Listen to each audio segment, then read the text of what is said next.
It's chaos for Australia. That's all we have for you. Keep watching NDTV for more news and updates.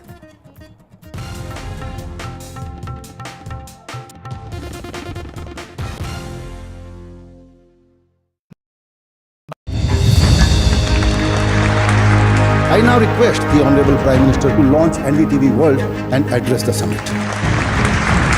It was the grand launch of NDTV World by Prime Minister Narendra Modi. NDTV World, as he laid out his vision for the India century at the NDTV World Summit. ऐसी सदी जिसमें भारत के प्रयासों से दुनिया में स्थिरता आए, in the presence of those who are shaping our future. मेरी तरफ से आपको ढेर सारी शुभकामनाएं हैं। NDTV World, your new home for global news is here. Stay informed and entertained with the new and updated NDTV News app. You can watch all our channels live, listen to podcasts, read breaking and exclusive news from around the world and more. Download the NDTV app today and get access to the best journalism and storytelling on your smartphone or tablet. The NDTV app. News that matters to you. NDTV proudly upholds its legacy of trust and credibility. According to the prestigious Reuters Institute's Digital News Report 2024, NDTV is the top-most news platform in the country. Number one in both online and offline reach in India. Beating all its competition, NDTV stands for trust. Hello and welcome to India Sense, where I speak with global opinion makers. The United States has made a strategic decision over the last 20 years to move.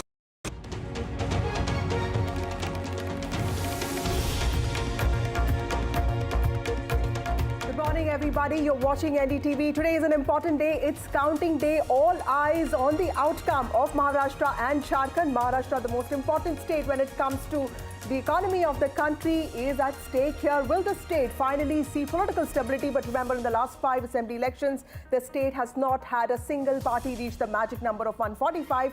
And in Jharkhand, it's a fight for the tribal identity. And of course, we also have bypoll results coming up. Bypolls in several parts of the country. Will Priyanka Gandhi finally become an MP, and all Gandhis will be in the parliament? Interesting day ahead today.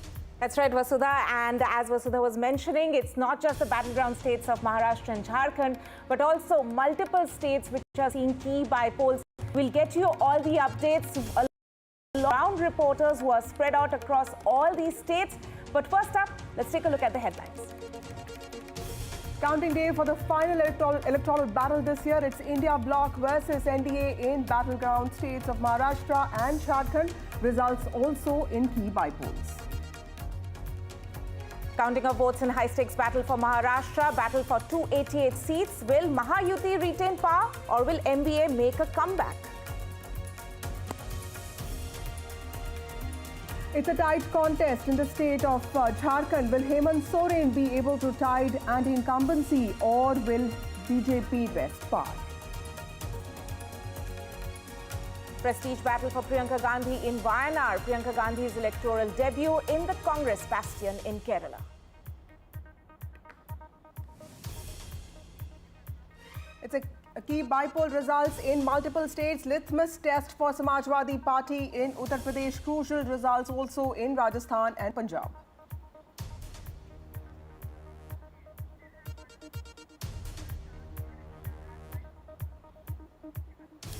Well, the counting day is finally here, and today, in a few hours from now, we will get to know who the people of Jharkhand and Maharashtra voted for. Additionally, there are also 42 bypolls that were held across the country. Let's, of course, talk about Maharashtra first. A 288-member assembly that witnessed a spirited campaign from both sides. It was the Maha Vikas Aghadi on one side, which had the momentum during the Lok Sabha elections of 2024, and the Mahayuti, the ruling coalition, on the other side. Not just slogans such as "Ek hai to safe hai," but even Bitcoin and cash for votes controversies came into this particularly important state, because this is where the financial capital of the country is, critical for its economy. Also a state that has seen several political defections and realignment, which make this poll centered around that one big question: will there finally be political stability in the state of Maharashtra?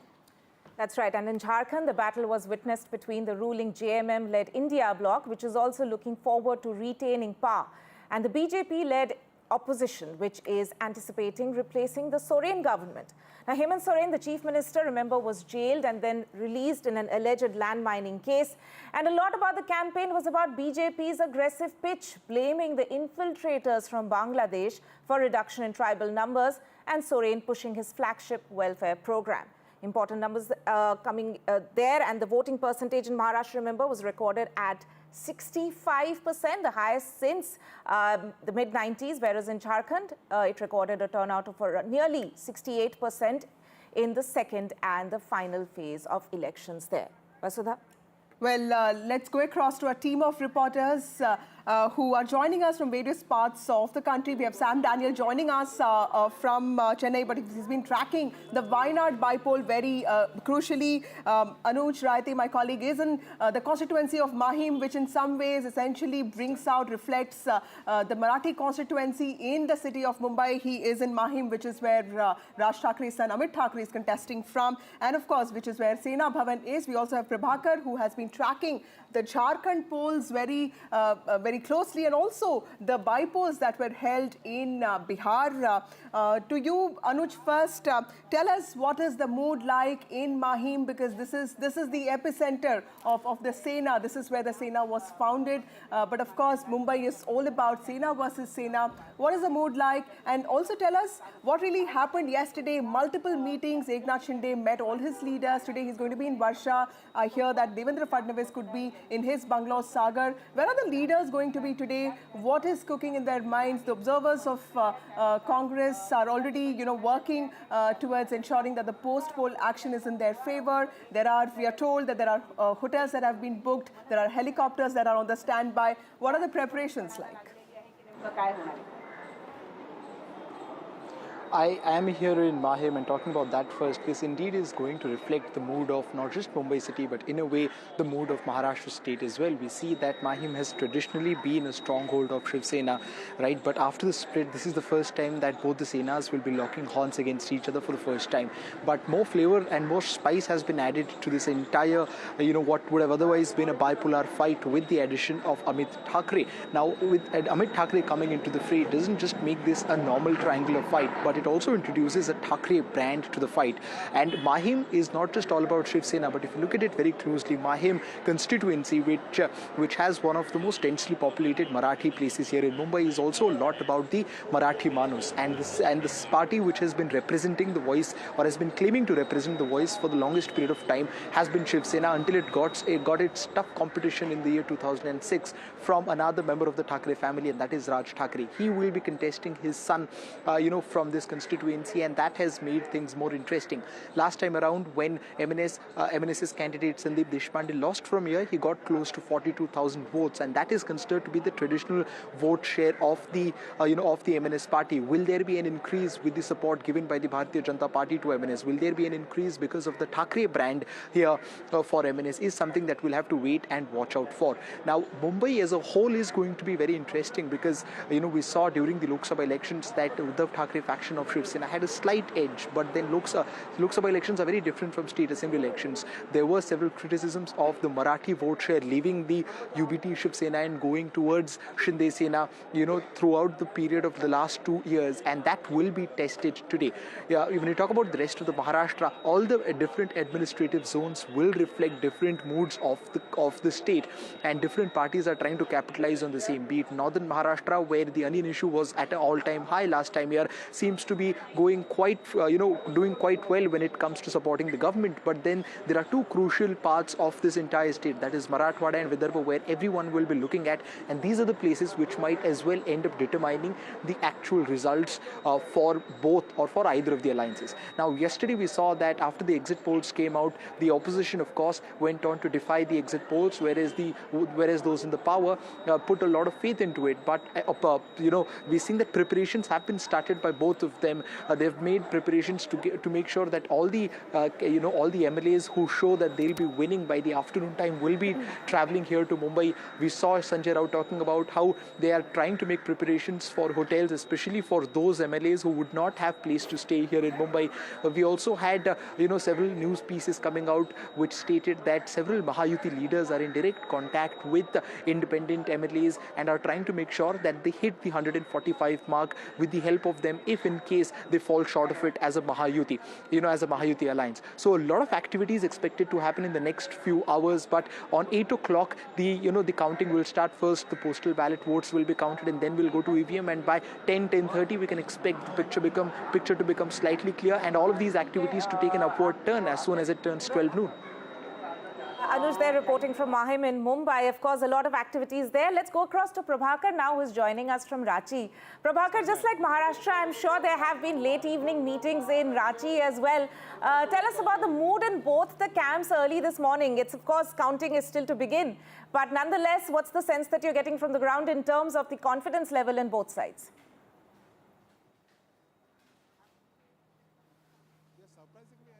And as it always happens, both the camps are very upbeat, and they are hoping that today will be their day. So they have already ordered. Both the camps, interestingly, have ordered laddus and crackers. So we'll certainly be, one of them will be disappointed, we know for sure. So this is where the counting happens. This is where the action is happening. This is the counting center at Ranchi, and as we speak, the process of the counting has started, and it will just begin at 8 a.m. is the time when the counting begins here.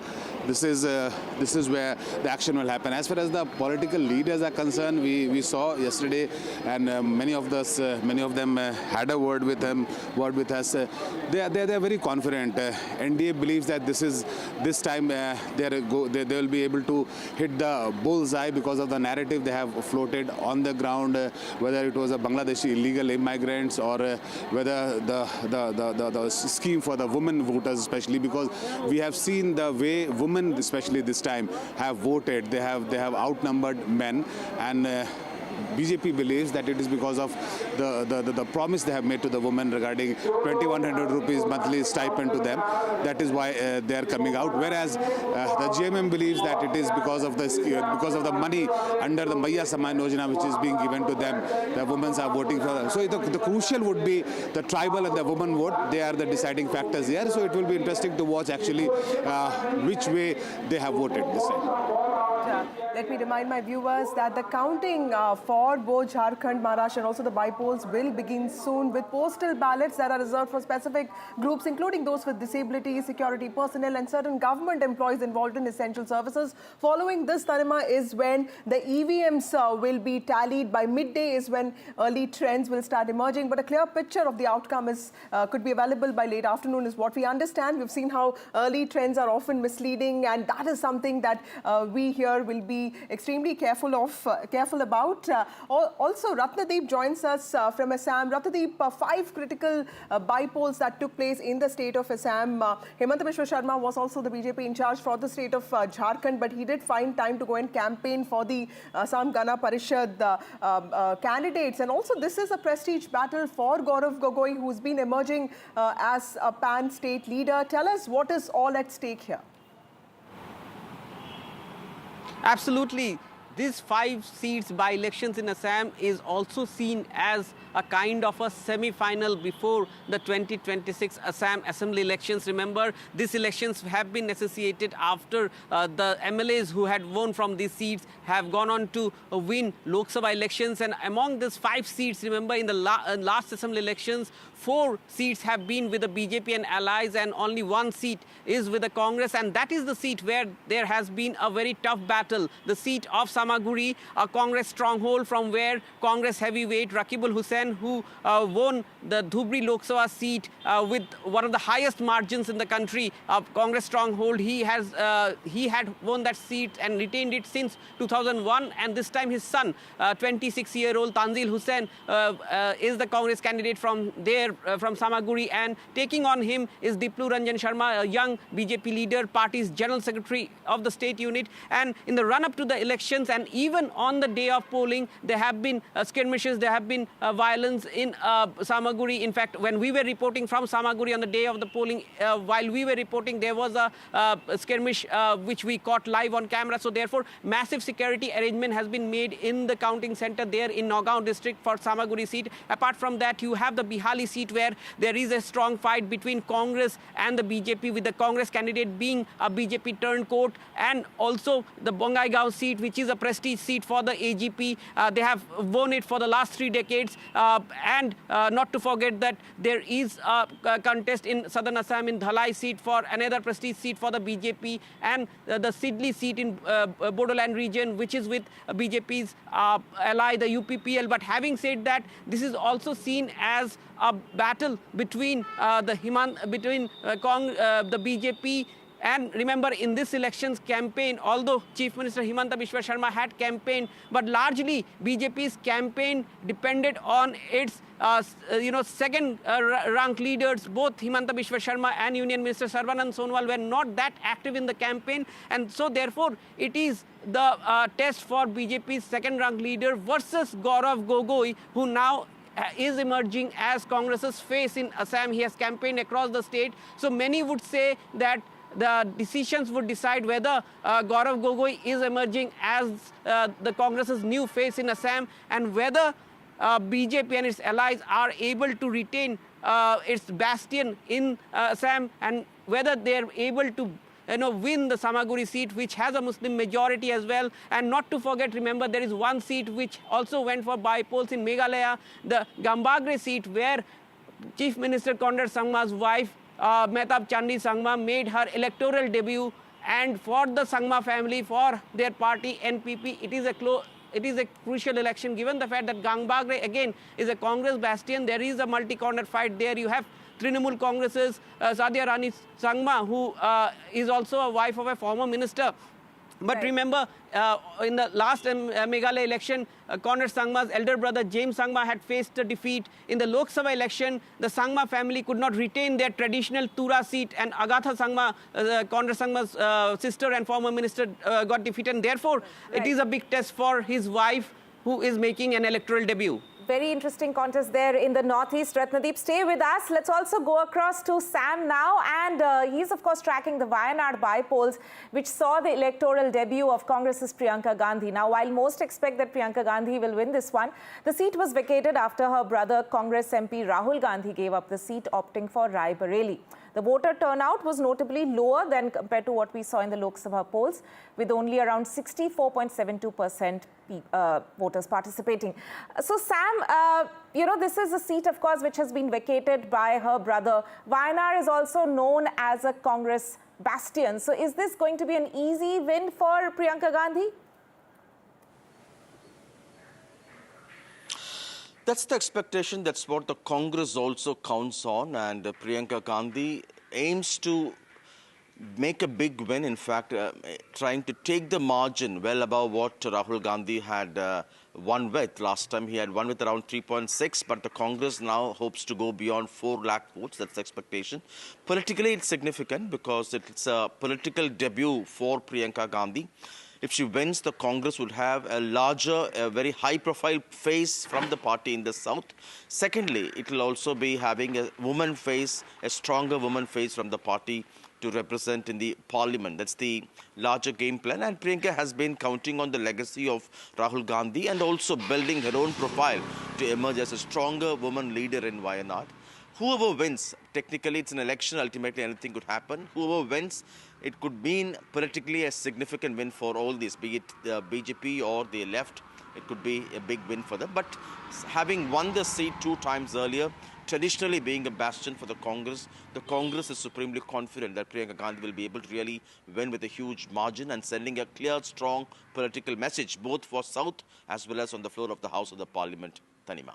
Right. Thank you, Sam Daniel, for joining us. And we'll keep coming back to you for more details on that Wayanad bypoll. Moving on to West Bengal, the Bengal bypolls were held in 6 assembly seats. This is the first elections being held in the state post the RG Car horror. In fact, the BJP aims to get advantage from the public outrage that we saw. Of course, the ruling TMC was cornered here, and a lot of questions were asked on the TMC's handling of this case. Of the 6 seats, Madari Hat and Sitai, which is in Kuch Bihar, are in northern West Bengal, and the other 4 are in southwest Bengal. In 2021, 5 of these were backed by the TMC, while the BJP won 1 seat, which is Madari Hat. My colleague Saurabh Gupta joins us with more details on this. Saurabh, this is a very interesting election because in Lok Sabha elections 2024, it's the TMC that performed really well, reducing the BJP to 12 seats. But the BJP had done reasonably well in 2021 assembly polls, getting 77 seats. So these bypolls being held first time after the RG Car brutal rape and murder will also show what the momentum of the state is like, and if the BJP actually has a chance there in near future. Tell us what is at stake here. Well, lots is at stake because obviously for the Trinamool, it's a test of its grip over the state. Politically speaking, the Trinamool has had a very firm grip, especially when it comes to bypolls. They've practically been winning bypolls very strongly because bypolls are usually elections that go in the favor of the ruling party in power, and that's something that the Trinamool expects this time also to play out. The Trinamool says it's confident of winning 6 on 6, including the Madari Hat seat, which was won by the BJP this time. The BJP is hoping to reduce the Trinamool's tally, but even in Madari Hat, there seems to be, some sort of a doubt over whether they can pull off that seat. Technically, it was the seat, that was earlier represented by Manoj Tigga, who then went to Parliament, was elected to Parliament in the Lok Sabha elections, and therefore by-elections are taking place in the Madari Hat assembly seat. He is now the Alipurduar MP. So this is something that the BJP also will have to reflect upon. If it's 6 on 6, like the Trinamool says it's confident that the results will be, it is, of course, a big, worry for the BJP, and not just the BJP. Political parties like the left, the CPM has really tried to, sort of politically benefit from the RG Car issue. The BJP largely during the RG Car issue remained on the sidelines, saying that, we support the agitation. The Trinamool is, of course, there's corruption, etc. But they were not part of the agitation. The left, though, was actually, sort of, in a sense, or at least one got the perception that was more involved in those protests. So, and they've given candidates too, and for them, it would be a bigger loss of face if the Trinamool manages 6 on 6. However, the opposition parties believe that they will be able to restrict the Trinamool in some way, given what's happened in the RG Car issue. The Trinamool is absolutely confident of 6 on 6. So that's where it stands. We'll now have to wait for the results to see whose sort of political grip on the state is firmer, and whether it improves or, the Trinamool has lost some ground. That will be clear from the results. Right. Moments to go for counting to begin. Saurabh, thank you so much for joining us. With that, stay with us. Let's also go across to another key state which is seen bypolls. That's Uttar Pradesh, where by-elections were held for 9 assembly constituencies. And this has emerged as a pivotal test, a direct face-off between BJP and the Samajwadi Party, which had upstaged the BJP in the recent Lok Sabha elections. Now, there were, of course, allegations of police misconduct and irregularities which marked the polling process. Let me go across to my colleague Ranveer, who is joining us from Lucknow. Now, Ranveer, early in the morning as well, we have seen Samajwadi Party Chief Akhilesh Yadav sending out a word of caution, in a way, telling the observers to watch out for any sort of an irregularity that they notice even at counting centers. So clearly that's been the tone and tenor in Uttar Pradesh, which we have seen continuing in a way from the day the elections were held. Vasudha, we are waiting for the result, but just before the results, we can say that this result is not going to change anything in Uttar Pradesh. Yogi Adityanath is Chief Minister and he will continue as a Chief Minister, and Akhilesh Yadav is a leader of Samajwadi Party and he will remain so, because this seats is not going to change anything. But despite all these, this by-election is very important for both Samajwadi Party and BJP, because this is a fight of prestige. After the Lok Sabha elections, Samajwadi Party is expecting that if they'll win more than 4 or 5 seats, then this will be a message to people of UP that they are believing in Samajwadi Party, and this election is considered as a semi-final of 2027. And this election is a matter of prestige for Chief Minister Yogi Adityanath too, because he initially started this campaign apart from BJP organization, and after that Yogi Adityanath, he met with the top leadership of state organization, and he campaigned in each and every seat. So that's why this is a clear fight between Akhilesh Yadav and Yogi Adityanath, and the result will be a message of 2027 UP Assembly elections. So this is a matter of prestige, and today is an important day because this by-election is considered as a semi-final of 2027. Right. Thank you, Ranveer, for joining us with that very critical state. Of course, Tanima, the by-elections in UP are being seen as a semi-final before the 2027 polls. We also have Harsha joining us from Rajasthan. Rajasthan also had 7 seats where the by-polls were held. We will get her reactions on that, and she's standing in that very important constituency of Nagaur. We'll talk about all of that in a bit, but now it's time for a short break.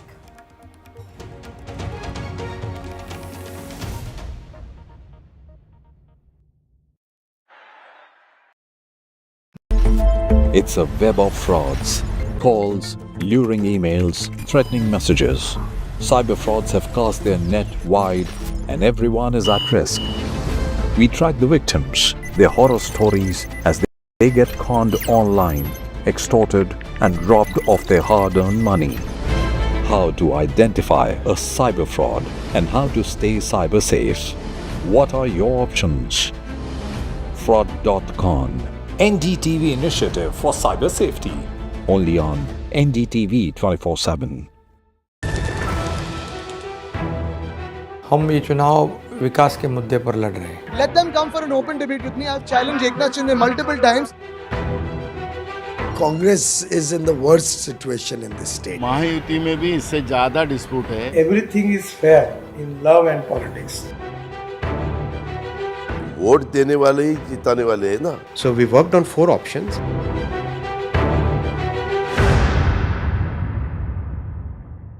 I've been reporting on all issues big and small from Andhra Pradesh, Telangana, rest of South India, bringing you all the action, all that you need to know, all that you want to know. The energy of Maximum City is infectious. I bring in that energy in our news coverage from financial capital Mumbai. India's IT capital is always buzz. It's literally a city that never sleeps. And I keep you ahead on all the Bengaluru buzz. Covering from the southernmost part of India over the last 23 years, I bring in-depth and 360-degree coverage from the Dravidian heartland. The land of Mishti is also known for its bitter politics. I have seen much water flow under the Howrah Bridge, covering Bengal in all its vivid colors. In today's interconnected world, India's voice is more crucial than ever. When India speaks, the world listens. At NDTV World, we are that voice, bringing you intelligent and insightful news from India and beyond. From geopolitics and diplomacy to economic shifts, migrations, tech disruptions, and the stories of our diaspora. We cover the news that shapes our global future. NDTV World, your new home for... Hello, Moto. Motorola Edge 50 Pro, world's first AI-powered pro-grade camera. Counting day for the final electoral battle of this year. It's India bloc versus the NDA in battleground states of Maharashtra and Jharkhand. Results also in key bypolls. Counting of votes in a high-stakes battle for Maharashtra. Battle for 288 seats. Will Mahayuti retain power or will MVA make a comeback? Tight contest in Jharkhand. Will Hemant Soren be able to tide anti-incumbency or will the NDA wrest power? Prestige battle for Priyanka Gandhi in Wayanad in Kerala. Priyanka Gandhi's electoral debut in the Congress bastion.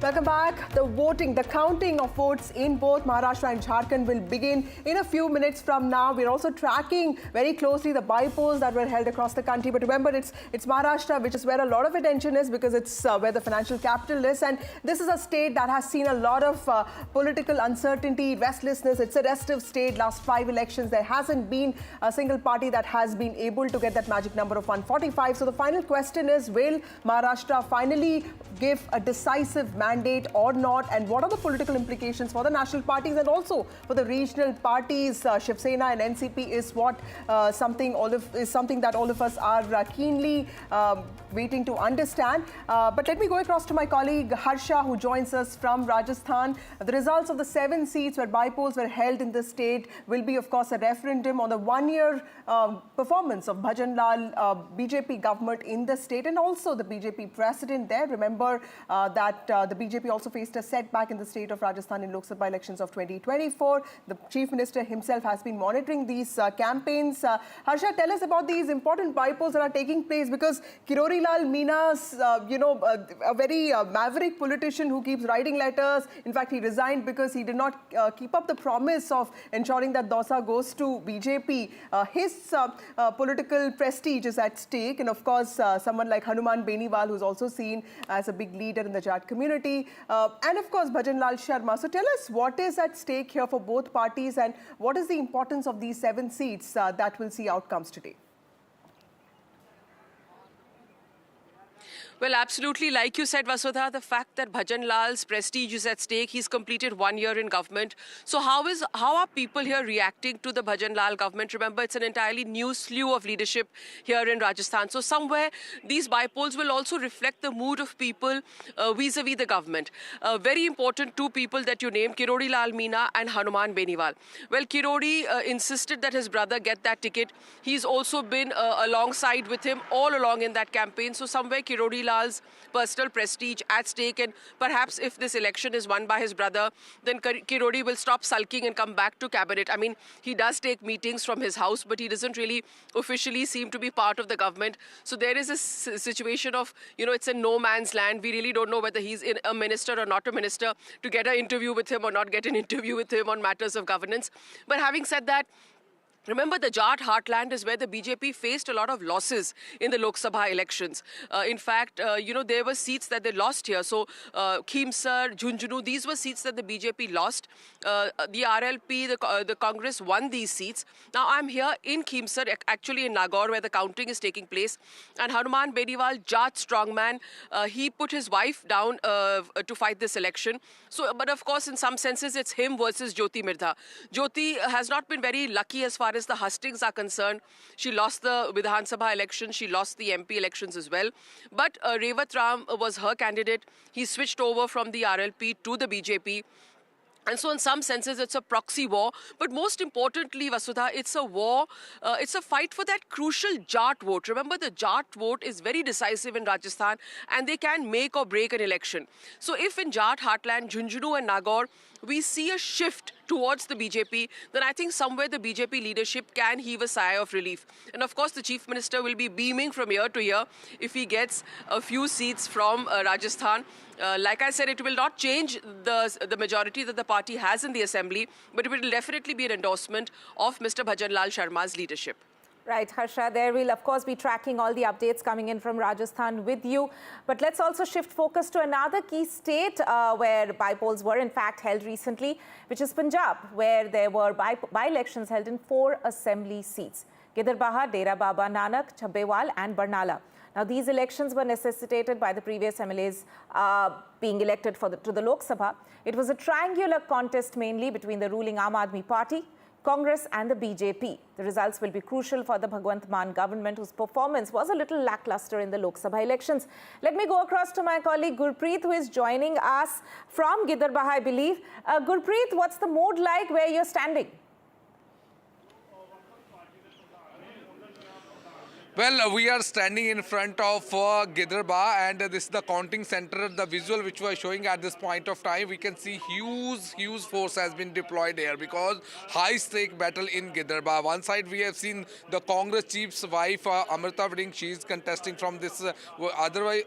From other side, we have seen the former finance minister, he is contesting, Manpreet Badal, he is contesting from the BJP, and from Aam Aadmi Party, that the ruling government, we have seen the Akali Turncoat, Dimpy Dillon, he's contesting from here. There is a 3-corner contest which is happening. So from 8 onwards, the trends will be clear that who will be able to win Gidarbaha. So one of the supporters and one of the counting agent is with us. We will talk to him. So what is the mood of the people now? Today is the final day of the verdict. देखिए, हम यहाँ पर खड़े हैं बाहर. मैं मनप्रीत सिंह बादल साहब की तरफ से अंदर बूथ पर पोलिंग एजेंट हूँ. हम पूरी कोशिश, हमने पूरा जो जी जान से मेहनत की और कोशिश की है कि बीजेपी और मनप्रीत बादल साहब के वोट ज़्यादा से ज़्यादा हो. अगर बीजेपी की बात करें तो लोकसभा में कोई सीट नहीं आई, वोट शेयर जरूर हुआ, लेकिन क्या लगता है कि यहाँ पे कोई समीकरण बन सकते हैं, क्योंकि मनप्रीत बादल यहाँ से कंटेस्ट कर रहे हैं और ये जो एरिया है बादल बेस्टियन भी है, बादल का स्ट्रॉन्ग होल्ड है, तो क्या लगता है कि अकाली दल, क्योंकि अकाली दल इस बार नहीं लड़ रहा, वो वोट बैंक सारा मनप्रीत बादल को जाएगा? नहीं, मैं ये तो नहीं कह सकता कि पूरा अकाली दल वोट मनप्रीत बादल साहब को जाएगा. देखिए, हम भी पुराने अकाली दल से हैं.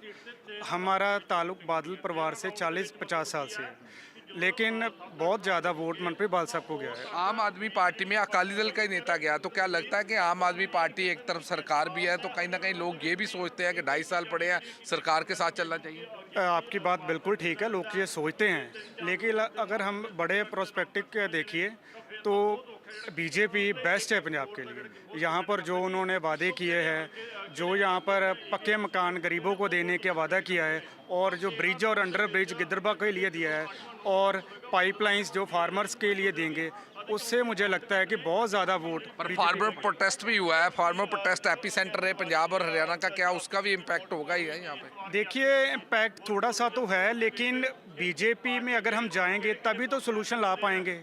तभी हम कोशिश करेंगे कि फार्मर्स का जो प्रोटेस्ट है, जो उनका गुस्सा है, वो सरकार के सामने रखे, ताकि वो इसका सोल्यूशन निकाले.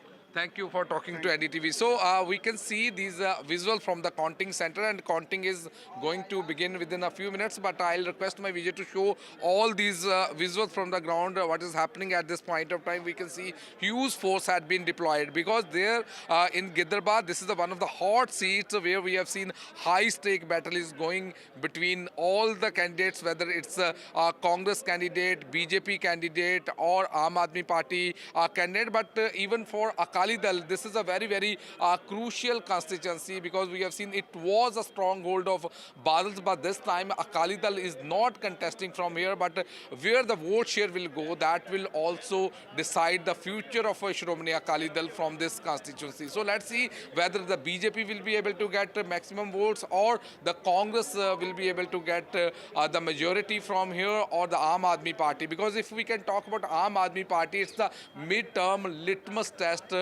for Aam Aadmi Party, for the ruling government. If they will be able to get mandate from all these by-polls, it seems the policy and the strategy which they are implemented on the ground, the people seems to be happy. But if they are not able to perform well, it will put a question mark over Aam Aadmi Party government. So let's see, let's wait for some more time, then things will be more clear from the Punjab by-polls and specifically from the Gidrar by-poll, who will be able to win and how much difference will be for the the votes between Aam Aadmi Party, Congress and the BJP. Back to studio. Thank you, Gurpreet, for joining us with those details. Gidar Baha is, of course, a high-prestige battle, Donima, because that's where Amrita Waring, the wife of the state president of the Congress, Raja Waring, is contesting from. And she is pitted against former Finance Minister of Punjab, Manpreet Badal, who, of course, makes a political comeback. So clearly that is one result everyone is awaiting. But moving on to Maharashtra, which is where the crux of today's anticipation is. Maharashtra, of course, is where all eyes are on. Let me go across to my colleague Abira, who joins us from Dahisar. Abira, you're standing in a place, Borivali also recorded one of the highest voter turnout this time on the 20th of November. In fact, the whole of Maharashtra also recorded almost a 4% increase in voter turnout. Women, of course, came out in huge numbers. There's been a significant increase in women's voting percent. Tell us what is the mood like? Are people quite happy in Mumbai that, you know, they no longer will be blamed for their voter apathy or, for that matter, indifference towards politics? Hopefully this is going to continue. It is a good news for Maharashtra that they have increased the voting rate to 4% from what it was previously. But you know, here in Dahisar, where I'm standing, around 2.76 lakh voters have voted from here, and there was a time when they had a tough time coming and choosing their candidate, because you know, both the candidate, the BJP candidate, which is the MLA, sitting MLA, and we have UBT candidate Vinod Golaskar, who had the exact same promises to make to the voters. So it was a very tough choice for them. So we have to wait and watch what happens today. Have they made the right choice or not? Also going across to my colleague Anuj, who's reporting from Mahim.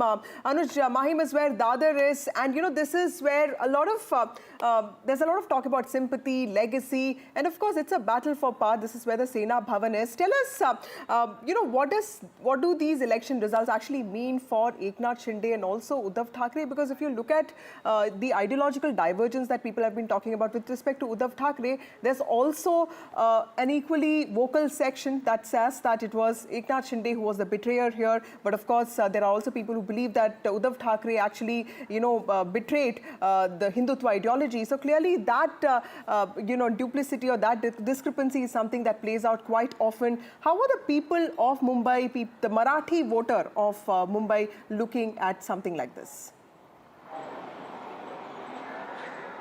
You know, one thing that we've realized in last 2 years is that although after the split, a wave of sympathy was created for Uddhav Thackeray, but Eknath Shinde has proven himself to be worthy enough of holding the position of chief ministership.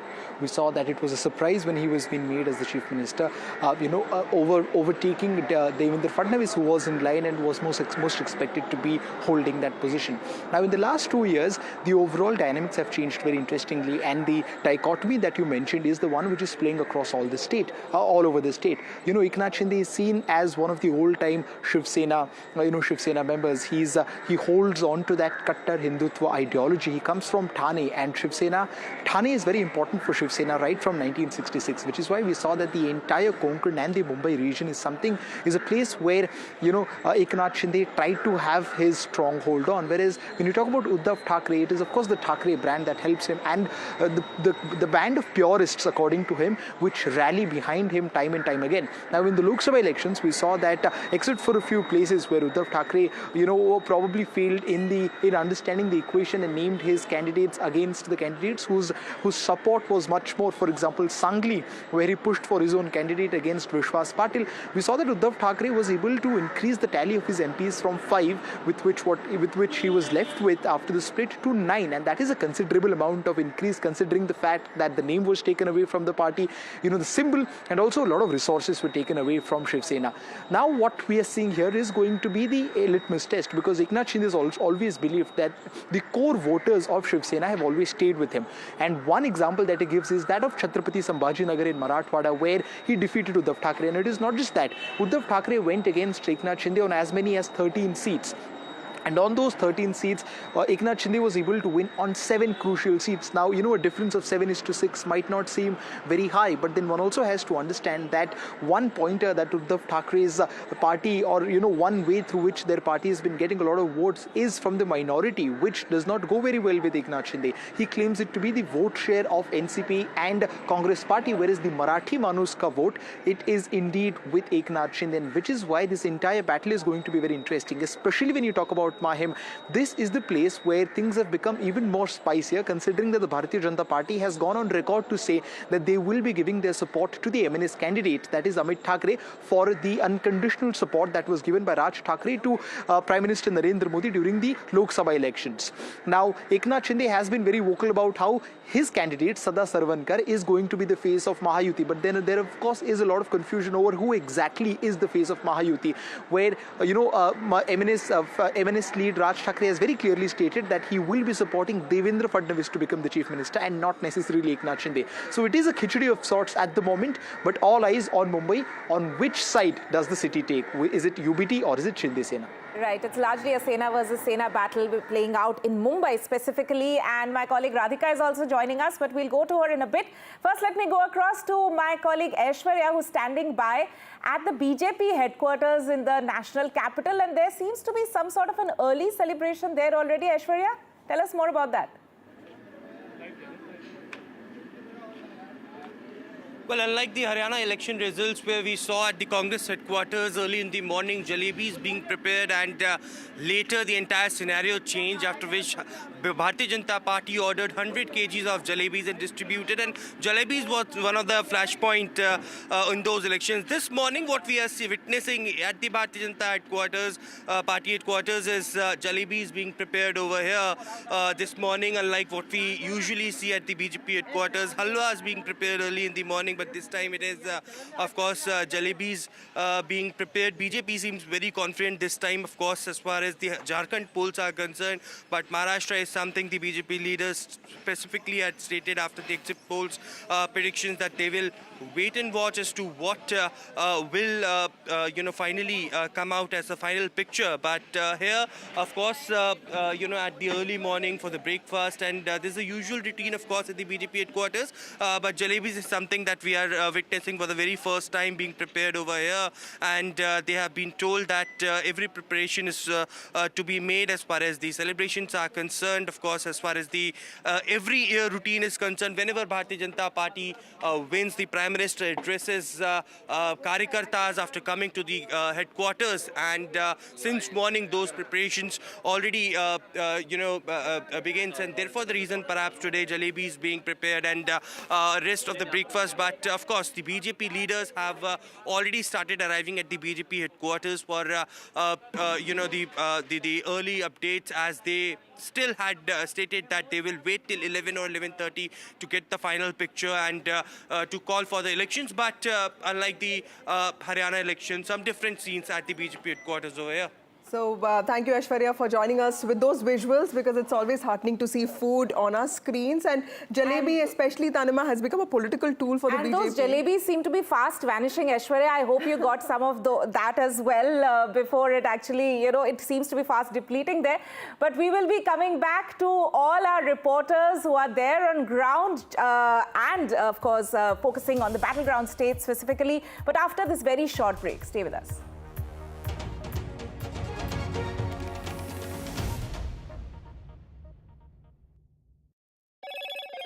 Hello, Moto.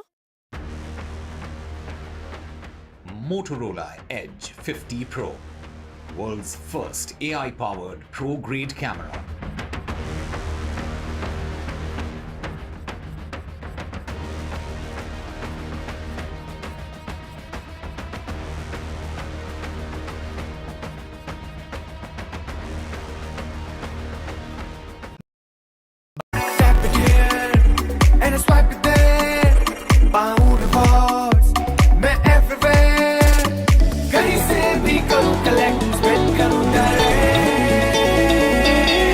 Download any single ID partner app, link your card and earn reward with top brand. Get it free with single ID.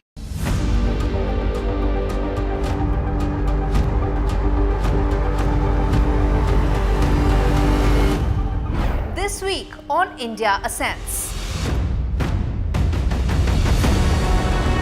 Why is Africa crucial to India's strategic and geopolitical calculus? Will COP29 address climate catastrophes, or will the deadlock in negotiations hurt global climate goals? What does thaw in India-China ties mean for business and regional security? And big global voice on India Ascends this week, Ian Bremmer on Donald Trump 2.0. All this and more only on India Ascends with me, Gauri Dwivedi, at these timings on the NDTV network.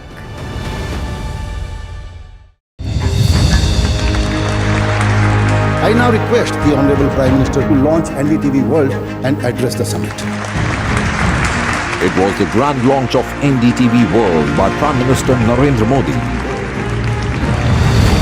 NDTV World, as he laid out his vision for the India century at the NDTV World Summit.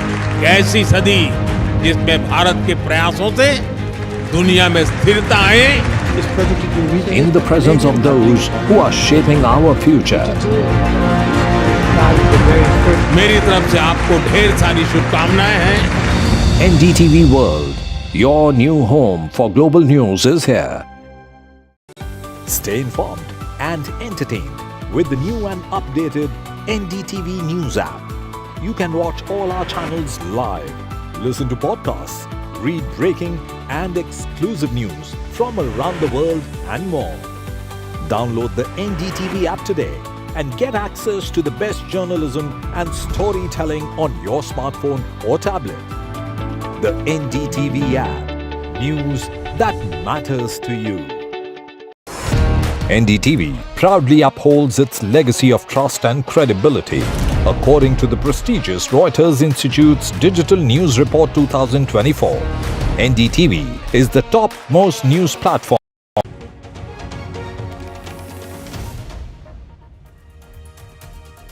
Welcome back. We are, of course, just moments away from the counting to begin for both the battleground states of Maharashtra and Jharkhand, and also, of course, over the 40 seats where by-elections were in fact held across multiple states in the country.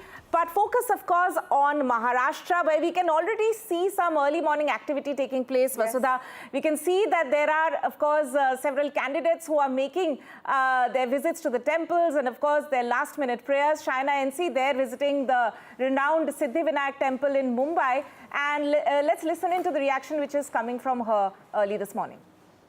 You know, I have never played divisive politics. I've tried to take everyone along in every sense. But having said that, there are certain parties that only appease vote banks and play pseudo-secular politics. I think we need to move beyond that. The time has come to only talk about development, and the younger generation understands that. Shaina NC there, the Shiv Sena candidate from the high-profile constituency of Mumba Devi. She's contesting against a three-term MLA, Amin Patel. So clearly a very difficult battle there. She is a BJP spokesperson who actually chose to fight on a Shiv Sena ticket. And that is something that's been the norm this time. A lot of people who didn't get tickets actually shifted to the allies. So that's very convenient. Let me go across to my colleague Radhika for more understanding on what Maharashtra elections actually holds for both sides.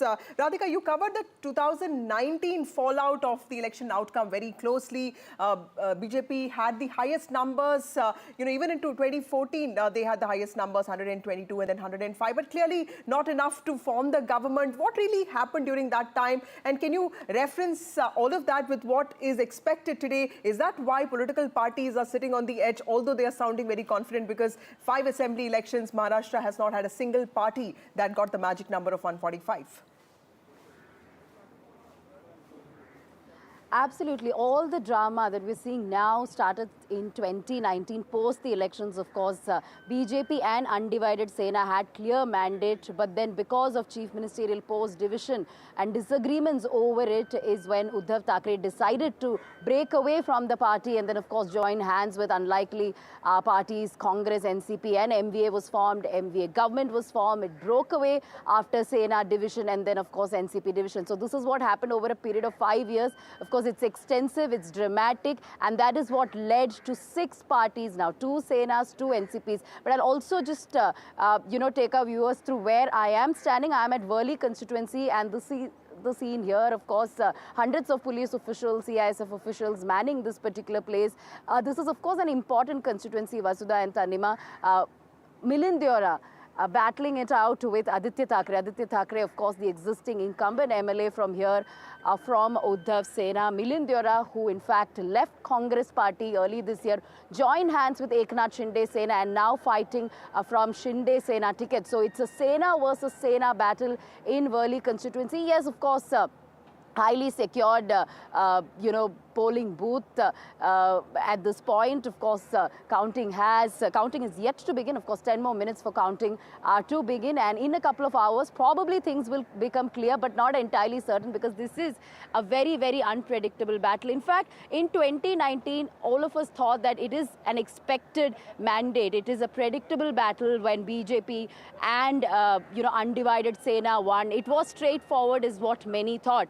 There were differences between BJP and Sena at the time. There was a lot of bickering when they were in power, but not too many expected Uddhav Sena to take that stand at the time and then join hands with Congress NCP. So it was a surprising turn of events that took place, which is why, although a lot of people are predicting hung assembly, some predicting a landslide victory for Mahayuti, some to MVA, remains to be seen what could happen. Even if there is a clear mandate, could that also change with switching of sides? Because that's what we saw into 2019. Right. Clear mandate was there, but despite that, a lot of drama and chaos took place. So we'll have to see, what kind of surprise awaits us as the results come out. So it's not going to be just a comfortable victory. That's going to be important. Loyalties are going to be tested, and also loyalties that have changed. So it's going to be a pursuit of power, pursuit of loyalties, pursuit for legacy, so many things there, but also a battle for survival for all political parties there. Of course, different implications for the national parties, BJP and Congress. If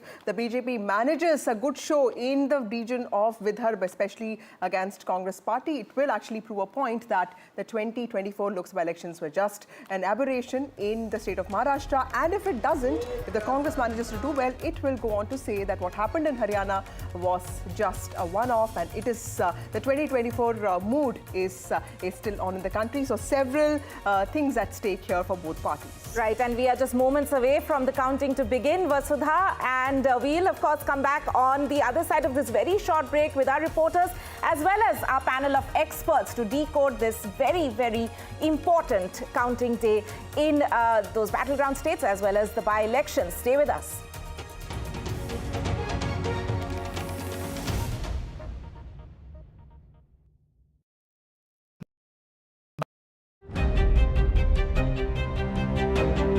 Hello and welcome to India Sense, where I speak with global opinion makers. The United States has made a strategic decision over the last 20 years to move closer to India.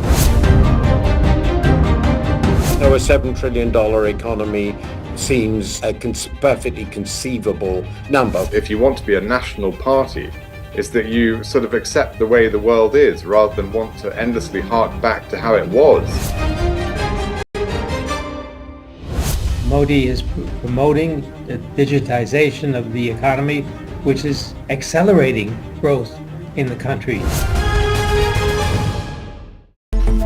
It's a web of frauds, calls, luring emails, threatening messages. Cyber frauds have cast their net wide and everyone is at risk.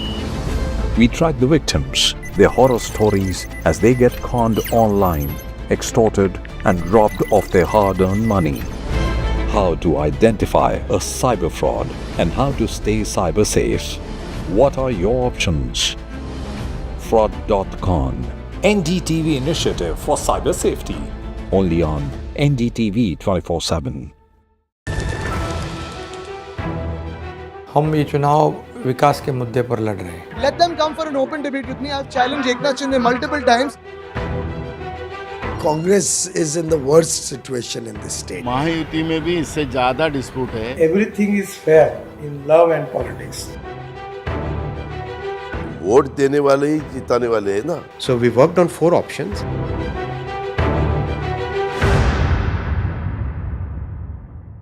आप been reporting on all issues big and small from Andhra Pradesh, Telangana, rest of South India, bringing you all the action, all that you need to know, all that you want to know. The energy of Maximum City is infectious. I bring in that energy in our news coverage from financial capital Mumbai. India's IT capital is always buzz. It's literally a city that never sleeps. And I keep you ahead on all the Bengaluru buzz. Covering from the southernmost part of India over the last 23 years, I bring in-depth and 360-degree coverage from the Dravidian heartland. The land of Mishti is also known for its bitter politics. I have seen much water flow under the Howrah Bridge, covering Bengal in all its vivid colors.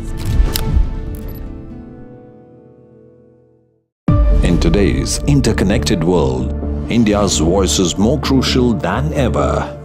When India speaks, the world listens. At NDTV World, we are that voice, bringing you intelligent and insightful news from India and beyond. From geopolitics and diplomacy to economic shifts, migrations, tech disruptions, and the stories of our diaspora. We cover the news that shapes our global future. NDTV World, your new home for global news, is here.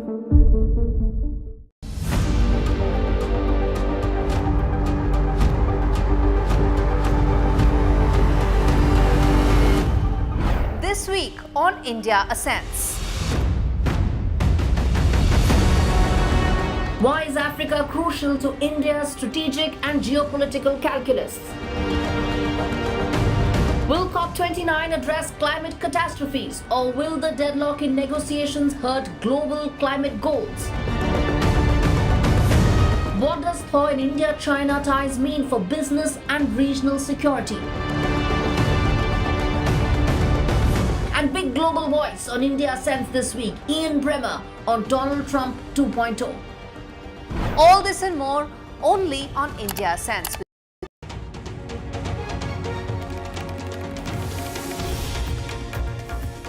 Good morning, ladies and gentlemen. You're watching NDTV. The counting day is finally here, and today, in a few minutes from now, we will get to know who the people of Jharkhand and Maharashtra voted for. And actually, the counting will begin in a few minutes from now. Of course, it will take some more time for us to understand who is ahead in both these states. Additionally, there are also 42 bypolls that were held across the country. Let's, of course, talk about the most important state, poll-bound state, Maharashtra.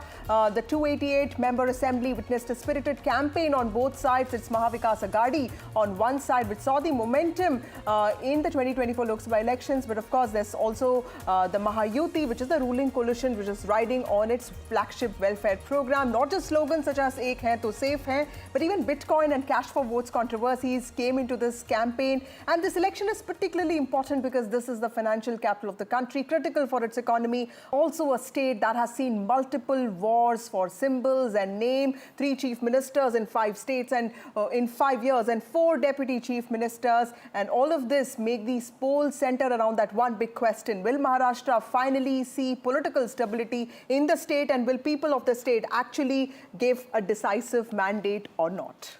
Right, and of course, the other important state is that of Jharkhand, where the counting, as we were mentioning, was going to, in fact, it's already 8 a.m. Counting has, in a few seconds from now, the counting will begin. The battle was witnessed in Jharkhand between the ruling JMM-led India bloc, which is looking forward to holding on to power, and the BJP-led NDA opposition, which is anticipating and expecting that their campaign would pay off in replacing the Soren government in the state this year. Remember, there was a pitched battle in the state where the BJP primarily targeted the JMM Congress combined in terms of the corruption allegations against Hemant, Soren, and also the infiltration angle that they have in fact blamed the government there for tribals' rights in a way being taken away by infiltrators from Bangladesh. There we can see the live images coming in.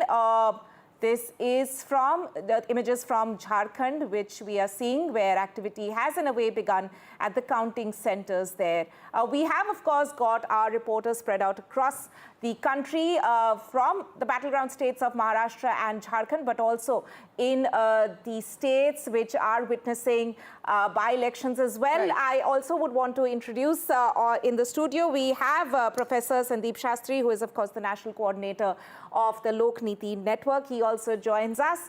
We will, of course, also have a panel of experts along with Professor Shastri, who will be decoding the results as they trickle in for us this morning. But let me also remind our viewers that, Tanima, the counting for all these assembly seats and bypolls, of course, will begin now, but with postal ballots that are reserved for specific groups, including those with disability, security personnel, and certain government employees who are involved in essential services. Following this is when the EVMs will open, their votes will be tallied. So by midday is when we can expect the trends to consolidate and a clearer picture to come out. It's going to take some time because Maharashtra is a huge state, and we also have Jharkhand. It's an 81-member assembly, and of course the 42 bypolls which have taken place. Of course, the point to remember here is the early trends can be misleading, and that is something we will have to continuously remember. That's right. Let's go across to our reporters now first, who are joining us from the ground there. First to Maharashtra, where I believe I have my colleagues Radhika and Abira, who are joining us. Radhika from Worli and Abira from Dahisar. Radhika, coming to you first. You're, of course, reporting from Worli, which is seen one of the key contests, Sena versus Sena contest there in Worli between Aditya Thackeray and Milind Deora. But first, give us an understanding. There were, of course, late evening meetings which were supposed to take place yesterday, both from the Mahayuti side as well as the MVA side. Also, we saw certain MVA leaders mentioning that they're going to keep all their candidates in Mumbai, considering the kind of instability and the realignments that we have seen taking place in Maharashtra several times in the past few years. So is that the strategy that both sides are adopting, to keep their flock very close to themselves even before the results start coming in? Absolutely, that is the strategy. They don't want to leave any stone unturned in ensuring that the flock stays together. In fact, they have to ensure that they stay together, and that is priority as far as both MV and Mahayuti are concerned. And it is expectedly so, considering what has happened, especially over the last few years. There have been all kinds of splits and realignments that have happened, and it is a sort of a sticky wicket as far as both the alliance groups are concerned. Which is why what we are hearing is that they have booked a few hotels in Mumbai, but that's also required for government formation. So for government formation, they require all their MLAs to also come to Mumbai. So that's one of the reasons why, all these, some of the hotels have been booked. But again, if it is a hung assembly, and if there could be chances of talks between the alliances, perhaps MVA parties reaching out to some of the Mahayuti parties, candidates reaching out to candidates from the other parties, then they have to make sure that, they're all in one place, safe and secure, and they're not lured by the other side. So yes, that's what we are hearing, which is why multiple discussions took place yesterday. There was a meeting with the BJP leaders, Devendra Fadnavis, Bhupendra Yadav taking meetings with BJP leaders. Post that, there was a meeting of Congress leaders as well, both Nana Patole, Ramesh Chennitala, speaking to all the candidates, all the leaders of the Congress party.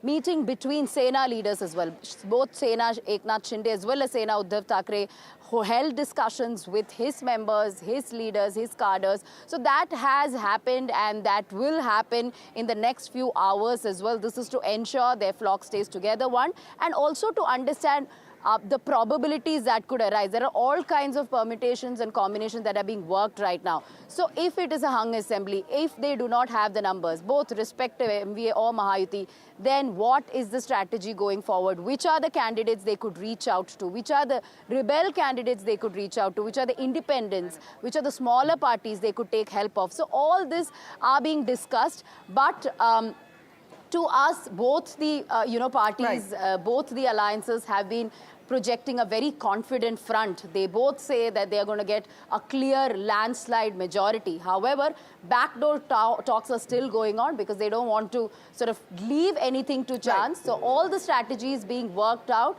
And yes, the priority is to make sure the flock stays together, which is something that we didn't see in the last few years. The flock did not stay together. Time and again, they'd been wandering here and there. This time, they don't want that. So the Jharkhand numbers have started coming in. Thank you, Radhika, for that important update. BJP leading in about, NDA leading in 2, and India bloc leading in 1. But remember, these are just the postal ballots that are being counted. It's an 81-member assembly. It's also not a extremely small state. So we'll have to wait and watch the spirited campaign between between Hemant Soren led JMM versus the NDA there, and of course a lot of that was centered around protection of tribal identity, and of course this narrative, this aggressive narrative around infiltration and how from Bangladesh, which is allegedly causing reduction in tribal numbers. So quite a high-pitched campaign there, but of course the welfare was something that was also something that took center stage when it came to Jharkhand. The numbers have started coming in. You can have a look at that on our screens. But also going across to my colleague Anuj. Anuj, it's very important to understand here that for Uddhav Thackeray, this is more than a battle of just a pursuit of power, because this is also about his survival. And because, you know, Eknath Shinde, there are about 53 seats, which is direct Sena versus Sena fight. So Uddhav Thackeray, for him, it is very important to make a mark there. In the Lok Sabha elections of 2024, he won 9 out of 15 seats, which was not really considered that great. In fact, Eknath Shinde had a better strike rate. How important is this election outcome for Uddhav Thackeray? And also help us understand yesterday's statements by people like Sanjay Rawat saying that the Chief Minister will be decided when everybody gets together, because that was always a point of contention. Congress had a problem with even declaring Eknath Shinde as a Chief Ministerial face, which is also the reason why Uddhav Thackeray broke away from the BJP alliance in the past. Uddhav Thackeray won 9 out of 21 seats and not 15, and that means that the strike rate is even less, right? And which is why, because the reason is that Uddhav Thackeray was seen as the face of the Maha Vikas Aghadi going into the Lok Sabha election. And when we saw the results come out, it was the Congress party which got the majority of the seats from the MV, and it was the Sharad Pawar faction of the NCP which had the best strike rate. And therein we saw that some way the weakest wing in the entirety of Maha Vikas Aghadi was Uddhav Thackeray, if not seat-wise, but you know, when you look at the strike rate, and that has put the party in a sort of a tumultuous situation, because leading up to the state assembly election, the Shiv Sena UBT faction wanted it the same way as it was in Lok Sabha election. They wanted Uddhav Thackeray to be the face of the campaign, and they also wanted him to be declared as the face of the chief ministership before the election. But given the results of the Lok Sabha, the Congress especially did not want to do that, considering that their stakes had now increased in the state after their after their very good performance in the Lok Sabha election, where they won close to 13 plus one being the independent candidate who offered his support to the Congress party out of the 17 seats that they contested. And we saw this, these fights reflect into the kind of perception that people got of MVA, and one example of that would be the seat sharing debates. The seat sharing debates, especially in places like Vidarbha, went on till the very last moment.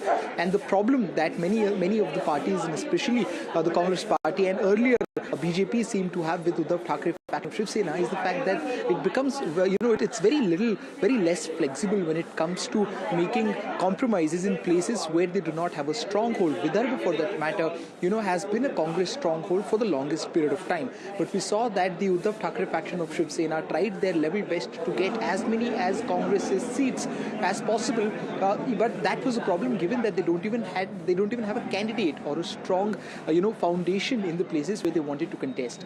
And these are being looked at as factors which might, result in the Shiv Sena's poor performance as far as the exit poll predictions are concerned. But the Shiv Sena UBT faction is very confident of proving that wrong. They believe that the Mumbai and the Konkan voters, Konkan, mind you, went with the Shinde Sena and the BJP with Narayan Rane's stronghold, who is a very strong leader there in the coastal region.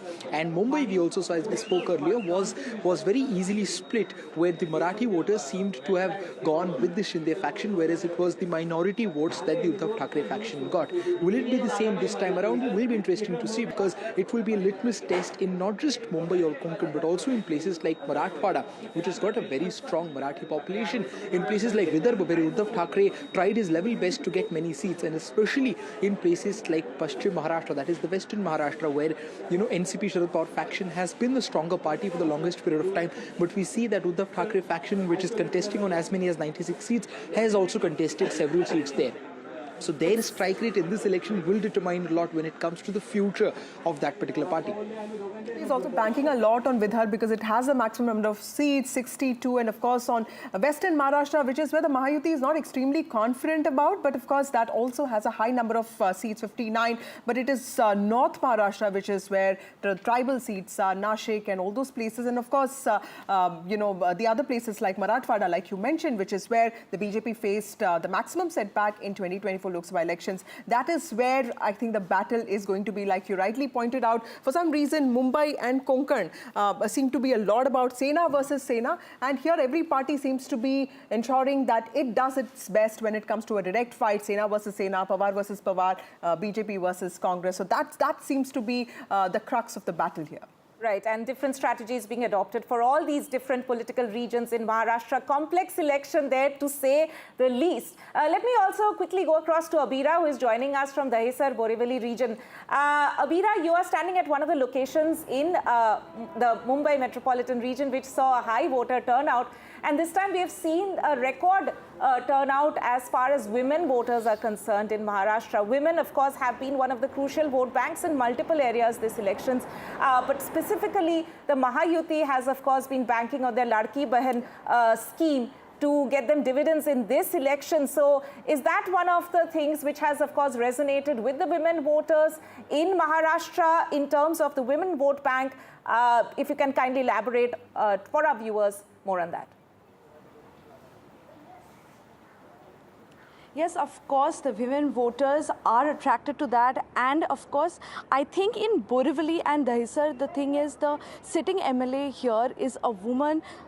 She has been campaigning profusely. She's going out and talking to the women. Her name is Manisha Chaudhary. And but the confusion here is the sitting MLA who is from BJP and the other candidate who is Vinod Ghosalkar. Both of them have made same promises to the people. So people here who are like 2.7 lakh people in Dahisar who who have voted, they were confused while voting that whom to vote. But we have to tell you that Vinod Ghosalkar has a soft corner among the people because his son Abhishek Ghosalkar was murdered on Facebook live by Morris. So since then there is a sympathy with Vinod Ghosalkar. So we have to wait and watch what happens. But the women supporters, the women voters are all going out there and putting out their demands. And I think BJP candidate Manisha Chaudhary, the sitting MLA, is doing whatever she can to impress them.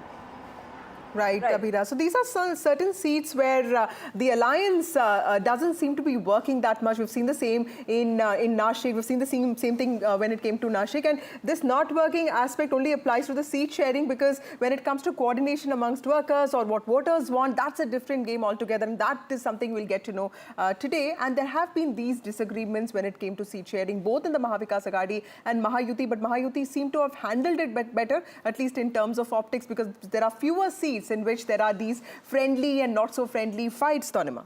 Right, exactly. Let's bring in Professor Shastri at this point. Professor Shastri, if you can just tell us your initial understanding of this. Who has the edge in Maharashtra? From the reports that we have heard since morning and over the last few days, for me at least one thing is clear.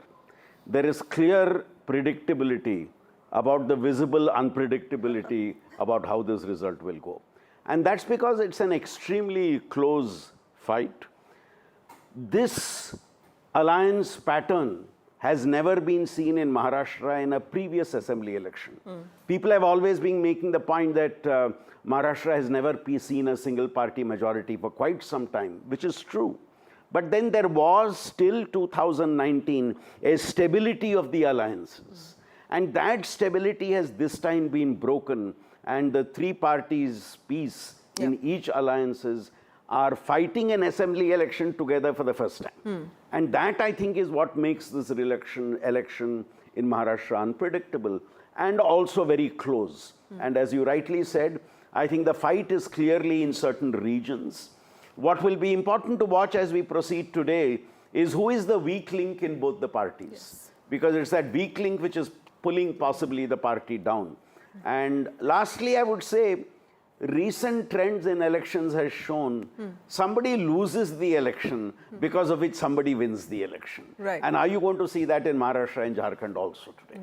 Right. That's very interesting. Let me go across to Prabhakar because Jharkhand poll outcomes will also be out today. But before that, let me go to Sam Daniel because Wayanad is where Priyanka Gandhi could be making her electoral debut from. If she becomes an MP, all Gandhis will be in the parliament, which in itself is quite something to watch out for. Sam, tell us, what does this mean for the Gandhi Parivar, and also for that matter, what does this mean for Priyanka Gandhi? Because she started her electoral journey by being the General Secretary in charge of UP, and she was not able to make that kind of mark when it came to political successes. She came up with a slogan, "Ladki hoon, lad sakti hoon," but Congress did not really perform that well in the assembly elections of UP, and after that, she of course had other roles to play in the party, and this time she could be becoming an MP. It's a safe seat. Tell us, you went to Wayanad, tell us what was the mood like, and what are the larger implications for the Congress party and for the Gandhi family once Priyanka Gandhi becomes an MP?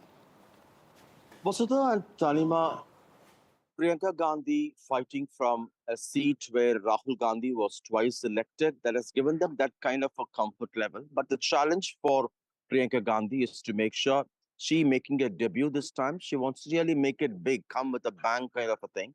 So her team hopes for a win much bigger than what Rahul had secured second time.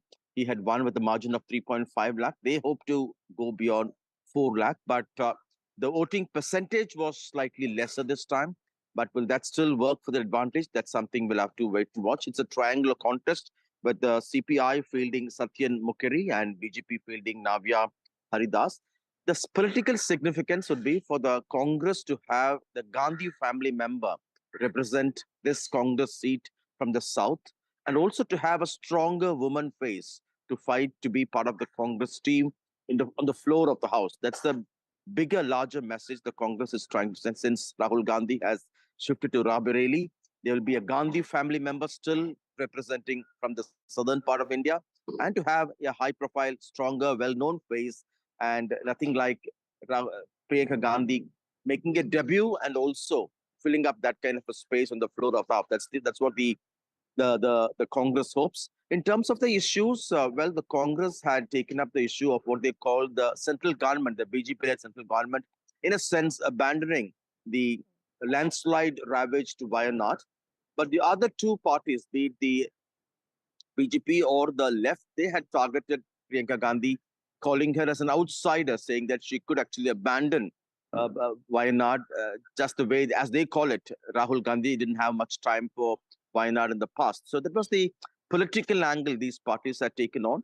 But the Congress, looking at the track record in terms of Rahul's victory twice there, they're supremely confident that Priyanka Gandhi will be able to comfortably win, possibly win with a larger margin as well. Right. Thank you, Sam Daniel, for joining us. Wayanad battle, an important battle for the Congress party. In fact, there was a lot of criticism that the Congress party actually, ignored large parts of the Maharashtra and Jharkhand campaign because many leaders had to go to Wayanad to support this campaign. But that apart, the numbers, the leads have started coming in. You can see them on our screens. But these are, remember, just postal ballots. Early leads often, are not really indicative of victory. But of course, these are the leads that are coming in. 27 leads for NDA in Maharashtra, and of course 6 for the Maha Vikas Aghadi. In Jharkhand, the BJP is leading in 1 seat, and BJP is leading in 3 seats, and of course the JMM is also leading in one seat, in 3 seats, and NDA in 7 is what the leads we have right now. Let me also go across to Mahesh Verma, who joins us. He is from the BJP. Mr. Verma, thank you so much for joining us on this broadcast. Sir, I know that exit polls have often gone wrong, but out of the 10 exit polls that have come out, there are about 6 which have given you a comfortable victory. There are about, there's one that is saying that it could be a hung assembly, and the rest, 3 of them have given the edge to Maha Vikas Aghadi. How confident are you of making a comfortable victory in the state of Maharashtra, given that the state is known to throw up surprises? देखिए, मैं ये सबसे पहले बताना चाहूँगा आपको कि जिस प्रकार से महाराष्ट्र में लोकसभा चुनाव के रिजल्ट हमारे अगेंस्ट में थे, जिस प्रकार से वहाँ पर एक माहौल था, जिस प्रकार से हम चुनाव में जाने से पहले हमारे को लेके एक झूठ का बाजार गर्म किया गया, वो कम से कम हम लोगों ने पहले से उसका अच्छे से जो पॉलिटिकल इंतजाम, पॉलिटिकल मैनेजमेंट हमें जो करना था, उसको हमने सामने रखे और महाराष्ट्र में जो हमारे पास मुद्दे थे, जो हमारे वर्कर्स थे, जो हमारे हर एक क्षेत्र में हर एक रीजन के हिसाब से जो हमें पॉलिटिकल मैनेजमेंट करने थे, उसको हमने बखूबी किया। राइट। वहाँ जिस प्रकार से हमें पब्लिक सपोर्ट मिला, जिस प्रकार से रोड शो में लोगों के उत्साह देखने को मिले, जिस प्रकार से प्रधानमंत्री जी के जो भी जनसभाएं हुई, उसमें देखिए जिस तरह का जन सैलाब था, वो कहीं जाहिर करता था कि भारतीय जनता पार्टी के साथ जो है वहाँ कहीं ना कहीं पब्लिक खड़ी है। राइट। अब सवाल यह है कि आज के नतीजे जो है कहीं ना कहीं उसको स्थापित करेंगे, और जो चुनाव का रिजल्ट हमें Lok Sabha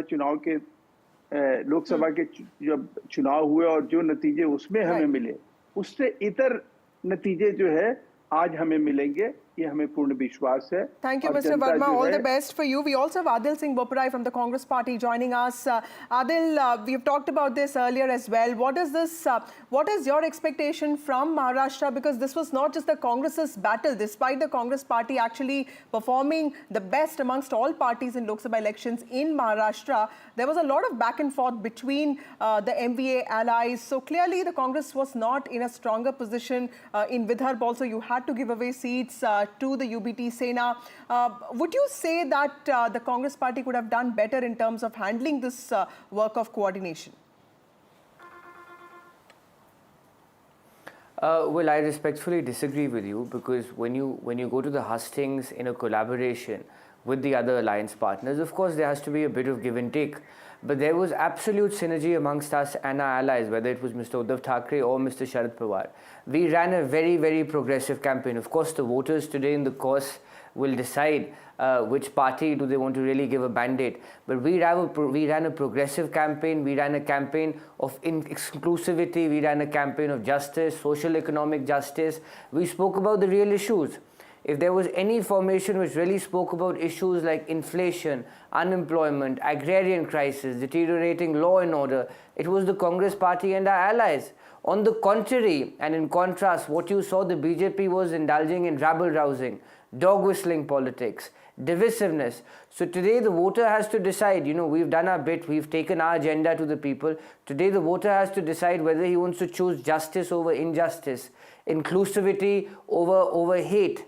And more specifically, 4 of our key pillar promises, whether it was the Mahalakshmi scheme, about 3,000 rupees to the women in Maharashtra, whether it was the loan waiver, whether it was an unemployment stipend. So all these are very, very progressive ideas. I think we are very hopeful. There was a lot of resonance on the ground to our ideas, to our promises. And finally, I think the voters of Maharashtra and Jharkhand, for that matter, have realized that the BJP has used every trick in the book to demolish democracy. How the current government was broken, how we and Mr. Uddhav Thackre's party, how our government was broken, our MLAs were poached, and an illegitimate government was formed in Maharashtra. Right. Adil there, thank you so much.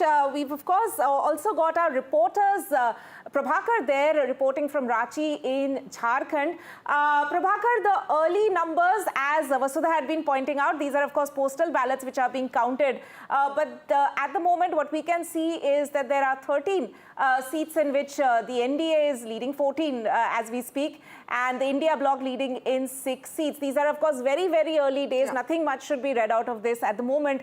But you were, of course, telling us that primarily it lies with the tribal vote bank and the women voters in Jharkhand who are going to be decisive, the deciders as to who will be coming to power in the state. Yeah, exactly. And as far as the numbers are concerned, we should actually hold our horses. We should wait for one more hour to go. We should let this postal ballot be counted first, and then the real figures would start trickling in. So as of now, we should not be reading these numbers actually and reading nothing. These numbers actually mean nothing to viewers or for that matter, as far as the poll results are concerned.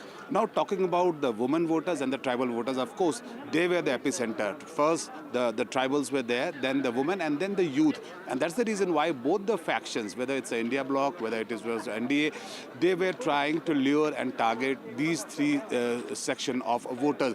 Tribals were the topmost priority. That is the reason why you saw the narrative of the Bangladeshi immigrants being floated by BJP on the ground, and where they went on to add that the JMM was trying to settle these Bangladeshi immigrants on the ground, which was eventually eating into the resources meant for tribals. So that was in a way actually to lure the tribal voters.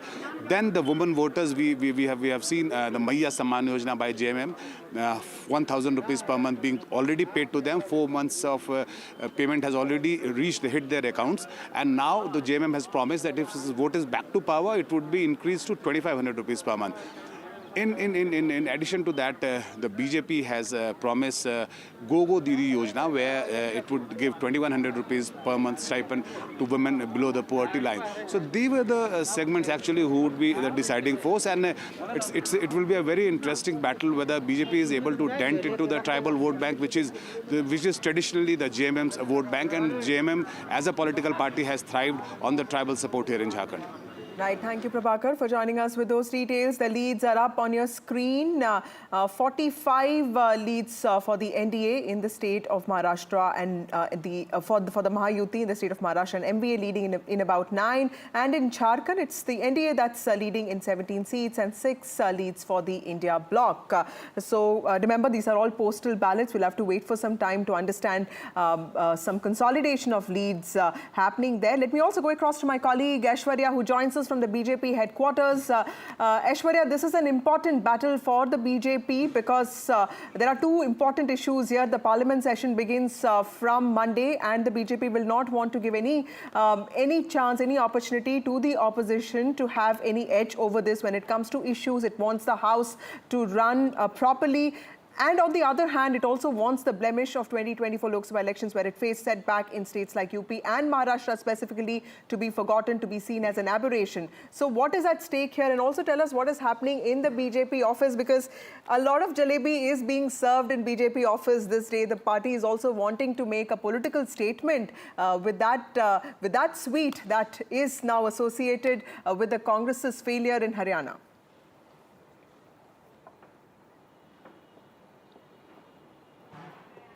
Well, certainly the Bharatiya Janata Party leaders have stated that they will not go with the exit poll predictions. Of course, they will wait for the results, because last time as well, the BJP leaders have called out for the exit polls predictions. As far as the Maharashtra polls are concerned, they had been stating that they will wait till 11 or 12 to get a final picture, and only after that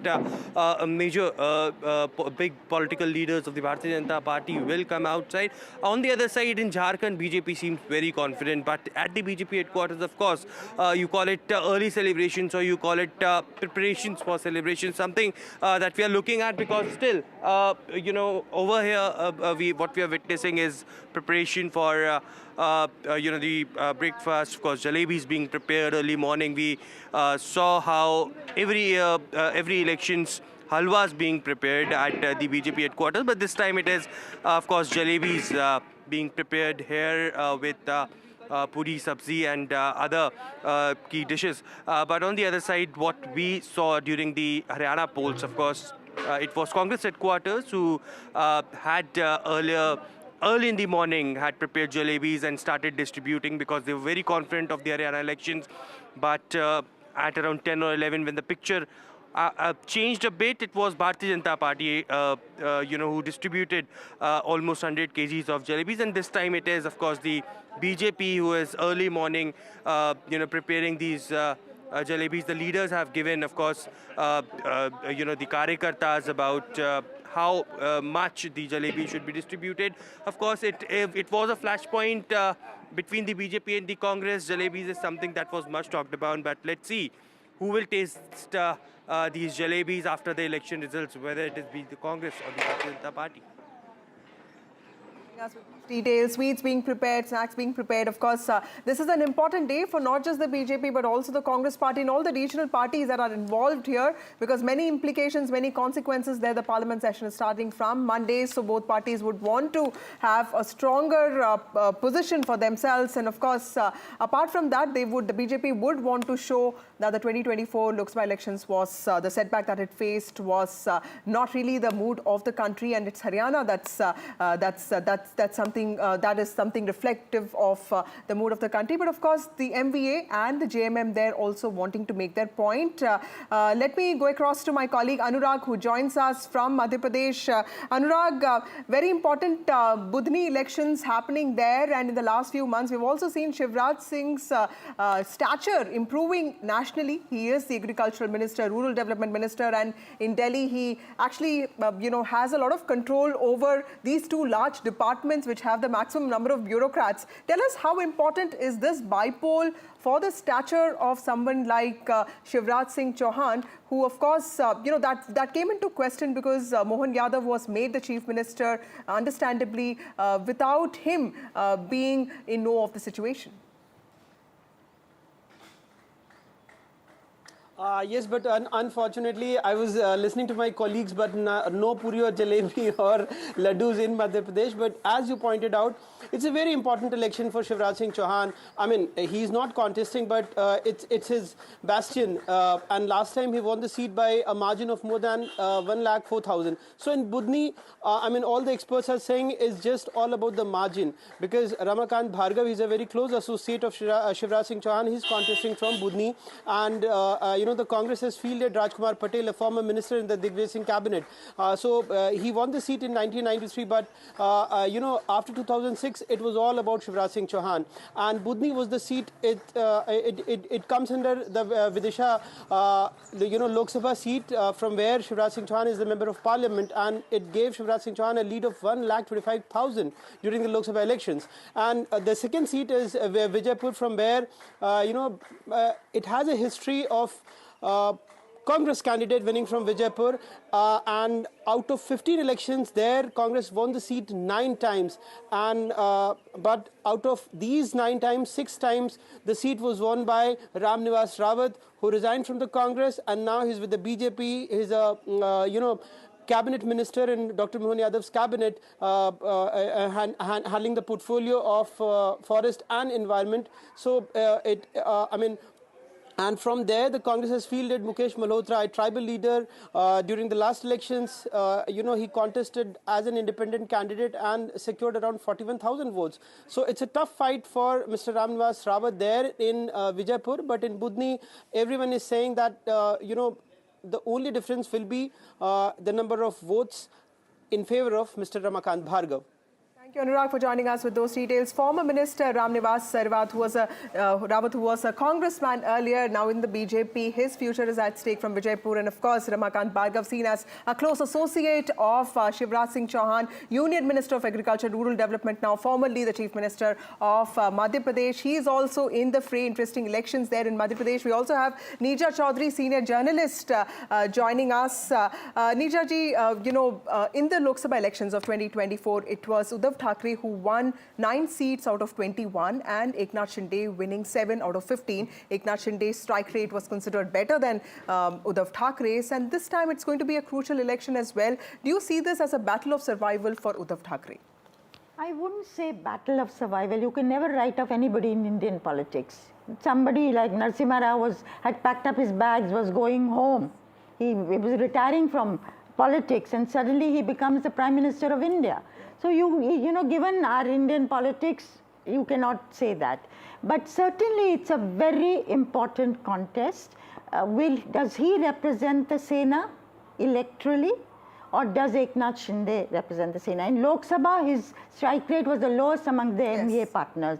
Congress had 13, Sharad Pawar 8 out of 10, very high strike rate, and Uddhav Thackeray's strike rate was the lowest. So now again we need to see whether it is going to be equally poised or Shinde will get better.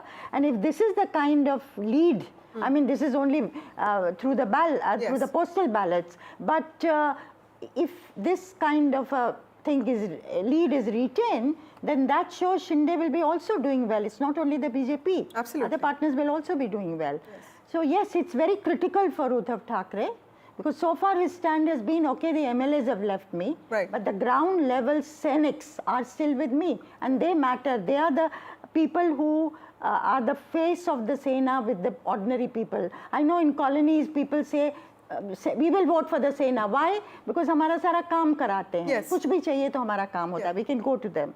So, but is he losing out at that level also? Is the reason that you know, he's moved away from what the core group says, the ideology of Hindutva, and relying on Muslim support, which is one of the criticism.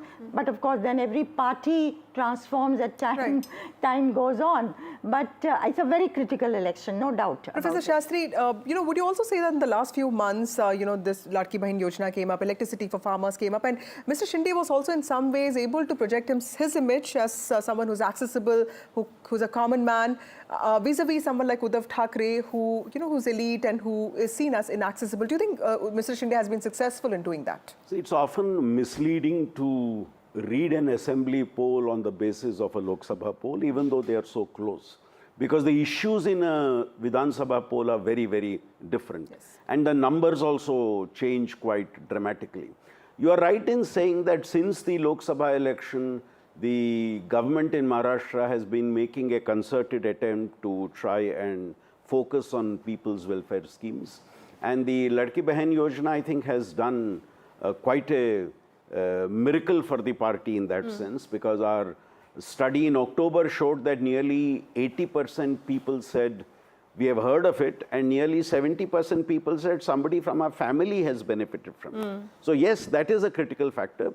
And the second point you made, that Shinde being projected as a prominent Maratha leader within that alliance, and being made by the chief minister and remaining as chief minister, I think was a critical factor in the whole social coalition that they were trying to construct of bringing the Maratha vote in. So today will tell us whether actually both these strategies have worked effectively or not. And I think the Mahayuti is hinging its success on these two very, very critical elements. Right. Coming to you, Nija ma'am, as far as Jharkhand is concerned, you know, of course, a lot of exit polls have given Mahayuti the edge. But do you see a scenario where the smaller parties will have a role to play in Jharkhand, because there is a tight contest there, according to certain exit polls, between the JM Congress combined and the BJP on the other side? Yeah, if it is a very close contest, which some believe it will be, because from the beginning it's been billed as a takkar between two sides. But of late, you know, there are both kinds of stories, that feedback that has been coming. One, that the BJP had moved ahead because of a variety of reasons, anti-incumbency against Soren, corruption, and also recent days stories have been coming, there is an anti-outsider sentiment. Now, anti-outsider sentiment is of a kind that not the locals, and I don't mean the tribal versus non-tribal, but people from outside have taken leadership in Jharkhand, and there has been a reaction. I don't know how strong this sentiment is, how relevant it's going to be, but certainly there have been voices expressing this. Right. If I could just add a point to that. Traditionally, the JMM and its supporters have been doing well in the tribal region, whereas the BJP has been doing well in the non-tribal region. I think the key to the success in this election is how well does the JMM do in the non-tribal regions, even as it holds on to its tribal support, and how well does the BJP-led alliance do in the tribal regions, even as it holds on to its support in the non-tribal regions. So I think the advantage of making inroads into the opposite camp's support base is what is going to be critical in this particular election in Jharkhand. So that's why we saw the most aggressive campaign of the BJP in both Santal Parganas and Kulhan. They also got Champai Soren on their side. So while we talk about Maharashtra and Jharkhand, there are also bypolls that happened across the country. Let me go across to Harsha, who joins us from Nagaur. Harsha, while the bypolls, the 7 bypolls that happened in Rajasthan are extremely critical for Hanuman Beniwal, the Jat strongman, or for that matter, Kirori Lal Meena, the maverick politician, but also the Bharatiya Adivasi Party, you know, a fledgling party that actually made a lot of mark in Lok Sabha elections and also in the assembly polls. Tell us, how are the smaller parties actually, you know, stacking up when it comes to the possible outcome here? Well, yes, I'm very glad you asked me this question about the Bharatiya Adivasi Party. Really, you know, in South Rajasthan, there is a new kind of tribal identity that is at play that we can see on the ground. The Bharatiya Adivasi Party started off as the BTP, and now, of course, it's split and it's the BAP. And they really have, made a mark in the south part of Rajasthan, and I think they're going to be a problem both for the Congress and the BJP in the years to come. So that seat of Chaurasi, where you remember Rajkumar Roth, who is the BAP leader, he's become the Lok Sabha MP, the first MP from the party. And there, the kind of identity politics that you can see. I mean, you have the BJP who's saying the tribals are Hindus. You have the tribals who are saying we are not Hindus. Some tribals are saying we are Hindus. So really, that's the fight for the tribal identity in South Rajasthan. Now, as far as Hanuman Beniwal is concerned and the RLP, you're talking about smaller parties. Well, you know, here it's all about the Jat vote. Remember, the Jat vote is very crucial in Rajasthan. And when Atal Bihari Vajpayee put the Jats into the OBC category in the 90s, that's when the party got 120 seats in Rajasthan, which was that election that Vasundhara Raje fought. So, of course, we saw that the Jat vote in the Lok Sabha elections kind of shifted away from the BJP because of the farm law agitation, or even because of the agitation over the Agniveer issue. Now, we are seeing that these seats, which are really crucial, Jhunjhunu, Keemsar, which is where I am, Nagaur, these seats are very, very important, because if the BJP regains these seats, it means that there's again been a kind of a shift in this kind of caste arithmetic. Also, the most obvious is, of course, that, you know, it's a litmus test for the Bhajan Lal government. It comes exactly 1 year after Bhajan Lal took over as Chief Minister of Rajasthan. Nobody knew who he really was. He was the person, backbencher in the BJP, suddenly catapulted to a leadership role. Vasundhara Raje has not been very active, of course, ever since that happened. So somewhere it's going to be a litmus test, not only for Bhajan Lal, the Chief Minister, and 1 year of his governance, but also it will be a litmus test for the entire BJP leadership, because most of them are new faces. So how has that gamble paid off of creating a new rung of leadership in Rajasthan? That's the most obvious fallout of these by-elections. Very crucial, I have to say, for state politics. There'll definitely be political indicators. And of course, that slapgate that we saw, you know, Naresh Meena, who left the Congress, stood as an independent in Devli Oniara talk, made headlines there. That seat is also going to have results coming out this morning. Right, significant results will come out from Rajasthan there as well. Harsha, stay with us. I'm also joined by my colleague Ratnadeep, who's tracking all the by-elections which took place in multiple seats across the northeast, 5 contests in Assam and 1 in Meghalaya. Ratnadeep, all eyes, of course, will be whether or not BJP and its allies will be able to hold on to the 4 seats that they had, in fact, won earlier in the region among all these seats which had gone to bypolls. That's right. In fact, as we speak, the counting for the postal ballots continue in the counting centers for this 5 by-poll seats, which actually got negotiated after their sitting MLAs contested the Lok Sabha elections and won. And among these 5 seats, 4 are with the BJP and allies, 1 with the Congress. And the contest is there for that 1 seat, which is with the Congress, Samaguri, a Muslim majority seat, which is a Congress stronghold. Remember, since 2001, Congress heavyweight from Assam, former Minister Rakibul Hussain, who this time contested the Lok Sabha elections and from Dhubri and won with one of the highest margins in the country, had represented Samaguri, and this time he has fielded his son, 26-year-old Tanzil Hussain. But Samaguri had been in news because there have been major pre-poll violence causing death of a person. They have been firing on the convoy of a BJP MLA. The Congress candidate has been attacked. In fact, we were reporting from Samaguri on the day of the polling, and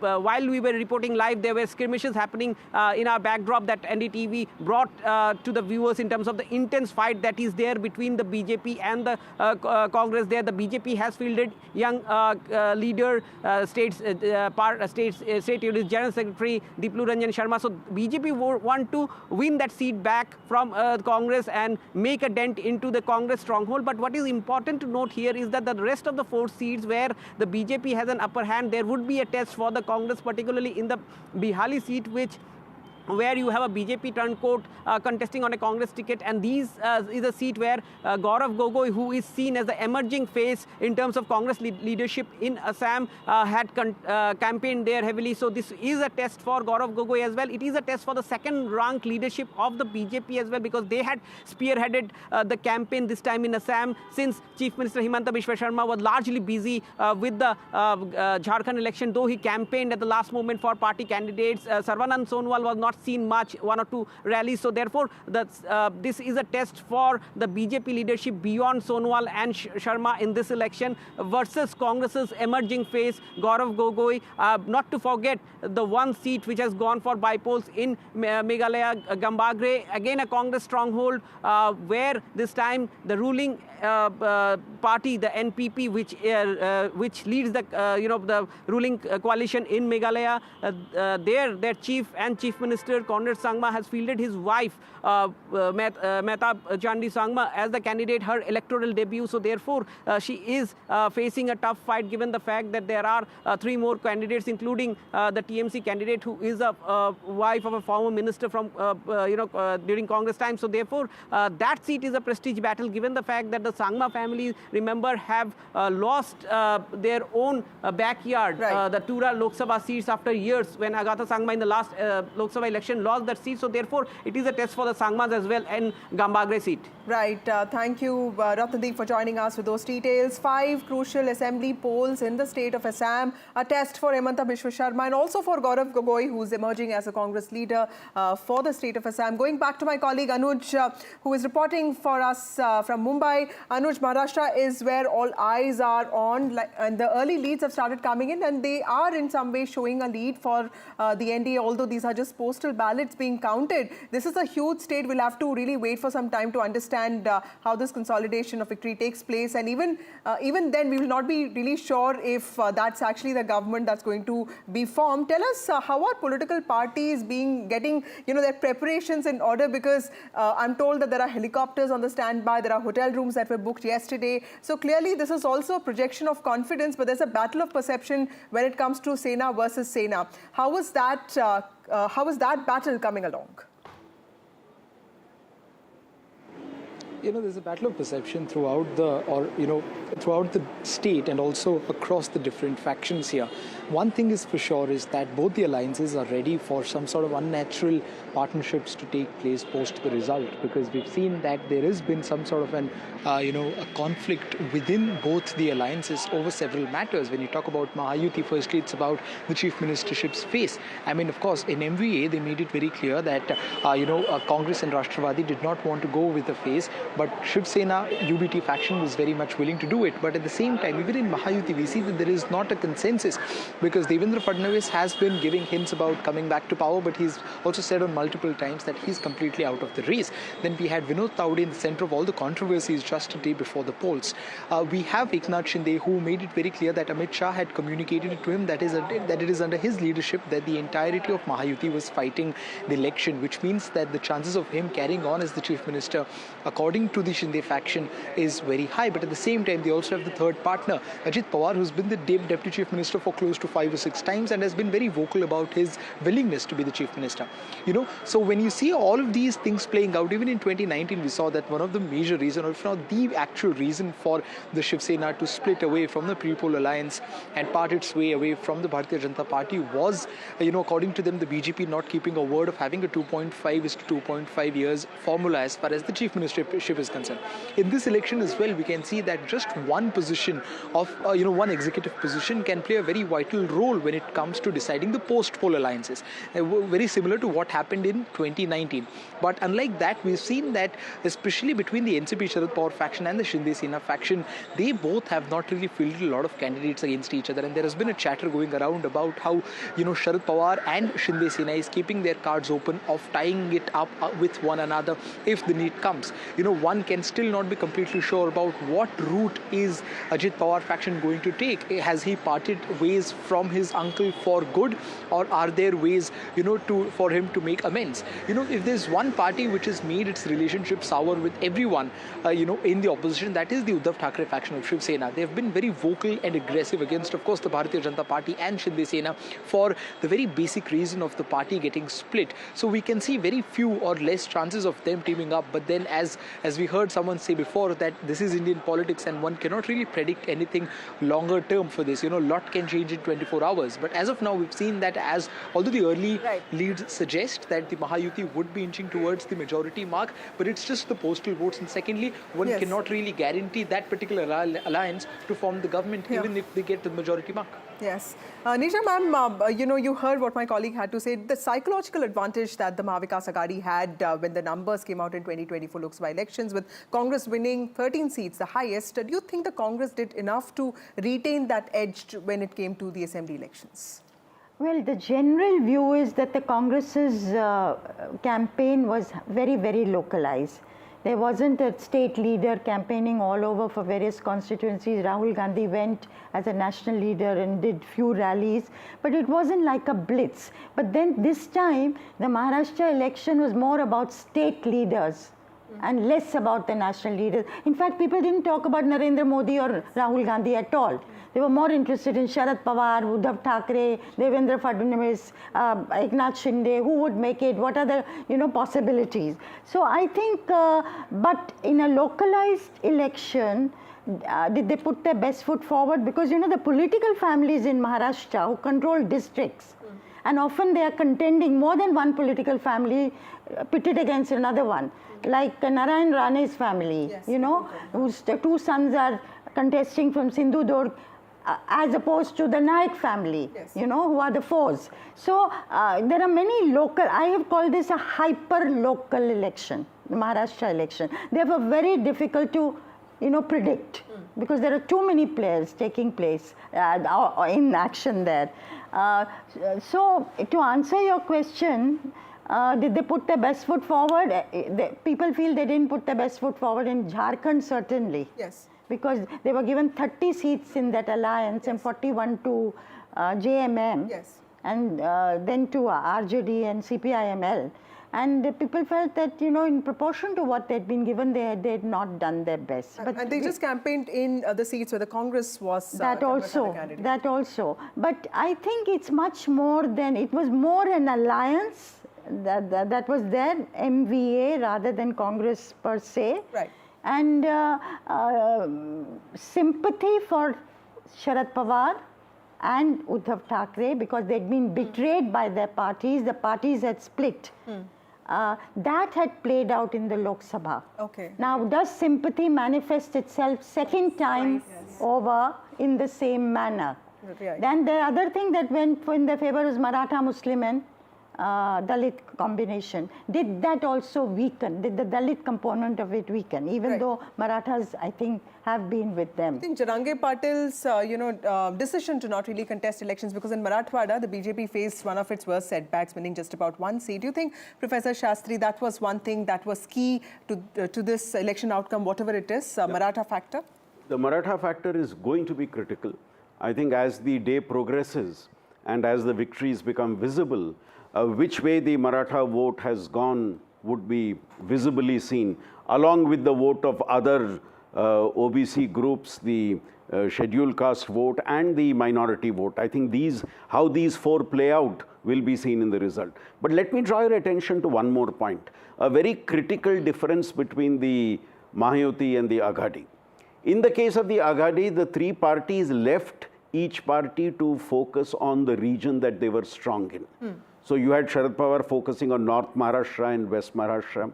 You had the Congress focusing on Vidarbha and the Shiv Sena focusing on Marathwada.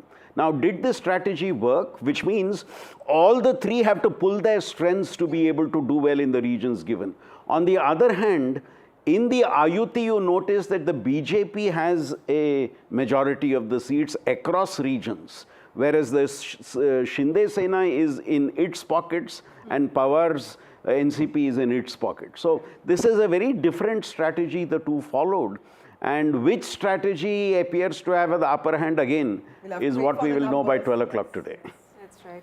Of course, the early leads are coming in. For our viewers, if we can just refer to the numbers that we can see on the screens right now. These are, of course, postal ballots which are being counted at this point in time, but the NDA getting a march ahead with 88 lead in 88 seats, and the MVA leading in 50 seats as we speak. And as far as Jharkhand is concerned, it's the NDA which is leading in 32 seats at this point in time, and 16 seats where the India bloc is leading. But these are very early days. Absolutely. Remember, counting always begins with postal ballots reserved for specific groups, including those with disabilities, security personnel, and certain government employees who are involved in essential services, after which is when the EVMs, they get opened and their votes get tallied. By midday is when we are told early trends will start emerging. And then, of course, the consolidation of leads takes place. But in Maharashtra, it's a tricky situation, because even if the party manages to get the highest number of seats, we're not really sure if it will be part of the government. So I think it's very good that we are taking this electoral insurance policy at regular intervals, because I think last time around also there was this excitement about a certain parties doing well in the initial phase and the ultimate result being different. So I think to err on the side of caution is much better, and that's nice that we are doing it today as part of our analysis. Absolutely. So early trends have started coming in, but they can be misleading. We'll have to wait and watch how this situation pans out. But remember, important elections there, fight for the economy, for the capital of economy, for the financial capital of the country, and also Jharkhand, which is crucial to the tribal identity. Important wars taking place, and of course 42 bypolls, which will also see Priyanka Gandhi's electoral debut. And if she makes it, all Gandhis will be in the parliament. That itself is going to be interesting. Right. Time for us to take a very short break, but stay with us. Coming up on the other side, Vishnu Shom and Maria Shakil.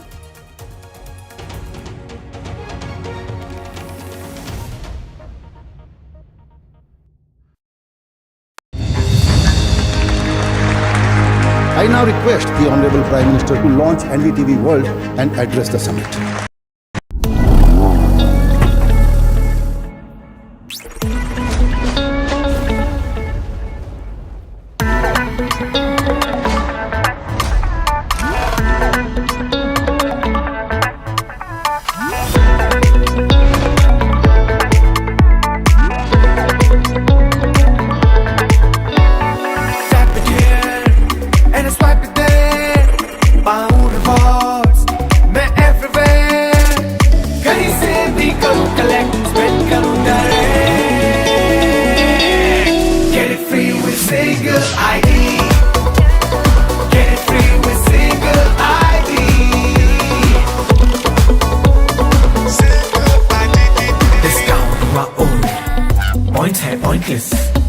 Cashback has flow, करते नहीं impress. Life would easy, कितना कुछ free, only with single ID. ये भी free, वो भी free, कितना कुछ free, only with single ID. Get it free with single ID. कितने सारे apps हैं मुझसे जुड़े, brands मेरे पास है सबसे बड़े. Get it, get it, get it, get it, get it, get it, get it. Only with single ID. Get it free with single ID. Download any single ID partner app, link your card and earn rewards with top brand. Get it free with single ID.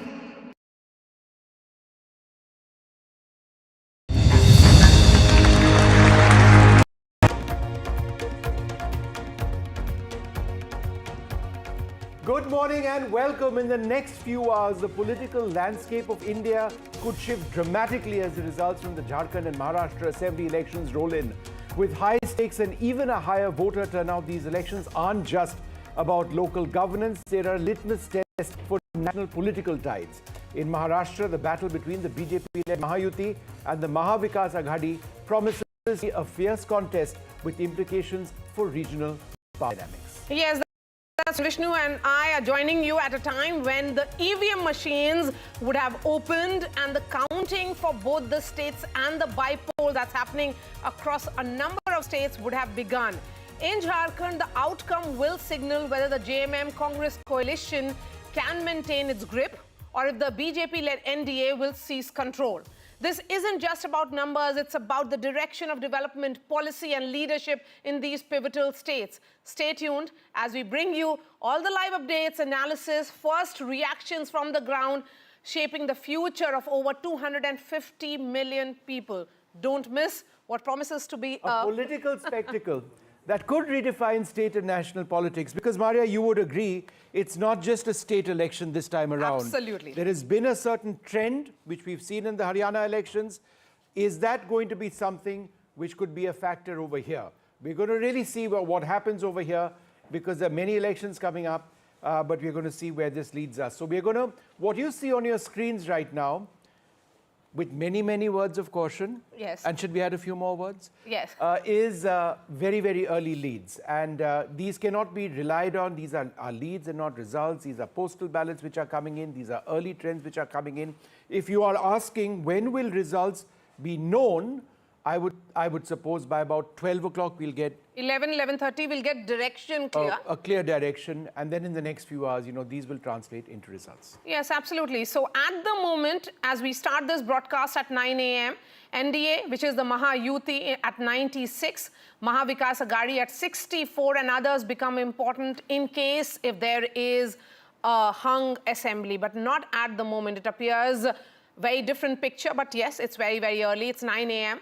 The counting of the EVM machines would have just about begun in certain counting centers only, not across Maharashtra or Jharkhand. Looking at the Jharkhand picture, the early leads coming in of more than 50% of 81 seats, NDA there at 35, India Bloc at 18. Of course, it is the JMM, which is the incumbent in Jharkhand. Let's bring in the reporters. Maria, hang on. Let me ask you a quick question. Please go ahead. Do you have any word on hotel bookings in Maharashtra? Yes. So that's an important point. I was speaking to some sources of mine across parties, and they were telling me that there are preparations underway. Still last evening, none of the sides were confident whether this result in Maharashtra, because it's very, very splintered in terms of 6 parties, Vishnu directly in fray. Both the Congress and the BJP have a part of the Shiva Sena and the NCP. So you really do not know which way this election will go. But I think directionally,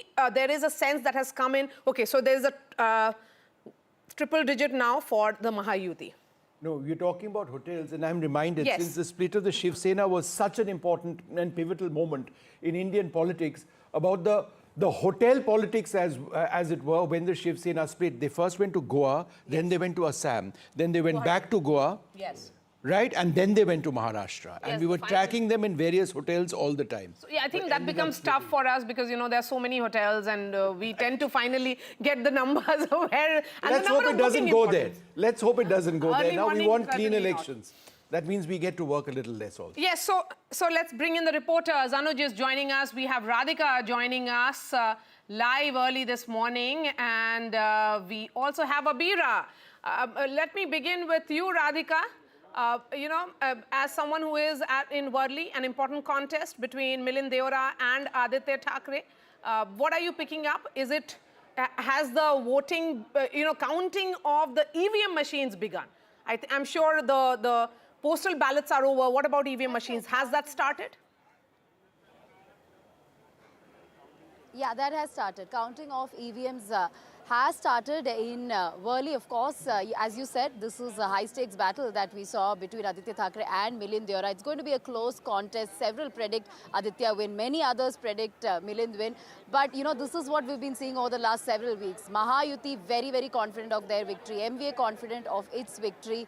And it could be hung assembly is what several people are telling us. But if it's going to be hung assembly, more drama post this. And as you were pointing out, you know, as reporters who've been covering this since 2019, we covered 2019 elections as well, and post that the Sena split, NCP split, we were just talking about hotels and resort politics. We did see, you know, when the Sena versus Sena split happened, the number of hotels that all of them were put up in, first Surat and then Guwahati and then Goa. And the discussions really among reporters is, will we have to go to several of these cities and be parked outside many of these hotels? So that is a concern for reporters also, not just the, you know, candidates, leaders and the political parties. But having said that, yes, it is a close contest. Mahayuti versus MVA, unlikely alliances, a lot of realignments we saw in the last several years. So therefore 2019 drastically different from 2024. In 2024 we are talking about 6 parties and unstable alliances, as one would say, 2 Senas, 2 NCPs. So therefore, yes, you know, although early trends may give Mahayuti some edge and perhaps later MVA some edge, but we'll have to really wait till the end because it's down to the wire really as far as Maharashtra Assembly elections are concerned. You know, yesterday multiple meetings took place, Sena meetings, BJP meetings, Congress meetings, to ensure that their flock stays together, one, and secondly, if it is a hung assembly, who are the independents, who are the rebel candidates, and which are the smaller parties they could perhaps depend on. So yes, it's all down to the wire as far as Maharashtra is concerned. We'll have to wait for a few more hours to understand if it is going to be a clear mandate either for Mahayuti or MVA, or if it's going to be hung assembly, which means it's going to be you know, chaos and confusion for weeks ahead. Mahayuti at 110, Maha Vikas Aghadi at 68, of course, as we have said, that the counting of EVM has just begun. Anuj continues to be with us.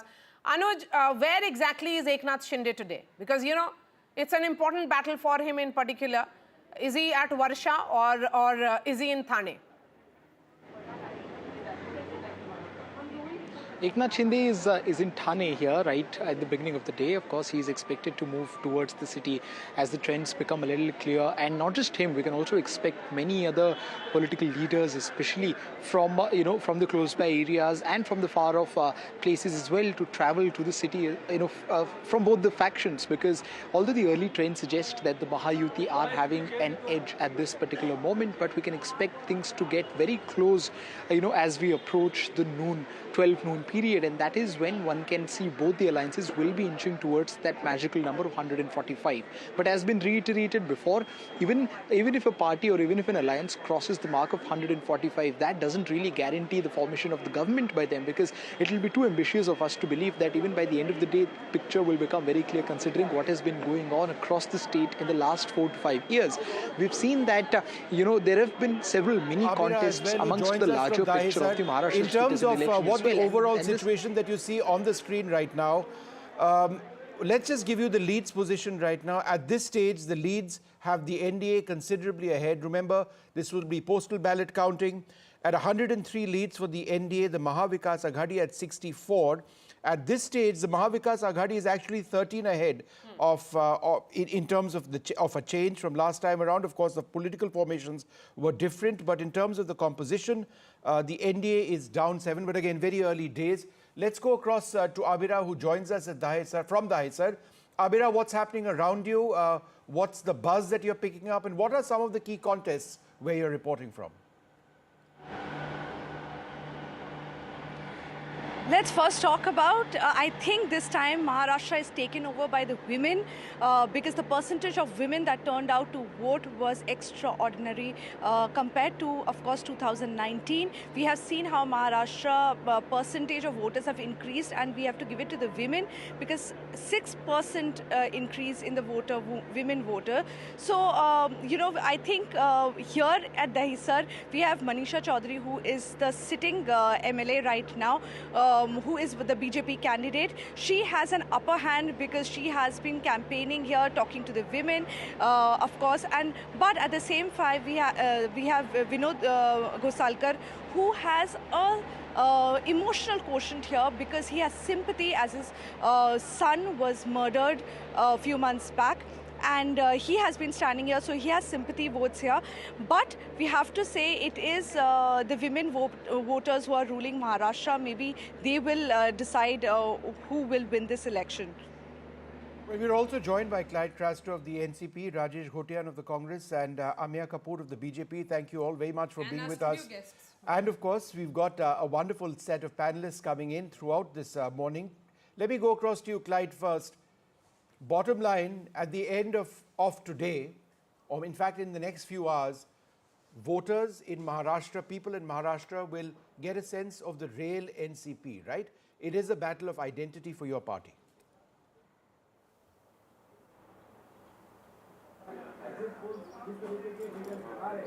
Clyde, can you hear me? Can you hear me? Can you hear me? Yes, can you hear me? Did you get my question? Yes, please go ahead. Yeah, I got your question. Can you hear me now? Yes, please. Okay. Can you hear me? All right, we'll come back to Clyde in a moment. Let's just go quickly across to Rajesh Ghotian of the Congress Party. Rajesh, I know these are very early right now, but it does appear that in terms of the lead situation, the NDA considerably ahead of the MVA. Any quick thoughts that you may have? See, when I started seeing the counting, I knew it was not possible at all. And if you see, I have been looking at the left side, that is on the screen, at a lot of Marathi channels, one of them being yours, NDTV Marathi. Now, I am having a lead count of, I don't want to just market any other channel on your channel, but I am having the latest on all the 288. It was 137, 135. So what you are showing will finally go there. And as of now, I don't want to be wrong also, it is showing 140 to Mahayuti and 132 to MVA. And this is not even the first round. So I'm very sure I was on your channel 2 days back. Yes. Hello? Sajjan, come in on this. When we are looking at these numbers, it's 120 is what we are looking at for Mahayuti at the moment, and Maha Vikas Aghadi at 80.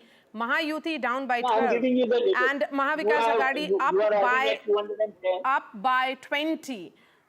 Very early hours, 9-11 isn't really the time we can come to some conclusion, but how are you looking at it?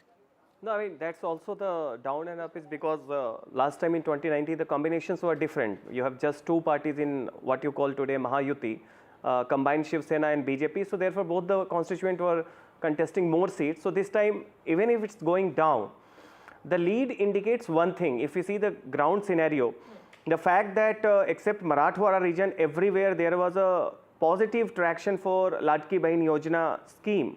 To Eknath Shinde's image has also taken some sort of upward pull factor.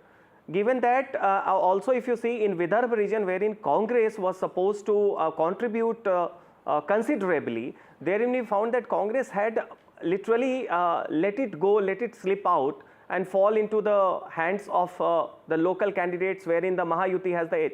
So overall, I think if more women voters, as the report is there, have voted in this, so therefore the Ladki Bahin Yojana impact is going to give positive traction to the Mahayuti. Okay, Aditi? Well, we have to see what role or what the performance of Sharad Pawar is, because this is absolutely a make and break election for him and his party. We have to, I don't know what the reports are from Baramati. I don't know what the reports are from other areas where... I will just mention that because NCP SP at the moment, their leads are, they are contesting on 64 seats. Lead is in 33. There's a change of plus 21 for NCP SP at the moment. So which is... They're contesting in 86 seats, right? 86, yeah. Yes, 86 seats. So far we know 51. about 64. 51 so far. 64 we know about so far, yes. So even assuming that it is... The F5 update button, eh? Yes. Even if we assume that it is around You know, they're leading in 1 out of every 2 seats that they contested. That's pretty damn good as strike rates go. But we have to see what, I'm really interested in knowing what happens in Baramati. Yes. In fact, there's a further update, Maria. You know, I mean, they're contesting in 86, the NCP SP. So far, there are leads in 71. There are leads now in 37. They're leading now in 37. There's a gain of 24 seats. And that's very significant. Yes, that's pretty good. Let's bring in Clyde and get a reaction on this. You know, of course, as far as the Lok Sabha is concerned, Clyde, we saw the results, and Sharad Pawar did give what was seen as a debilitating blow to his nephew when Ajit Pawar's NCP managed only 1 MP while Sharad Pawar dominated the NCP completely. I don't think so. You know, even in this election, Sharad Pawar, the NCP battle is going to be settled so easily. You know, Mr. Pawar remains that dominant figure in Maharashtra politics. Good morning, Maria and Vishnu. I hope you can hear me now. Loud and clear. Am I audible enough? Am I audible now? Clyde, you've been audible all throughout. Can you answer the question? Okay, thank you. Thank you so much. So I heard you. You know, I'm getting my updates, from Baramati. Yes. So at the moment, Mr. Ajit Pawar is leading, but overall picture is that, the NCP, my NCP, which is Mr. Sharad Chandra Pawar, we're leading in 45 seats at the moment. That's the update I'm getting from my central office, that we're leading 45 seats. So it's going to be neck to neck, but, like Maria just said, is it going to be settled, which is the real NCP? I have no doubt. I have no doubt we are the real NCP. The election commission may have given the verdict, things have panned out, but we all know who formed NCP. We all know who is the president of the NCP. These things happen, but at the end of the day, people of Maharashtra will decide today what they decided in the Lok Sabha election. We won 8 out of the 10 seats that we contested it. So I think it's going to be a decision that the people have taken. It's going to seal it this time around. But having said that, the updates that I'm getting also, we are neck to neck. The Mahayuti and Maha Vikas Aghadi are running neck to neck. It's a battle of identity for your party.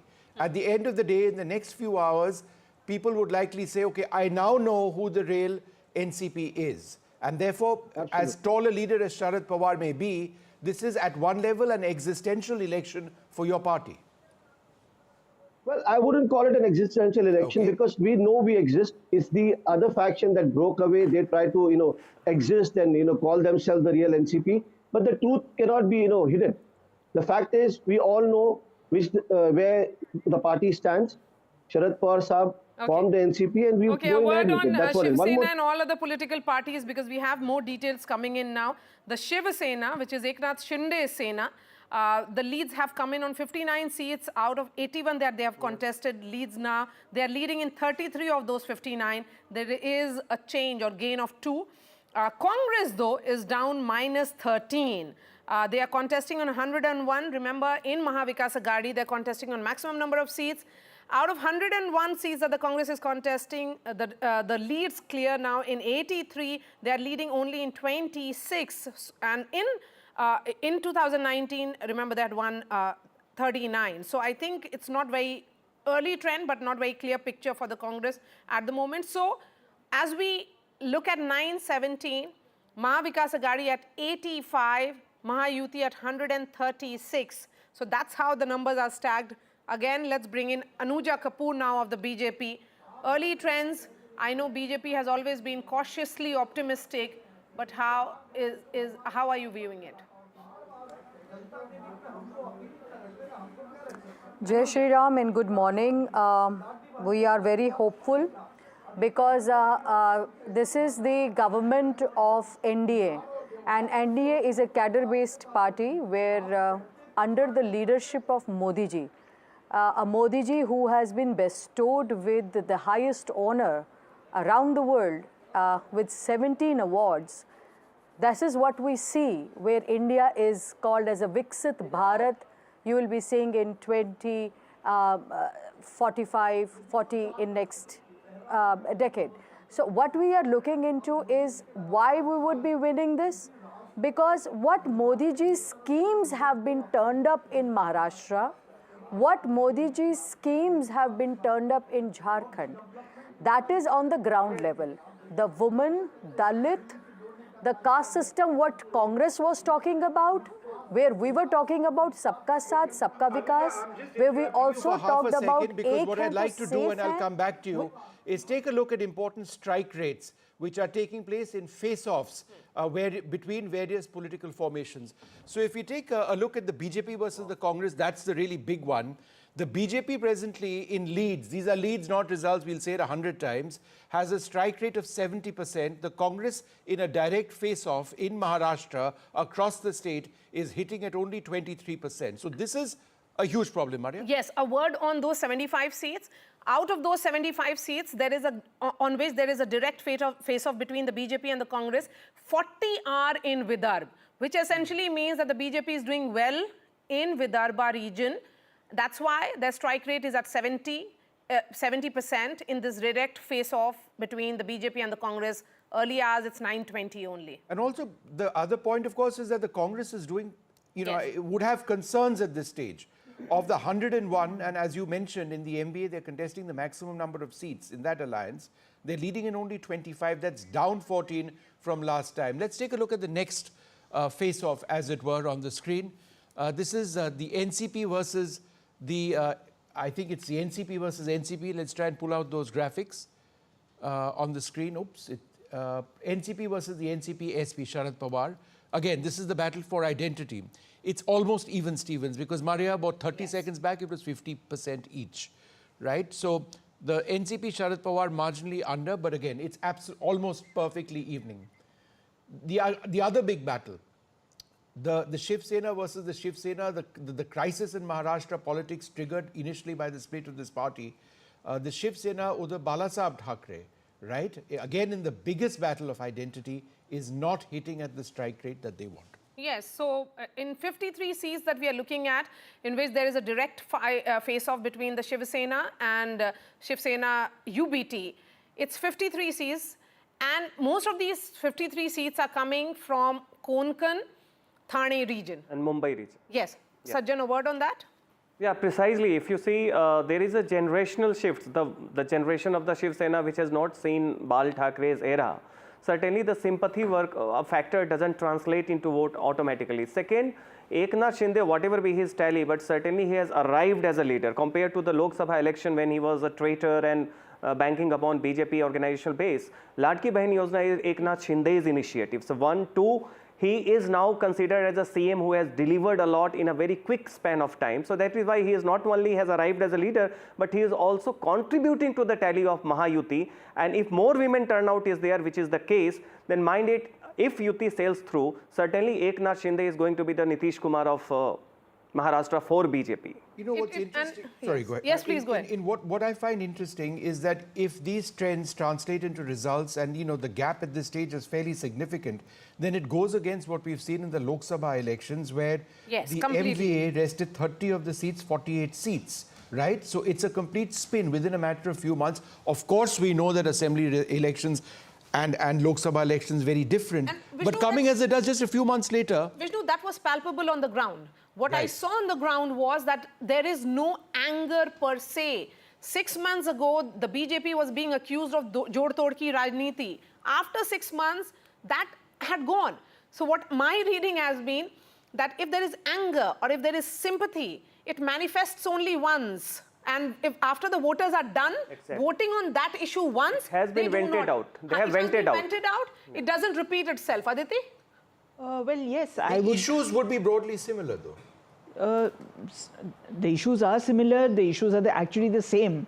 Issues of farmer suicide, issues of socio-economic crisis, issues of investment flying out of Maharashtra to other states, levels of corruption. Those issues are very much in people's minds. They continue to be throughout the campaign. This is what one heard. But I think leadership also matters a great deal. And so this election proves to us how much leadership actually matters. Sharad Pawar continues, according to the result, continues to be a formidable leader in Maharashtra, despite the current situation that that seems to suggest that Ajit Pawar is following closely behind him. Okay. The Shiv Sena UBT leadership has proved that it is not up to the task, and you can only go so far as up to a point with the theme of betrayal, and the Congress frankly has completely they are underperforming in a very big way. And I would say Down Vidarbha 15 in from particular, last time.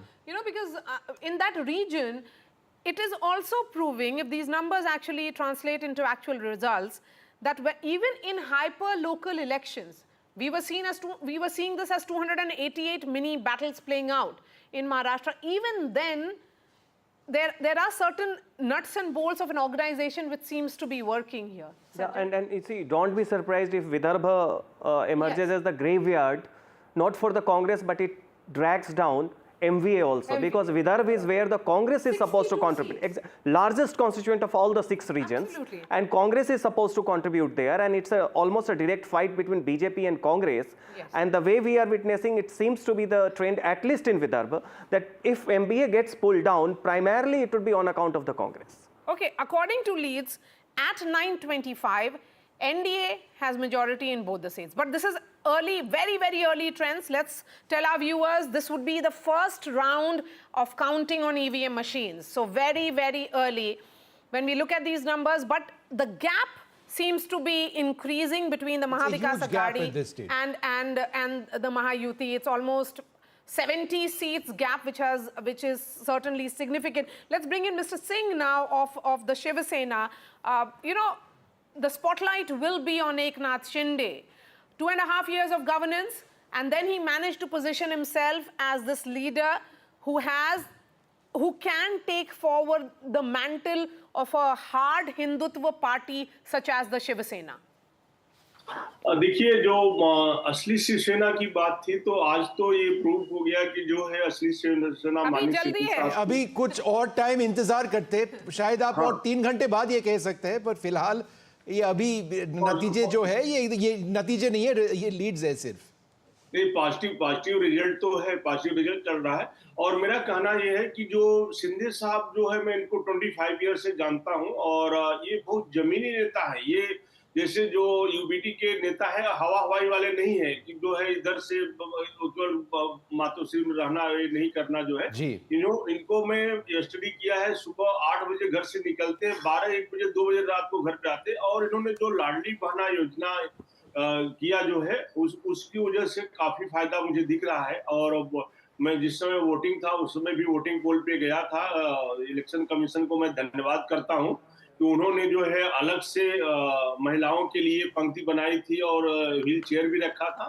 तो जो शिवसेना साहब का जो काम है इस election में दिख रहा है, और मुझे पूरी उम्मीद है कि महायुति की सरकार बनेगी। What I really want to focus on, and let's just have that graphic up once again on the NCP versus NCP battle, because that to me is the most fascinating battle in the battle for leads at this stage. With the NCP, Sharad Pawar up 23 from last time around, whereas the NCP, the Ajit Pawar faction down 12 from last time around. So,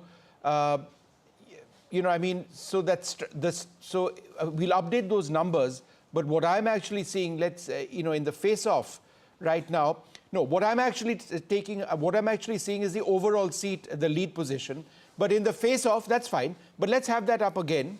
Where are the two against each other? And we'll be updating these graphics as well. It's a 54% to 46%. So the NCP of Ajit Pawar at this stage seems to be going up. But again, that's something that we would want those numbers revised to see whether there's been a change in that in the last few moments as well. Yes, that's right. But this battle of NCP versus NCP in Baramati and parts of Marathwada. Yeah, parts of Marathwada and Baramati primarily for the first time, despite all these gossip that there is some understanding between Sharad Pawar and Ajit Pawar. In Baramati, for the first time, you'll see entire Sharad Pawar family is spiritedly, they have campaigned against Ajit Pawar personally to ensure his defeat. Sharad Pawar's wife, who never stepped out in politics, hitherto. Okay, just a moment. I just wanted to go across to Clyde, because the numbers which I'm reading, Clyde, in terms of leads, actually has the NCP SP ahead of the NCP. Is that what you're getting as well? So we'll update those graphics of us. No, Vishnu, I'm not taking anything away from what you've got, but I have got my central office, which we are monitoring because it's not surprising that we are monitoring both these parties. So right now we are leading in 43 and the Ajit Pawar group is leading in 20 seats. That's what I'm getting from my central office. So 43 NCP SP and 20 seats to Ajit Pawar. That's what is the situation right now. Ajit Pawar and Ajit Pawar candidates are leading in 15 constituencies at the moment in this direct face-off which is happening between the two parties. So Ajit Pawar, who did really badly and poorly in the Lok Sabha polls, is trying to regain, or is he riding on what was seen as sympathy, sentiment done away with? Now it is about strengthening Mahayuti, the government of the day, because if these numbers hold and the gap between the two sides is only increasing, it's a pro-incumbency vote which is playing out across Maharashtra. And a word again on this, Aditi Fadnis. Maharashtra since 1987 has not voted a single party. It has always been an alliance government in Maharashtra. This is again, as we saw in 2019, it was a pre-poll alliance that the voters may be looking at favorably. If these numbers hold, we are saying it repeatedly, this would be first round only on the EVM machines. But if these numbers are correct for Mahayuti, then Mr. Devendra Fadnavis will be always the bridesmaid, never the bride? Because everybody is doing extremely well. And also, although the BJP has contested the largest number of seats, they will once again be relegated to supporting a smaller party from the outside, which is... Or maybe initially they'll not rock the boat, and we'll see that now. Maria, I'm just going to come back to a point I was mentioning earlier on, and according to the updated figures that we have also coming in and we tabulated with the ECP, again, it's the most fascinating fight for me right now is the NCP, SP and the NCP. The leads position of the Sharad Pawar group of the NCP, according to our data, is 32. The NCP is at 27. Remember, the NCP Sharad Pawar is contesting in 86, the NCP contesting in 59. The NCP Sharad Pawar, in terms of all their contests, this is not just NCP versus NCP, but in all their contests, is actually up 19. Now, if you take a look at that compared to where the Congress is, at this stage, the Congress in the leads position is down 15. So in terms of the big partner, as it were, in the equation, the Congress contesting in 101 seats, it's quite clearly underperforming in a huge way, and the NCP SP appears to be doing reasonably well. Now, is that good enough or not? That we will get to that later. But Vishnu, I just wanted to make a small point, which is that the Ajit Pawar faction of the NCP, I continue to call it the Ajit Pawar faction, has actually not contested on its own symbol in many seats. So granular data could result in a different picture. You're talking about independents? I'm talking about candidates of the BJP who are contesting on Ajit Pawar's symbol and vice versa. Yes, Shaina NC. Exactly. She's contesting on a as a Shiv Sena candidate. Exactly. So that granular detail is also quite important when we try to assess the positions of relative positions and strengths. All right. Well, we've got our correspondents out across the field right now, reporting from the BJP headquarters. Who do we have up at this stage? Prabhakar and Aishwarya join us. Let's go straight across to Aishwarya. Give us a sense of what's happening at the BJP headquarters. Laddu?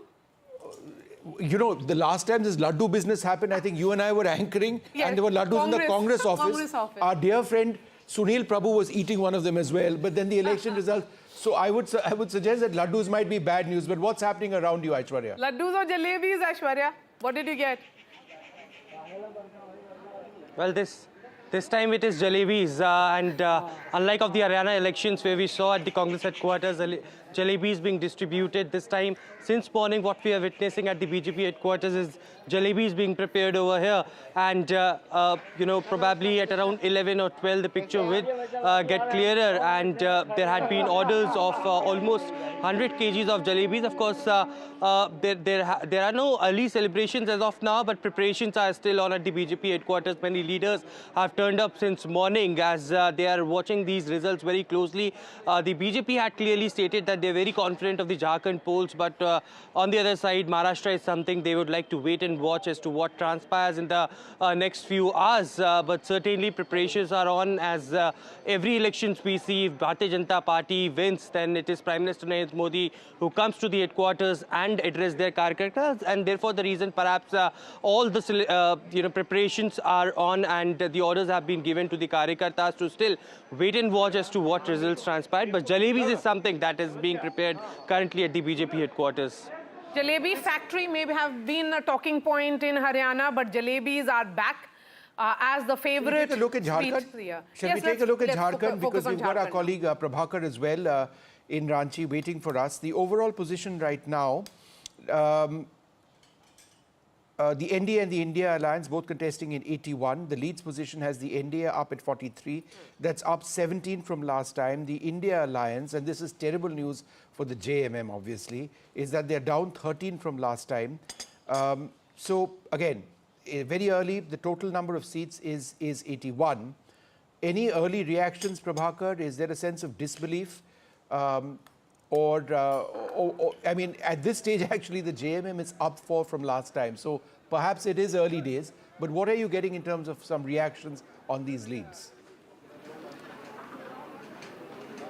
I think the leaders from both the factions, they will first wait for the numbers to settle down, and then they would react to the results which are coming in. But as of now, of course, the trends are showing that the NDA is in a leading position, and that would be a big setback for JMM, because they were quite upbeat about it. They were quite positive that they would actually be able to come back in power, and it was basically they were riding on the hope of this Maya Samman Yojana, which is their flagship program actually to attract women voters. And what we saw on the ground during the polling, that women were there in large number on ground voting, and JMM actually believed that it was because of their scheme, the Maya Samman Yojana, that women have come out largely to vote for them.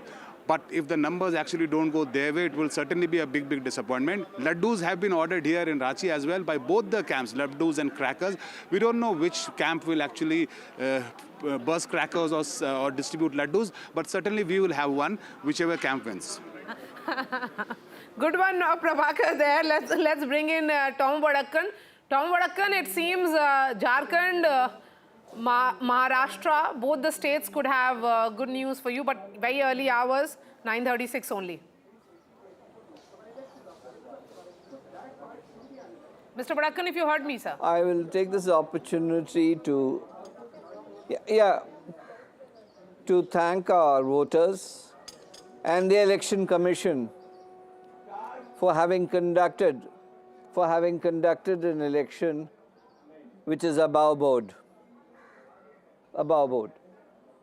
Whoever wins or loses, this is democracy at full play. No, but Tom, you're being terribly philosophical early in the morning. If you have delivered, got some very positive you will win. leads positions to you in Jharkhand and in Maharashtra. Where is the excitement, or are you in a sense of disbelief that you're doing as well as you are in the leads position in both states?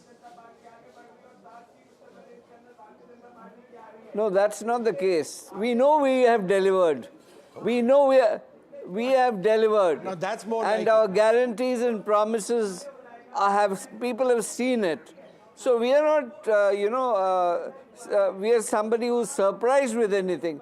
If you work hard and you deliver, your Kalikartas are there and the results are there, then there's nothing to stop you. And if democracy is anything that we can talk about, that is what you deliver to the people, how well you take care of the people, and the promises that you keep and you maintain it. In these numbers that is the essential test, Tom, litmus test. That we heard two very women-centric schemes in both the states. In one state, you had about Ladki Behen. In the other, it was about Maiya Samman. In both these states, women voters came out to cast their vote. But if these numbers actually translate into actual results, in one state, they voted for the party which gave them that model of governance. The other one, they have voted against it. Quite right, absolutely, and we suggest that there are many other factors at work in both states. Well, they are very different states, so you can't really equate one with the other. But even though women have come out to vote in large numbers, the factors that have impelled them to vote in certain ways may be different. And also the tribal voter, we'll have to talk about them. That will become a crucial vote bank now. You know, all that outreach with regards to, Birsa Munda Jayanti and visually impactful images. It's not just that. It's also what BJP told us is in the Kolhan region, where the BJP, which sends 14 seats to the assembly, in the last election, the BJP got 0. Kolhan is where Champai Soren comes from. Right. That's right. So it's possible that the base of the tribal JMM-led tribal consolidation, the base of that grouping is completely broken. You know, Sajjan, that's an interesting point. Hemant Soren in these elections, the fact that he came out of jail as a sort of hero, the fact that the JMM were looking at the entire narrative of how their premier leader has been targeted by agencies. If these leads translate into results, then that entire narrative completely collapses. And I would suggest, perhaps even more than the women voters, it is the narrative of the JMM and Hemant Soren not working out that would go against them and decide the sympathy factor, which would win or lose the election for them. Yeah, therein comes the relatively the core zones wherein the impact of the leader is there. So besides Santhal Pargana and among the Santhals, it has never been the case that JMM has consolidated all the tribes, let alone about the rest of the Jharkhand electorates. Last time what happened that BJP's Chief Minister Raghuvar Das and OBC, he ended up alienating both the tribals and the upper caste middle class voter, like Saryura and others, you know. This time, wherein the BJP, by aligning with AJSU and others, consolidated OBC votes, upper caste vote also has come, and with Babulal Marandi and others, they have been Urao, Mundas, Ho, Khadiya, lots many tribals. So that way sympathy factor needs to be given some external organizational push to be beyond the quarantined area of Santhal Pargana. Right. And when Congress is your ally, that doesn't seem to be the case. Okay, so Santhal is how many seats there? Santhal Pargana would be how many seats? In and around, if I'm correct, around 30 or something. 30. That's the dominant. It's similar to Vidarbha. I mean, the region which can make or break. But you have to remember that tribals are only 27% of Jharkhand's population. Right. Now, the other castes, OBCs, particularly the Kurmis, and specifically among the Kurmis, the role of Jairam Mahato, who has emerged as a very major a potential chief minister candidate among the Kurmis. That is also very, very important. The Congress down last time in Jharkhand from last time. They're contesting a significant 30 seats. They were always being carried along by the JMM, but with this, it's just not worked out. Okay, so a word on Jharkhand now, and if we can do a party-wise breakup. The BJP is contesting on 68. We have leads in 65 so far. The BJP, of these 65 seats, the BJP is leading in 35. They have made a gain of 11. JMM contesting on 43 seats. We have a picture clear of 41. There is a change of -3. The Congress is down -9. It seems to be certainly bringing down this entire alliance. AJSU, the alliance partner of the BJP there, it is contesting on 10 seats. They are leading in 6. They are making gains of 4. So a word on AJSU. Yeah, Atsu contributes to especially the Kurmi Mehtos. The Kurmi Mehto, yes. Hazaribagh and bordering the Purulia, all the regions wherein you have Kurmi Mehtos, and who last time also got alienated. So this time, that is why the women-centric scheme is one factor that should have contributed to the JMM Congress alliance. But when you do not do your homework right about the social base, for example, in Maharashtra, you see, except Marathwada region, wherein the Jarange Patil factor seems to be contributing to, going against the BJP. Everywhere BJP again, consolidated among the OBC base, Madhav Alliance, Mali, Dhangar, Vanjaris, Teli, etc.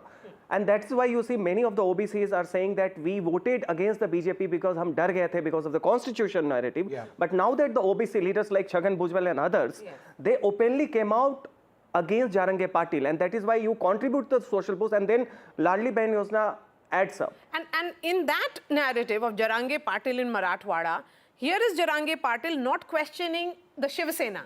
He's questioning his target is essentially Devendra Fadnavis and the BJP. That's the caste. No, that not Maratha leaders of BJP. No, yes. Primarily the Devendra Fadnavis because he's a Brahmin. Yeah, so I'm saying even then Jarange Patil was selective in his target questioning. So that essentially confused the voters even more. When I met him at his home in Marathwada, he gave me an impression that yes, I'm going to start agitation again, and all his questions was only against Devendra Fadnavis. Right. So the BJP chose that in Marathwada, Devendra Fadnavis will not be in the front line of the campaign. No. He'll be much behind. I just want to switch very briefly to Jharkhand once again and pick up on the point that Aditi was talking about. I think Jairam Mahato and the entire insider-outsider debate is one of the most fascinating aspects of this election.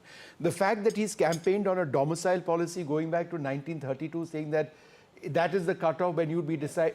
How significant a player is he in the context of these elections and this particular insider-outsider debate, which has also been core to what the BJP has been arguing? Look, this domicile thing is already a done and dusted thing. Babulal Marandi way back, 2 decades back. It comes up, yes. Now in Jharkhand, more than that, I think his crucial impact would be among the Mehto, Kurmi Mehto community who are sizable in Jharkhand. Because I think this outsider-insider debate has been dusted. It doesn't have the resonance, but because the very demand of being included into the ST category.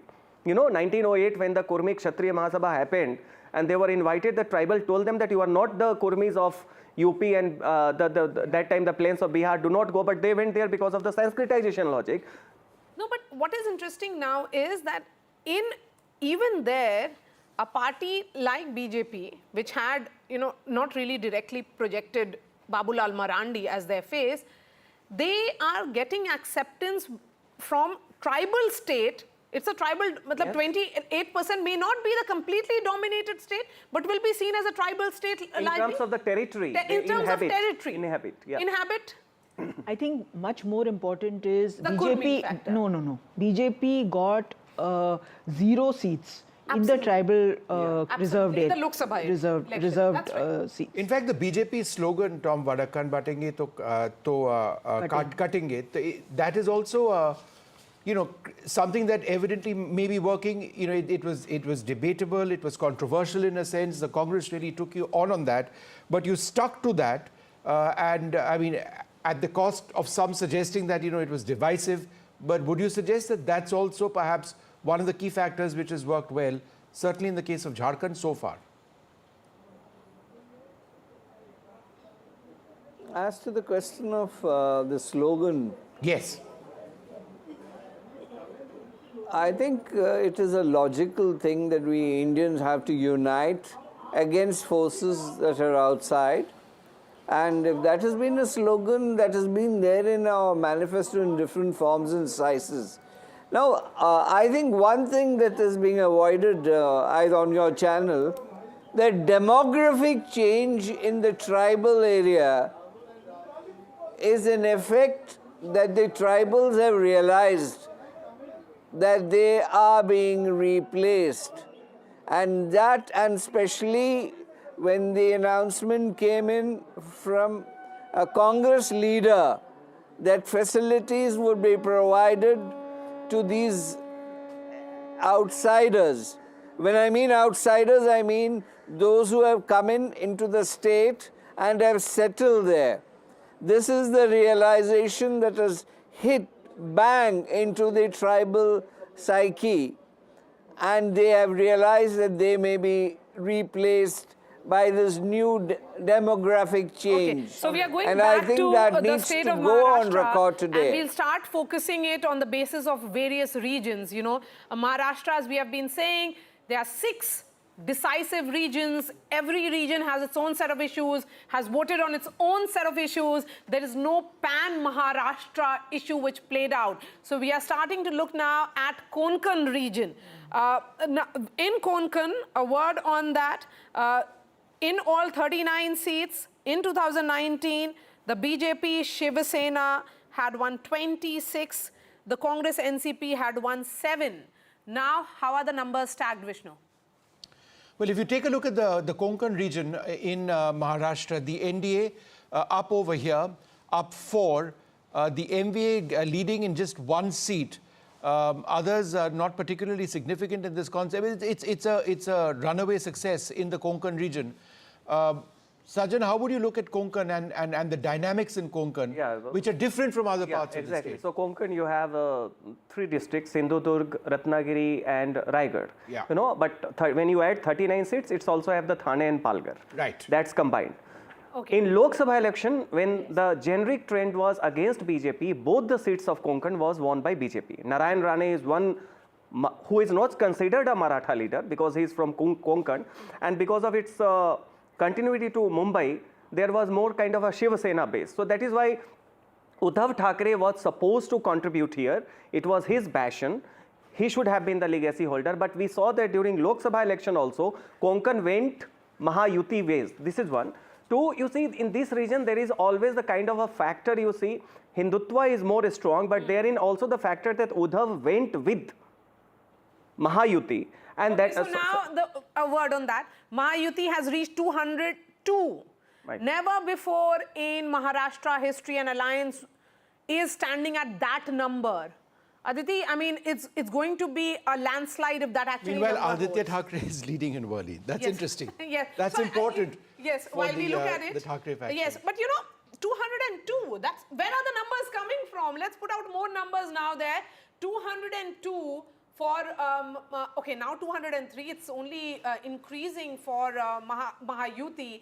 So let's bring in region-wise again, Jui, starting with Vidarbha now. Let's move to Vidarbha because that's an important battle there. In all 62 seats, how are the numbers stacked? Okay, massive gain for Mahayuti there.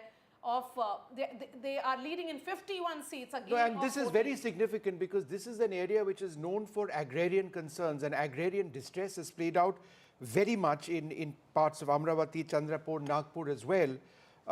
Farmer suicides was something which was very, very big over here. Yavatmal is here. Yavatmal is in Vidarbha. In Vidarbha as well. If the NDA is doing well in these issues, then the sense that the MVA really held the narrative when it came to addressing farmer issues hasn't held true at all. No, certainly not. And therein comes that, yes, there were complaints about the low productive of soybean and cotton. Yes. Prices were not much. But yet people said that when you, I mean, we do not treat ourselves as farmers in isolation, women in isolation. They treat how the household income has been affected. This massive cash schemes that was there between Raksha Bandhan and Deepavali. On an average, there was a feeling that 20 to 30,000, you know, has come in most of the household, and that is why not only it neutralized, it gave a positive spin. Can I just revisit? In most of these and seats, Maria, you answer this question for me. In most of these seats, what people want to know. When do we move away from saying that these are early leads to saying that we are now in a particular direction? You know, it's now 10 o'clock almost in the morning. I think post 10:30 we will be, because it's not really, you know, it's not. It's consistent. Because at this stage, for the MVA to turn this around would mean a massive change in the lead's position. I think that's. Which is why I'm asking. It's going Sorry, to be go ahead. So I think we'll have to wait a little more. We have always been cautious. That's how NDTV, you are the veteran of NDTV, has been functioning. So let's hold our horses. It's not even 10 a.m., ladies and gentlemen, 8 minutes to go. By then, we'll have a clear picture of Maharashtra, 288 seats. The leads would have come in, early leads, very early leads. But yes, it looks like the Mahayuti at the moment could very well be home. But yes, let's look at Vidarbha. We have discussed Vidarbha. Moving focus now to Marathwada. Let's focus on Marathwada region now. In all, 46 seats here in Marathwada. BJP, Shiv Sena, that time around it was the united Shiv Sena, perhaps undivided Shiv Sena at 28, Congress NCP was at 16. How are the numbers tagged now? So again here the NDA, that is the Mahayuti, has taken a lead. They are leading in 36 seats, Maha Vikas Aghadi at 9. So that Jarange Patil and the supposed meeting which happened between him and Mr. Sharad Pawar, what really happened to that? Well, I mean, ultimately caste is very, very crucial to a lot of decisions that people take. I just want to go through some of the key issues in Marathwada. Yes, please. Which composes of Aurangabad, Jalna, Beed, Marathwada, drought, underdevelopment key issues, issues of caste politics, water scarcity and agricultural issues. So some similarity with concerns raised in Vidarbha. Again, this narrative appears to be a runaway, in tackling this, seems to be a runaway success in terms of leads for the NDA at this stage. And interestingly, in Jalna, when Jarange Patil okay, so it's 212 now for the Mahayuti there, and the MVA numbers, MVA numbers are only declining. So there is no hung house, there is no chaos among the mind of the voters. One word on the ground was stability. A government that completes 5 years in office, that's what people of Maharashtra have voted for. They did not want any jod-tod. They did not want. They've had enough of that. They have had enough of that. So even if Jarange Patil was angry towards Devendra Fadnavis, a Maratha chief minister in Eknath Shinde managed to neutralize his anger in a great extent. In fact, what had happened was that soon after when the protest started, the chief minister had travelled all the way to Jalna to meet Jarange Patil, to send him that message that he is sincere about reservation. He got that 10% passed by the assembly. Yes, that exactly. made an important impact, that he was seen as sincere to the cause of the Marathas. Yeah, and also in the last moment, because this seems to be counterintuitive in Marathwada, because Marathas constitute around 30% of the population there. Then you have 18% Muslims. Then you also have the Mahar Buddhist voters who are not much under the impact of Vanchit Bahujan Aghadi. So this triple M, Marathas, Muslims and Mahar Dalits, was supposed to be demographically help the Maha Vikas Aghadi, which is not happening, which means that in the last moment also there were conversations that Sharad Pawar had been chief minister multiple times. What did he do? Now he is supporting all those demands, and then Jarange Patil being the B team of Sharad Pawar, that narrative also came. But besides that, I think also it was a counter consolidation of the OBCs, because Pankaja Munde is there and lots many other OBC leaders are there. And apart from that, I think women factor perhaps seems to be the X factor in Maharashtra, because the kind of victory you see simply by caste and community demographic, it doesn't make sense. If there is one of the best signs for Indian politics. We've seen the rise in women voters in the last couple of assembly elections. They were dominant, for example, in the Madhya Pradesh elections, Jharkhand, and this time as well. Son of Raj Thakre is trailing in Mahim. Right. We haven't discussed Raj Thakre. No, we haven't. It was not expected to be a very significant factor. Absolutely. MNS, what happens to Raj Thakre after this if his son is also trailing? His cousin is winning. Yes, so does it mean end of road? We don't write off anyone, but Amit Thakre, this was his electoral debut, son of Raj Thakre, MNS Supremo. He is trailing from Mahim. But let's bring in Ratndeep. Aditya was taking on Milindyora, right? Yeah. I'm being told to take Ratndeep now.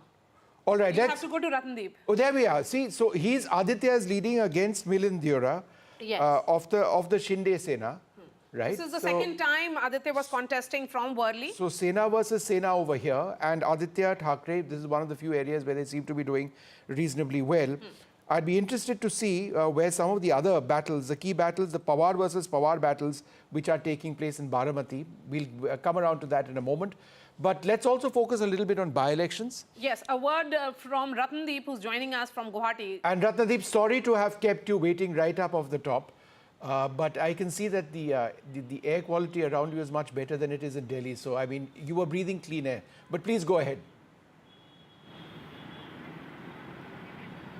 That's right, we are breathing clean air, and perhaps in the by-polls in Assam, where there are 5 seats which went for by-poll, there is initial good news for the ruling BJP and allies, as out of the 5 seats, the leads that we are getting after round 1, in 3 seats, BJP and allies are leading, and that includes the crucial Samaguri seat, which has been a Congress stronghold since 2001. Since 2001, Congress had never lost Samaguri, but after round 1, BJP candidate has taken an early lead of 2,000 votes. So therefore, remember, this time BJP has campaigned hard there in the stronghold of Congress heavyweight Rakibul Hussain, and his son, 26-year-old Tanzil Hussain, is making his electoral debut there. And there, it seems the BJP has been able to make some early inroads in the seat of Bihali, where a BJP turncoat was contesting on Congress ticket, where Congress heavyweight Gaurav Gogoi had led the campaign. There, Congress is trailing, and also from Meghalaya, from the Gambagre seat, which is a prestige battle for Congress Sangma's family, with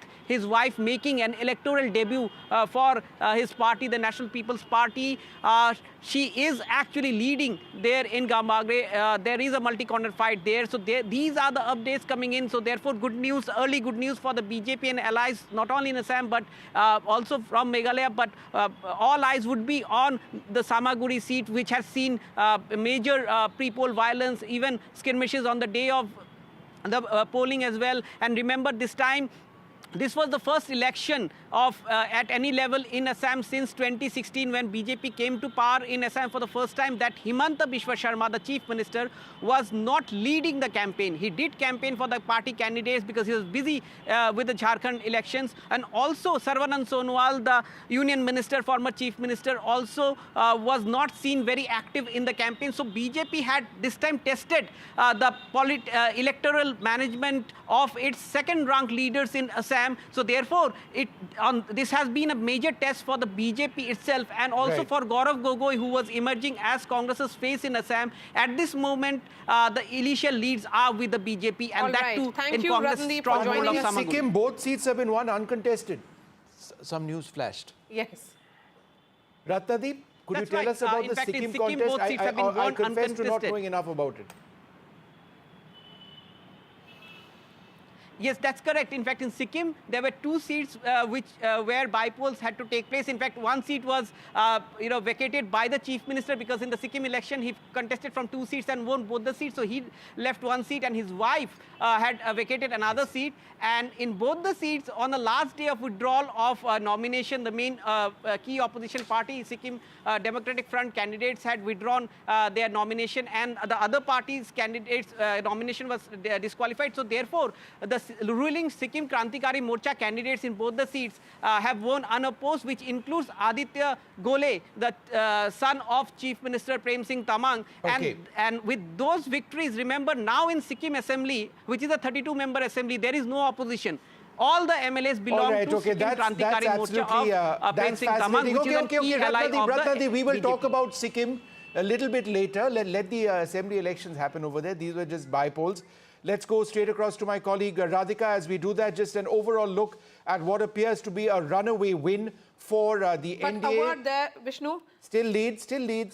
That's my next sentence. But just look at the gap right now. Remember, the magic mark is 145. They are well ahead of that. For the NDA at this stage, to reverse this, the leads position would be fairly extraordinary. There are different rounds, obviously, of counting and rechecks, even of the electronic voting machines. But at this stage, it appears that the NDA in the leads position completely ahead. Let's go straight across to Radhika, who's been tracking all of these developments and joins us now. Radhika, is there a sense of despondency building up among members of the MVA at this stage? Any reactions from the Mahayuti, for that matter? No reactions from MVA as yet, but when we did speak to leaders of Mahayuti, they are obviously putting up a confident front, which they did yesterday. But as of now, no reactions from the Congress or Shiv Sena UBT faction at this point. They're of course waiting and watching. They say that these are early trends. Let's just wait for a couple of hours more before we can call the elections. But I am at BJP headquarters in Mumbai, and these are the scenes here. Of course, several leaders are inside. None of the top leaders have come here yet, but Mangal Prabhat Lodha is inside along with several other leaders as well as district presidents also of a few areas. They're also inside having a small meeting. But this is the how the BJP office is looking. In fact, they've put up a huge screen as well where the numbers are put up for media to sort of take a look. So this is, you know, as far as Mahayuti numbers are concerned, yes, Mahayuti is in lead. And when we did speak to leaders, of course, they attributed to all of the infrastructure projects and also very particularly on the Ladki Behan scheme. We know for a fact that the number of women voters increased considerably this time, and that has been attributed to the success of Ladki Behan scheme, at least by the members of Mahayuti. One is that, and the slew of infrastructure projects that came into effect in the last, you know, couple of months at least, especially in parts of Mumbai. When we did speak to voters of different kinds in Maharashtra, particularly in Konkan region, Mumbai, Thane, they were talking about the development initiatives, projects that have come in the last couple of years and that are in the pipeline as well. That is something that really did lure voters. And some of the projects did happen, or rather got launched or inaugurated just a few months ahead of elections, particularly the Coastal Road project or the metro. So all that has clearly worked in favor of Mahayuti, certainly, and the schemes for women, as I said, Ladki Behan, schemes for youth, schemes for farmers, that have 100% worked for Mahayuti is what the leaders are saying. Again, early trends. Sure. We cannot, you know, call elections. Absolutely. Okay, Radhika, hold on a second. I want to go across to Sam Daniel for a moment. You know, we're talking about assembly elections in 2 states, but this is in a sense an all-India sort of feel because of the important by-elections. One of the crucial ones is Priyanka Gandhi Vadra, Wayanad in Kerala, looking to make her debut within Parliament. My colleague Sam Daniel joins us for more on this. So potentially one Gandhi replacing another. The stakes for the Gandhis are huge. They just have to win this one way or the other. It's a prestige battle like no other, at least in the context of these by-elections. Give us a sense of the challenges that Priyanka Gandhi Vadra faces over there, if any. Vishnu, certainly in terms of her performance, she's having a comfortable lead, winning more than 70,000 votes. And at the moment, as we speak, both the LDF and the BJP are at a distant second and third position. And for Priyanka, it's a kind of a springboard to replace Rahul Gandhi, who has shifted to Raebareli. And the challenge for her would be to disprove the outsider tag that the opposition has been campaigning during this run-up to the by-poll here, saying that she would not have time to spend in Wayanad. She would spend more time in Delhi, but that's the challenge she has to encounter and disprove it. But for her politically, it's a springboard to emerge as a strong leader for the Congress, one replacing Rahul Gandhi down south, and also to be a stronger voice in the parliament. She's known to be a powerful orator, both in English and Hindi, to be able to take on the BJP, as the Congress calls it. Many in the Congress also look in her a semblance of Indira Gandhi. And while Rahul Gandhi has emerged to be kind of a people's person, traveling across the country to move with the people and to emerge as a people's leader, the Congress feels it's also time to have a strong leader like Priyanka Gandhi, who will have enough time to work on the organizational challenges of the Congress. And they feel with this kind of a mandate, they hope that she'll be able to win with a larger margin than what Rahul Gandhi had won.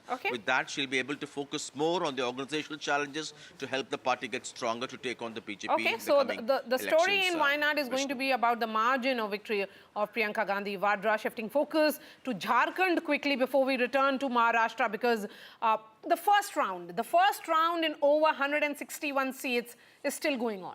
So let's be cautious while we look at these numbers and say, because in an assembly seat, depending on the size of that assembly, Maria is hoping hope that this turns out to be an extremely close election. From what we are seeing right now, it's a runaway success for the NDA. But that's what we do as journalists, cautiously waiting and seeing how numbers are turning up. But yes, so in all, there are 13 to 14 rounds So we'll have to wait and see. There's only one round which is currently still on of EVM counting. Yes, Prabhakar, go ahead. How many rounds over in most seats in Jharkhand? Yeah, we have just completed one round out here, and the numbers you are seeing on your screen, it's a very early trend, so we should not actually read much with these numbers. But yeah, the early trend shows that NDA is having a clear lead, and they are leading on 45 odd seats, which is a good number. And the JMM camp was still yesterday very upbeat that, and even today when we had a word with them in the morning, they were quite confident that they will be able to sail through, and it's their schemes on the ground which will actually yield results for them. Especially they are banking upon the vote of women here in Jharkhand because of the scheme which they have launched for them, the Maiya Saman Yojana, and they believe that this scheme, because of this scheme, the women, they were there in large number at the polling stations. So we'll have to wait for the numbers to settle down, maybe a few more rounds, and then we'll actually have the figure actually which way the wind is blowing here in Jharkhand. Shastri, how long does it typically take for a round to be counted? Because there are 13 rounds, as Maria pointed out. It's an electronic process. So it's almost instantaneous, right? It's a process of rechecking. Yes. My own sense is that by around 11. We should get the final trend, because I think Maria's word of caution to us flows from two things. What happened in Chhattisgarh and what happened in Haryana. You see, in both these states, we saw initial trends of one party leading. In Chhattisgarh's case, in both the cases, the Congress, and then you ultimately had a different result. So I think it's only from that perspective that this insurance policy is being taken, that things could change.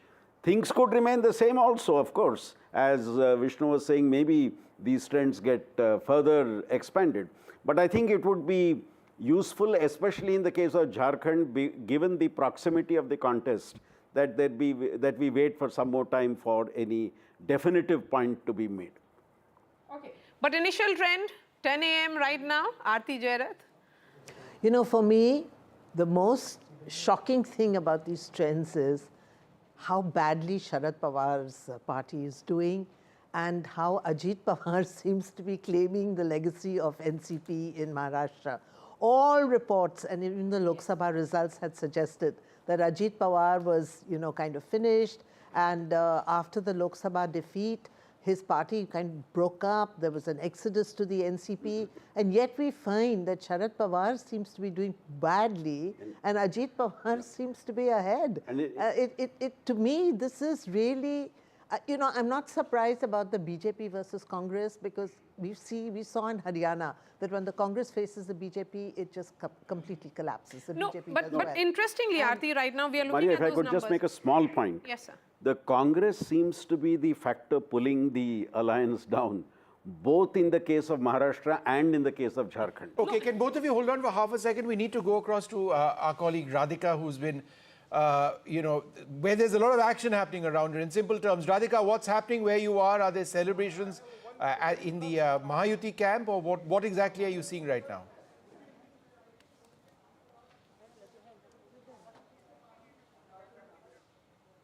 All right, she's walking into an office is what I'm told. Okay, so let's wait for that. In fact, just a while ago, we did see, packs of laddu being brought inside the headquarters here. I will just try and show you that, because they just went inside with those packs of laddus. But yeah, those are the packages that are kept inside the BJP headquarters here. So clearly indicating that they are confident of a win. Of course, Mahayuti is in lead. The numbers are looking great for Mahayuti, especially for BJP, which is why BJP headquarters at this point is buzzing. Those are packs of laddus that are kept inside to be distributed perhaps in an hour or two. They are being cautious, clearly. It's not getting distributed at this point, but perhaps in an hour or two, we could see that happening. But yes, as far as Maharashtra is concerned, we know that landscape changed, and therefore there was a lot of confusion and chaos when it came to results. There was uncertainty. It was not really easy to predict, which is why pollsters gave different predictions. Of course, most of the pollsters did say Mahayuti would win, but there were pollsters who also gave prediction of hung assembly, and some also giving sort of advantage to MVA as well, which is why it was hard to predict. Also because of the number of parties in fray this time. In 2019, just 4 parties. It was BJP, undivided Sena, and of course Congress and undivided NCP. It was a straightforward election at the time until Uddhav Thackeray decided to break away, and then things changed from then on, and then of course all the splits, which is why this is the first assembly elections, of course, post these splits, and therefore things have changed drastically, which is why all kinds of permutations. Just hold on for half a second. I think Aarti wanted to make a really important point. Well, yes, and we'll come back to you. We'll come back to you. Stay put. Stay put, don't go anywhere. What you were mentioning is the battle for the heart and soul of the NCP, which Sharad Pawar, in what possibly his last election, absolutely, he's 84. He's turning 84 next. He's 84. This is his last election. He has been the doyen of Maharashtra politics for the last 4 decades, dominated either in front as chief minister or as a power behind the throne. And now we see a near wipeout of, so far at least, unless things change, we're looking at a wipeout of the Sharad Pawar NCP. Let's have clearly the NCP legacy versus is going NCP to graphic. Ajit Pawar. We're going to have the face-off, as it were, or the NCP versus NCP. Okay, so we have now graphic the on trend stage. in all 288 seats in Maharashtra. It's 10-15.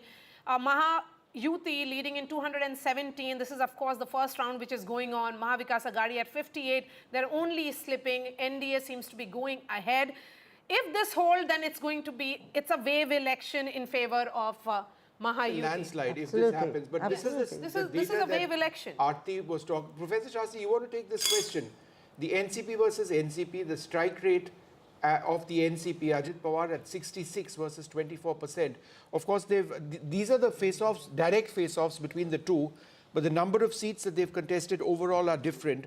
The NCP contesting in 59, and the Sharad Pawar camp, I'll give you the numbers. 85.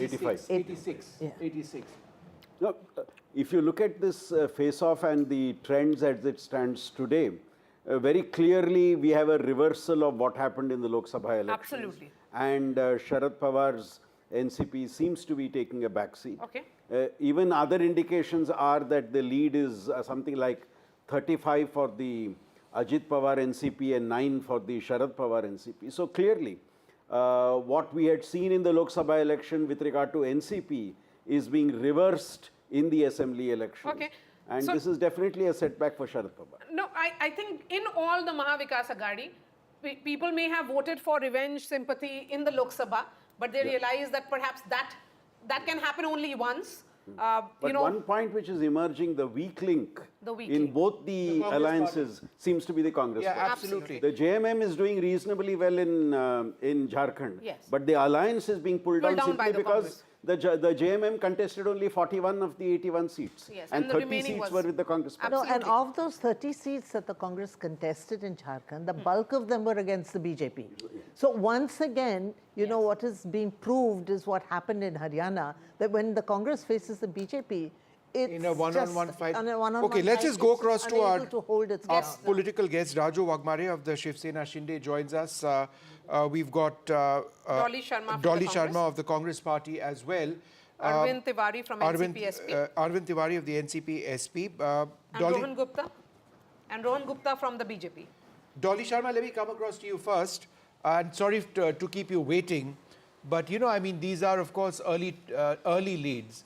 But you know, it's 10:16.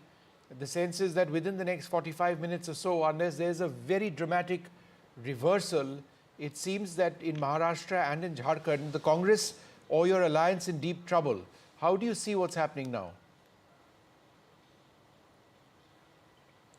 See, this is too early to comment. Like you must have seen in last elections also, early trends saying something else and the results were different.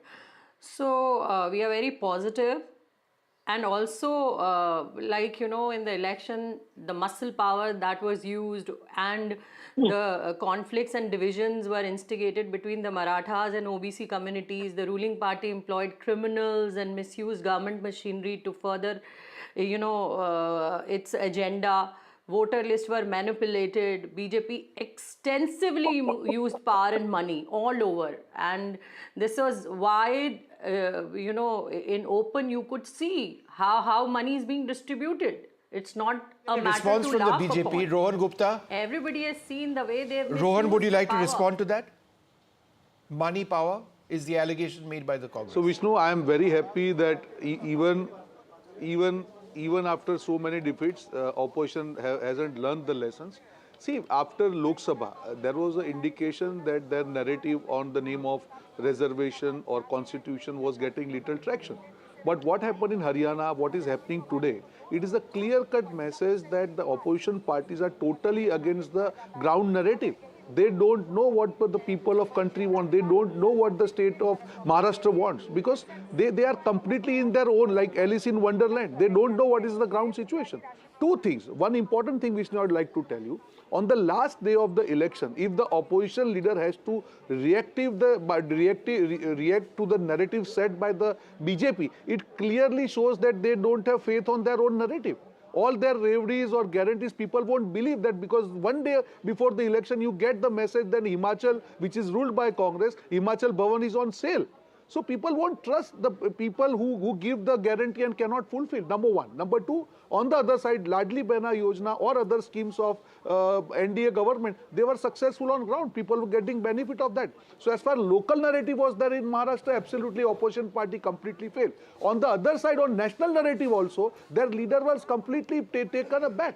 Because that appeasement thing and division of Hindu votes, this successful strategy of Lok Sabha, it proved boomerang to them in state elections, because they could not understand how the ground is changing. They could not understand how people are responding to it. Rohan, hold on. Let's go across to Arvind Tiwari of the NCP, Sharad Pawar. Mr. Tiwari, thanks very much for being with us. It's not looking very good for you at this stage, is it? I mean, no, this is... Yeah, go ahead. No, it is not the situation as of now. It's the early trends, and you will see the situation drastically changing in an hour or two. As soon as the count increases, as soon as the rounds increases, you will see that the situation in Maharashtra has drastically changed. And I believe very strongly that whatever is the trend at this moment, it is going to be exactly opposite. And what my friend was now saying at this point of time, the narratives that they had set in Lok Sabha, there was a different narrative, because at that point of time, that was the issue before the country, because that was what was being told by the BJP, their own leaders, that the constitution is sought to be replaced. The reservation was at stake. That was the situation at that point of time. In Maharashtra, at this point of time, the problems were the women's security. That was the major problem. You had seen wherein the women security had become a biggest question. You saw the issue of Badlapur, where the government was very much busy in publicizing its Ladli Behna scheme. The elections are over. For 6 now, days. I take For all the 6 points days that you're they were mentioning, but maybe this could have been stated a couple of days back. I mean, just Correct, looking at this Leeds position, unless there is a very dramatic reversal, because look, let's face it, it's 10:20. Professor Shastri Bita said by 11 o'clock we should get an idea of the general leads that are happening. He doesn't get things wrong mostly. That being the case, you've got just about 30 minutes or so to 40 minutes or so to turn things around. Now, given that it's a landslide, it's headed towards a landslide if these leads translate into results, you might just be staring at an existential crisis for your party and a complete loss for your alliance. Is that your worry at this stage, or are you still hoping against hope? No, right. It's not the question of against hope. We are not only hopeful, we are confident that we will be in a very much better position. Fair enough. You have to put up a strong front there. Fair Mr. enough, Wagner, please come in on this. How are you looking at the numbers stacked up right now? I think we are very happy to see the numbers which is coming through, and we was very confident about it that the Mahayuti will come into the power with the big majority, because the main situation is this, that the opposition completely lost the track or lost the connections with the voters and the people of Maharashtra. When we came out with a Mukhyamantri Ladki Behan Yojana, it was such a powerful and such a big, you can say, the program to get a woman on standing on their own feet, giving them confidence. rather than supporting that, the opposition came out and they was blaming women that who was taking participation in this program. And you will surprise in women voters, if you look into the voting percentage, A lot of people watching 6.5%. what is taking place now, Dr. Wagmare, would be looking at the leadership issue post the declaration of results. If for a moment we believe that the NDA or Mahayuti is headed for a win in Maharashtra, do you believe that the issue of leadership is something? Shift. Just one sec. Do you believe that there would be a real question on leadership and who leads, given your position relative to the BJP? See, this election has been fought in a leadership of Mr. Eknath Shinde, who is our leader, and the popularity of his There's a complete reverse. Okay, hold on, There's sir. a complete breaking reverse news. which has Maria, go ahead. happened in Jharkhand now. We were seeing even Stephen or perhaps NDA leading. What has happened now is that India has taken a 17-seat lead at 10-23 from NDA. Do we have Prabhakar with us? There is a complete reverse which has happened in Jharkhand now. I think that's going to be a fascinating battle again. We have been saying, just hold on to your horses. This is too early to say anything. But what is becoming clear is that if these numbers actually, because it has turned in a matter of few seconds. They lead in 49. And the NDA leads in 30. Yes, so there is a gap. A huge gap building in favor of seats. India. Building in favor of Hemant Soren, I would say. I would absolutely. The entire narrative of Soren having failed has now failed us. I mean, so I think we really should not be, sort of jumping to conclusions right now because it is very early. Absolutely. But I think Hemant Soren is really holding ground among the tribals. And that, I would say that, for the BJP, that would be a big disappointment because they tried very hard for the tribal vote, using the infiltration narrative and, all sorts of other things. But I think Soren, there was a sympathy factor, his Maya Yojana scheme, and the issue of tribal identity. So I think say that is the when it is about the women voter, when they came out, we were, discussing that still an hour ago. They have gone with the schemes in both the states. If it is Maya Samman or Ladki Behan, now it is 50. They're only gaining now in But Maria, Jharkhand. I would say that apart from the women factor in Jharkhand, I think the tribal identity was very key, for those tribal seats. So what happens This now? would be a simple majority I was if this saying before you both came on the show in the first hour, Yes. that today we will see the clear predictability of an unpredictable verdict. Okay, Rohan Gupta, how are you looking at Jharkhand? Now it's a reversal, clear reversal for you.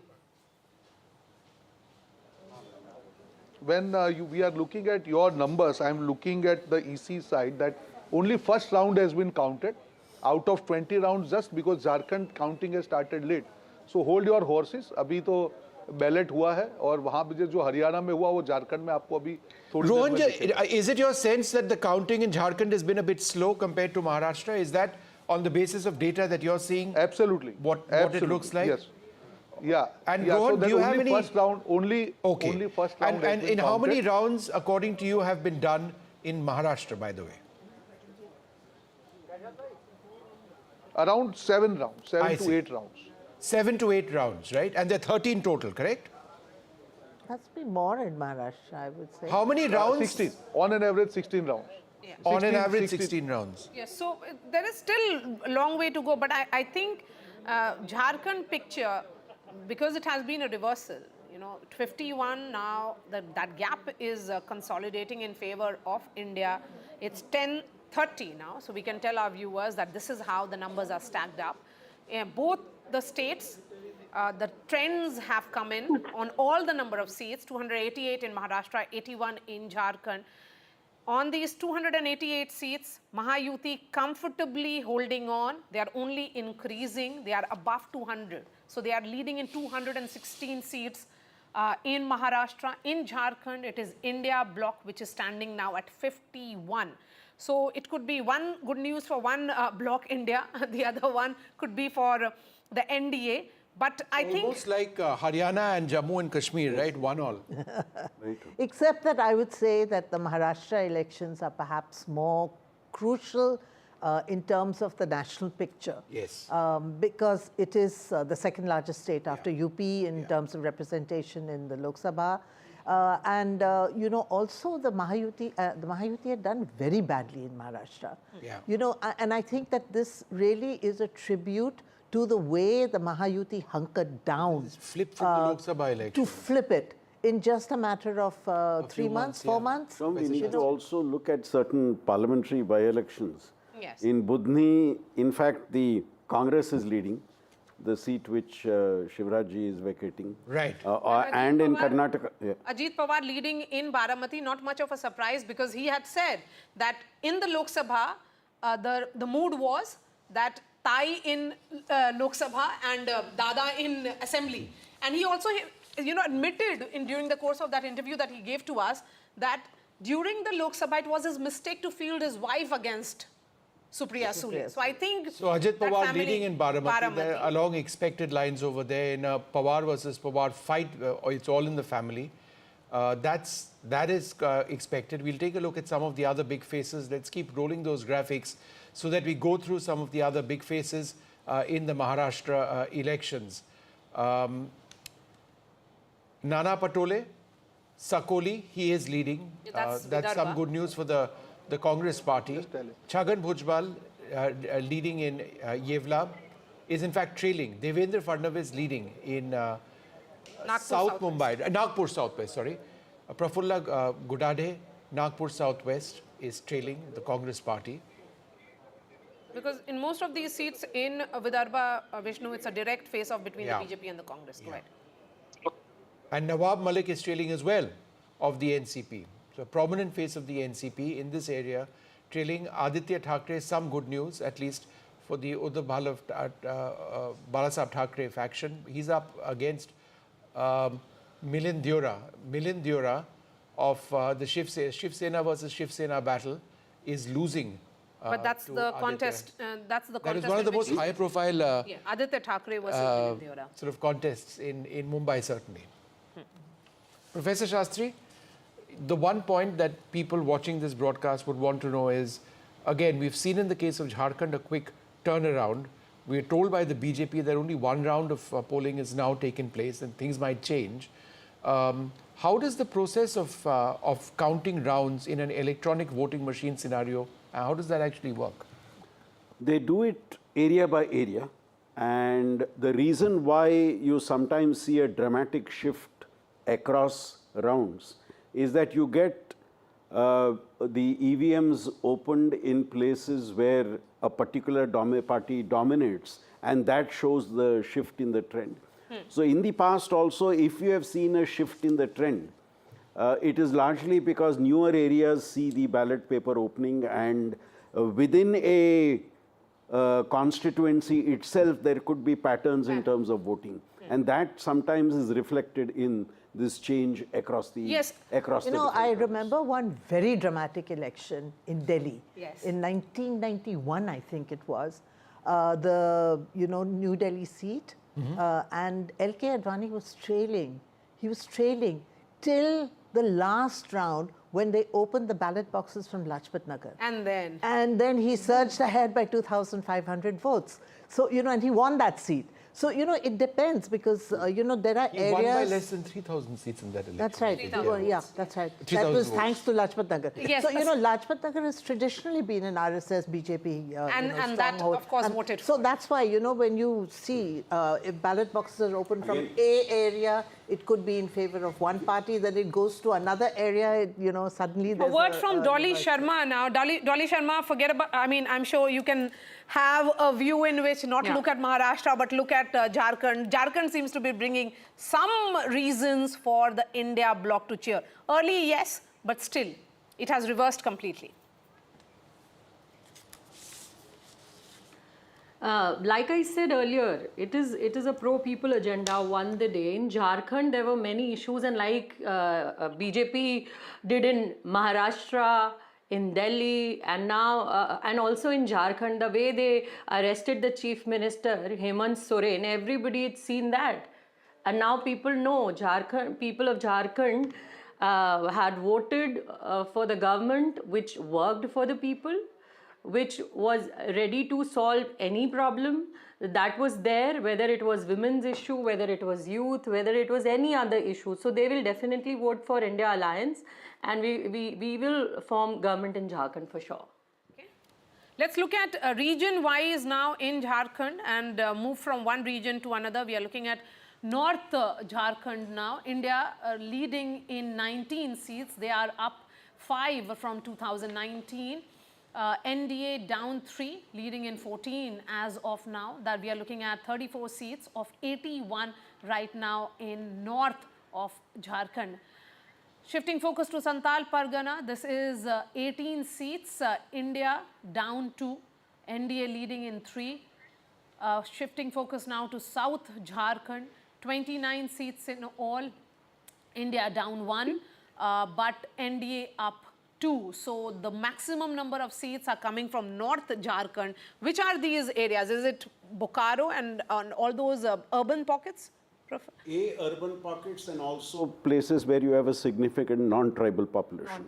If you see where there is a strong tribal population, the JMM seems to be doing much better. So what we have been saying, that the NDA, BJP-led NDA alliance's prominence is in the non-tribal regions, whereas the JMM is more in the tribal regions.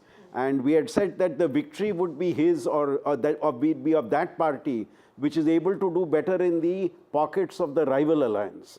And obviously, if these trends hold, that's a big if, if these trends hold, the capacity of the NDA to break into tribal areas has been limited. If these trends hold, that's what it would be. We're going to again go to the other part of the country now, Maharashtra. My colleague Anuj outside Eknath Shinde's residence at this stage. Anuj, give us a sense of what's happening around you. Eknath Shinde is expected to leave for Mumbai in a short while, and here in Bajpakadi, this is the home constituency of Eknath Shinde, and behind me you see this is Eknath Shinde's personal residence. The number of supporters here is increasing slowly, and we'll eventually see more number of people thronging not just to this part of the city but also to also to the office of the Bharatiya Janata Party of Shinde Sena and of Ajit Pawar faction of NCP there in Mumbai, considering that the Mahayuti is on its way to get an unprecedented lead here in the 2024 Maharashtra State Assembly election. We've already seen or gotten hints of supporters making their way. You can see that the Shiv Sena flags, people holding Shiv Sena flags are here holding, trying to gather outside Shinde's residence. While on one hand we've got the supporters of the Mahayuti parties beaming with confidence and excitement and joy. On the other hand, we also have the Maha Vikas Aghadi leaders who have started casting doubts over the procedures on reason why they believe that this isn't the mandate which would be given by the Marathi Manus or the electorate of Maharashtra. But numbers as of now suggest that Mahayuti is having a clear-cut lead, as compared to Maha Vikas Aghadi, which is falling short of not just Mahayuti but also the Bharatiya Janata Party's number. Eknath Shinde house in Thane. That's where Anuj was joining us. In Thane, a very fascinating battle, because in Panchpakari, Kokri, where the Chief Minister is contesting from, he's up against Kedar Dige. Kedar Dige is the nephew of Anand Dige, who was the mentor of the Chief Minister, that is Eknath Shinde, Kopri, Panchpakadi, the Chief Minister leading. Not much of a surprise there, Kedar Dige trailing, and that was expected. Kedar Dige saying that Chief Minister was missing in action. On ground, it felt that Thane and the people of Thane had this sense that there was a sudden influx of projects, infrastructure projects in particular in Thane, because it was now the Chief Minister's district, home district. But Eknath Shinde, the man of the ground, I met him at midnight for the interview, and he gave me that impression that, certainly he was up the whole day, holding 7 to 8 rallies, clocking it across Maharashtra, and then sitting down for interviews. And in Varsha, it had opened up, the gates had opened up for the Janta. So the CM, he had rephrased it and said it was Common Man Chief Minister. CM for him was Common Man Chief Minister. So does it mean that the Common Man Chief Minister, Mr. Sirsa, could have the last laugh here? Eknath Shinde, the man of the moment, if these numbers hold, you'll have to give him all the credit for Ladki Behan. No, definitely it's a collective credit, and it is a credit to our Honorable Prime Minister Narendra Modi. The people in the entire country vote for him. Definitely when the Chief Minister is there, it is not that his share is not there. It is always there when the Chief Minister's face is there and our Chief Minister is there. But people want a double-engine Sarkar, and for that reason, the policies of the Honorable Prime Minister has given a good impact in the Maharashtra, and at the same time our alliance has worked day and night, and that is the reason that we are getting these good results. Translate into results. Aren't you at a point here? Yeah, Vishnu, I think you asked a very interesting question because, you know, this is the whole point. They did, the Mahayuti did not project a chief ministerial face during the elections. But, and, you know, clearly the BJP is doing really well. Its strike rate so far seems to be, so there'd be a like, BJP chief minister next time around. So will it be a BJP chief minister or will it be... way ahead. They are. But I think, as Maria pointed out, that, you know, Shinde, you know, had become sort of a very much the face of this alliance. You know, in the and a very acceptable. And unlike Maharashtra politics, you know, Maharashtra politics is about flamboyance to a great degree as well. That's right.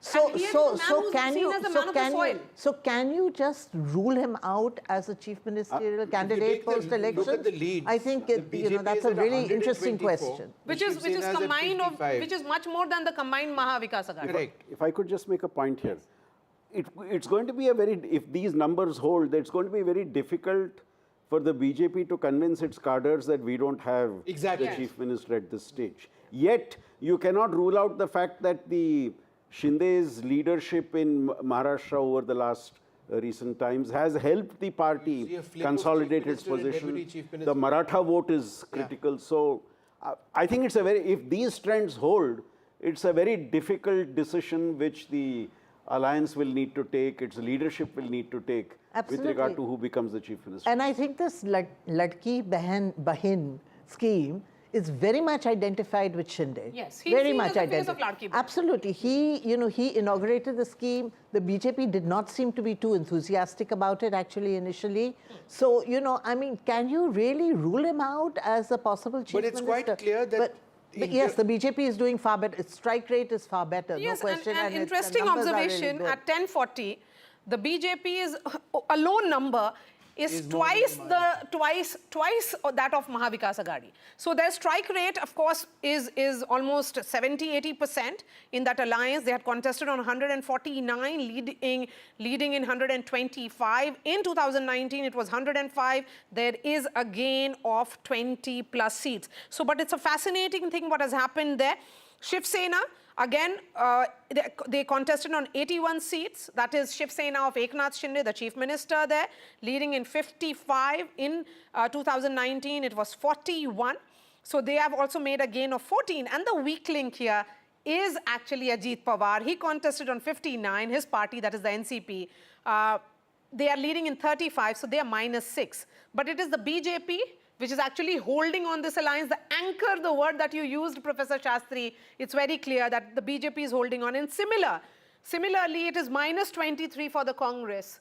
So the anchor certainly seems to be pulling this up. And at the same time, it is Eknath Shinde who's helping that rise. Can I just say that, you know, there have been, you know, it's SOP versus SOP. We see this in election after election. And in as much as we talk about the Ladki Bahin Yojana, the Mahayuti had offered more through the Mahalakshmi scheme, 3,000 rupees versus 2,100 rupees. But this is a space which the BJP has completely taken. Because of implementation, for example, in Madhya Pradesh, where they rolled it out, it was absolutely fascinating. Vishnu, this is a narrative that they built up which works across the country. Vishnu, the key word you used is implementation. Yeah. These schemes have been promised by different parties over the last 15, 20 years. And many of them have not been able to do well because of the promise. That's because of the past experience of the people with the implementation of programs. Here, what we are noticing is a perception that a particular party which promises a scheme is actually implementing the scheme, therefore we go back to that party. So I think it's more a perception on implementation rather than a perception on promise. Okay, just hold on one sec. Let's go across to... Mumbai BJP Vice President is joining us. Hitesh, you can say I told you so. It's not just about Mumbai alone, where you, of course, were part of the strategy, but it appears that across Maharashtra, it is good news for the entire alliance. What do you think worked in this alliance? Well, I think multiple factors. One, there was this alliance who really projected to win the election. They were on the front foot. The policies were there. The campaign was there. It was a comparison between a 2.5 years of speed breaker of MBA versus 2.5 years of campaign of Mahayuti. Now, when you look at the campaign of MBA, it was only negativity. And negativity, Maria, as you know, as you have been an experienced person who have looked at the campaign and all, negativity does not really sell. What sells in Maharashtra, and if you look at the track record of the Maharashtra since 87, the pattern of voting and all, and I remember at the time when the exit polls, just right after the election, as soon as the voting percentages was coming, when it was like 63, 64, people were trying to give all sorts of narrative, kaate ki takkar, this thing. I said the day Maharashtra is given a historic mandate, you are going to see a historic result and mandate on the counting day, and which is what is being seen on the ground. Mr. Jain, I'm just curious to know that, when it came to the Ladki Bahin Yojana scheme, we were talking just now about implementation. As I understand it, 5 installments of payments of 1,500 rupees have reached a whopping 2.3 crore women already in Maharashtra. So do you believe, just in terms of implementation and not just election promises so far, people are saying, look, I've already got this money, it's come in on time. Delivery is something which goes in your favor. There is one more point. So implementation, delivery, but Vishnu, when 1,500 rupees were announced, Ladki Bahin Yojana, what was MBA doing? MBA was opposing. MBA was telling the state treasury is empty. Where are you going to give the money? They went to the court to stop the scheme. And look at the irony. When their campaign came, they said not 1,500, we are going to give you 3,000 rupees. Now look at the crisis of credibility of the MBA leadership. They say state has no money. It is not the question of Mahayuti's intention. They were telling that the state has no money to give 1,500 rupees, and here is a party going ahead and trying to give making a promise of 3,000. Then there were some election panditries who were trying to compare, oh, this is a scheme that was given only on the eve of the election. It's not like Shivraj Singh Chauhan. They tried to compare with Madhya Pradesh. It ran for 5 years. So this is not going to be a factor. People were trying to bring like soya bean. People were trying to bring jarange. People were trying to bring localized seat by seat and all. But if you will look at the mandate and the manner in which the results will come at the end of the day, when the leads will get firmed up, it was a victory across Maharashtra, across the board.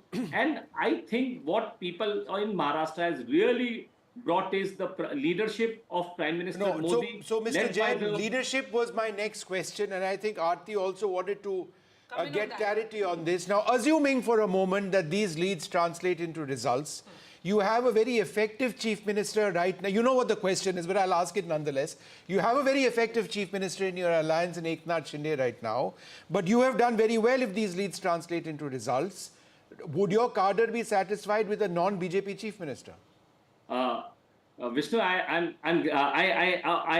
anticipated this question, but just to give you the same answer which was given by our senior party leader Amit Shah ji in Mumbai. He said that post-mandate, all the three leaders of all the three parties, Mahayuti, will sit together and then they will decide and they will take the decision accordingly. Very diplomatic. That was the right thing to be said, Mr. Jain, at this stage. All right. But Mr. Sirsa, we have always said, I think all throughout the campaign, we have said the right things. Okay. I think our campaign was positive and we had a lot of support from the organization also. Mr. Sirsa, now you're looking at these results, leads, I should say, the MVA trailing massively at this stage. The Congress party itself is down 21 in terms of leads at this juncture. There would be many more rounds, perhaps more than 8 rounds, which would have been counted. We are progressively getting into the stage when we can point at a direction these elections are taking. How would you respond or look at the overall situation in Maharashtra? So it is not just when it is a two-third with a two-third of majority. And one must always appreciate that we were there almost from two and a half years. Right. in spite of saying by the opposition कि यहाँ तो कुछ किया ही नहीं, यहाँ तो कोई काम ही नहीं हुआ, ये तो प्रदेश के अंदर Okay, so पैसा ही just नहीं one आया, second, can I just put that question across to Dolly? Can I just put that question across to Dolly? How do you see the numbers, Dolly, at this stage? Yeah. See, like I said earlier, the way BJP misused the power, we have seen them distributing money, use the muscle power, and also you must have seen last election. एन प्रकारेण चाहे सरकार बने ना बने, BJP को तो सरकार तोड़कर भी, पार्टियां तोड़कर भी अपनी सरकारें बनाई हैं भारतीय जनता पार्टी ने.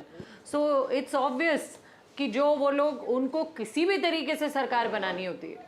तो ये जो रिजल्ट है आपके सामने है, वो हमने पूरे महाराष्ट्र में देखा कि किस तरीके से खुला नोट उन्होंने बांटा और इलेक्शन कमीशन आंखें मूंद कर बैठा रहा.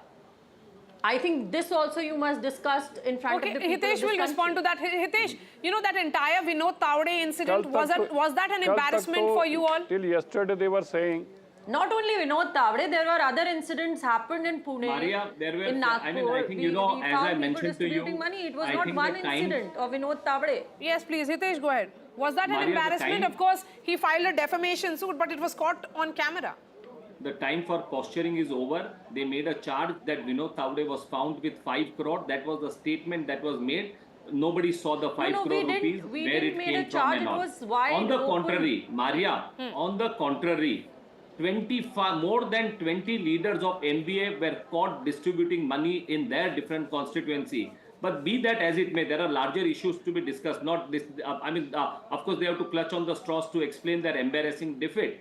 But you know, Maria, one of the very important campaign statement we should not overlook is Aditya Thackeray. When we were looking at Mumbai, we were looking of coastal road, we were looking about metro. His campaign was so regressive. He says, Uddhav Thackeray said, we will remove MMRDA, we will stop the large projects. He's leading, by the way, Mr. And Jain. what we will offer is BEST buses to the people of Mumbai.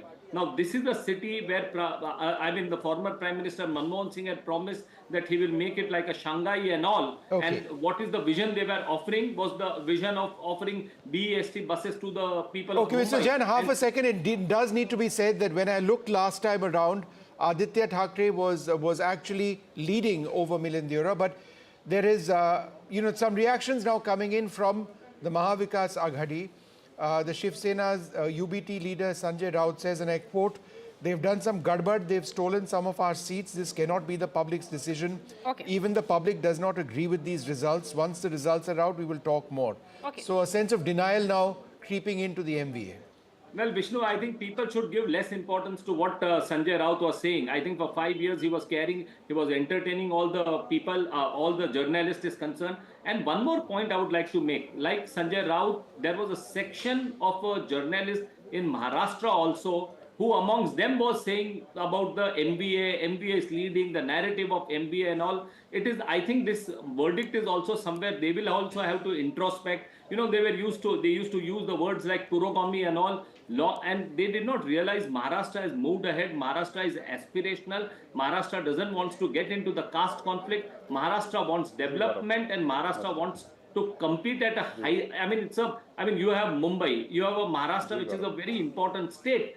And if you again look at the campaign, that is the difference today. Mahayuti was talking about taking Maharashtra ahead, giving the speed to the progress and development of Maharashtra. While as I was speaking to you earlier, Aditya Thackeray was promising BEST buses to people in Mumbai. All these hard questions, nobody was asking the NBA leaders. They were, I think the journalists in Maharashtra also were asking about the family, about it was just about the families, the dynasts and all. All right, Mr. Jain, I get what you're saying. Aarti, it almost seems, if you look at what Sanjay Raut's statement, which I read out a little while back, is what we saw with the Congress party in Haryana. This sense of disbelief, then going to the election commission, writing letters even before the day was done, saying that there's something terribly wrong over here, you messed up here, there. I think this preemptive... It's sort of that preemptive, good word, effort at going out to the EC or feeling out the EC seems to have begun.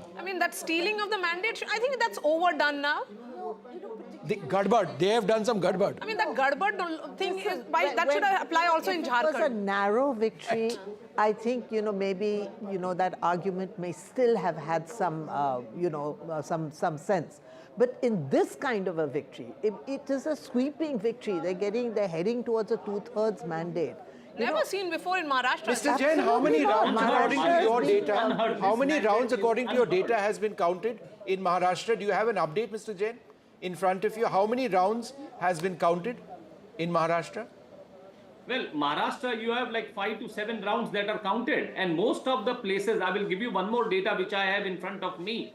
Most of the candidates of Mahayuti are winning over 15, 20, 25,000. The leads are consolidating. And if you look at the leads of MBA, they still have some 15 to 18 seats where their lead is not more than 1,500. Aditya Thackeray himself is only leading in by some few hundred votes.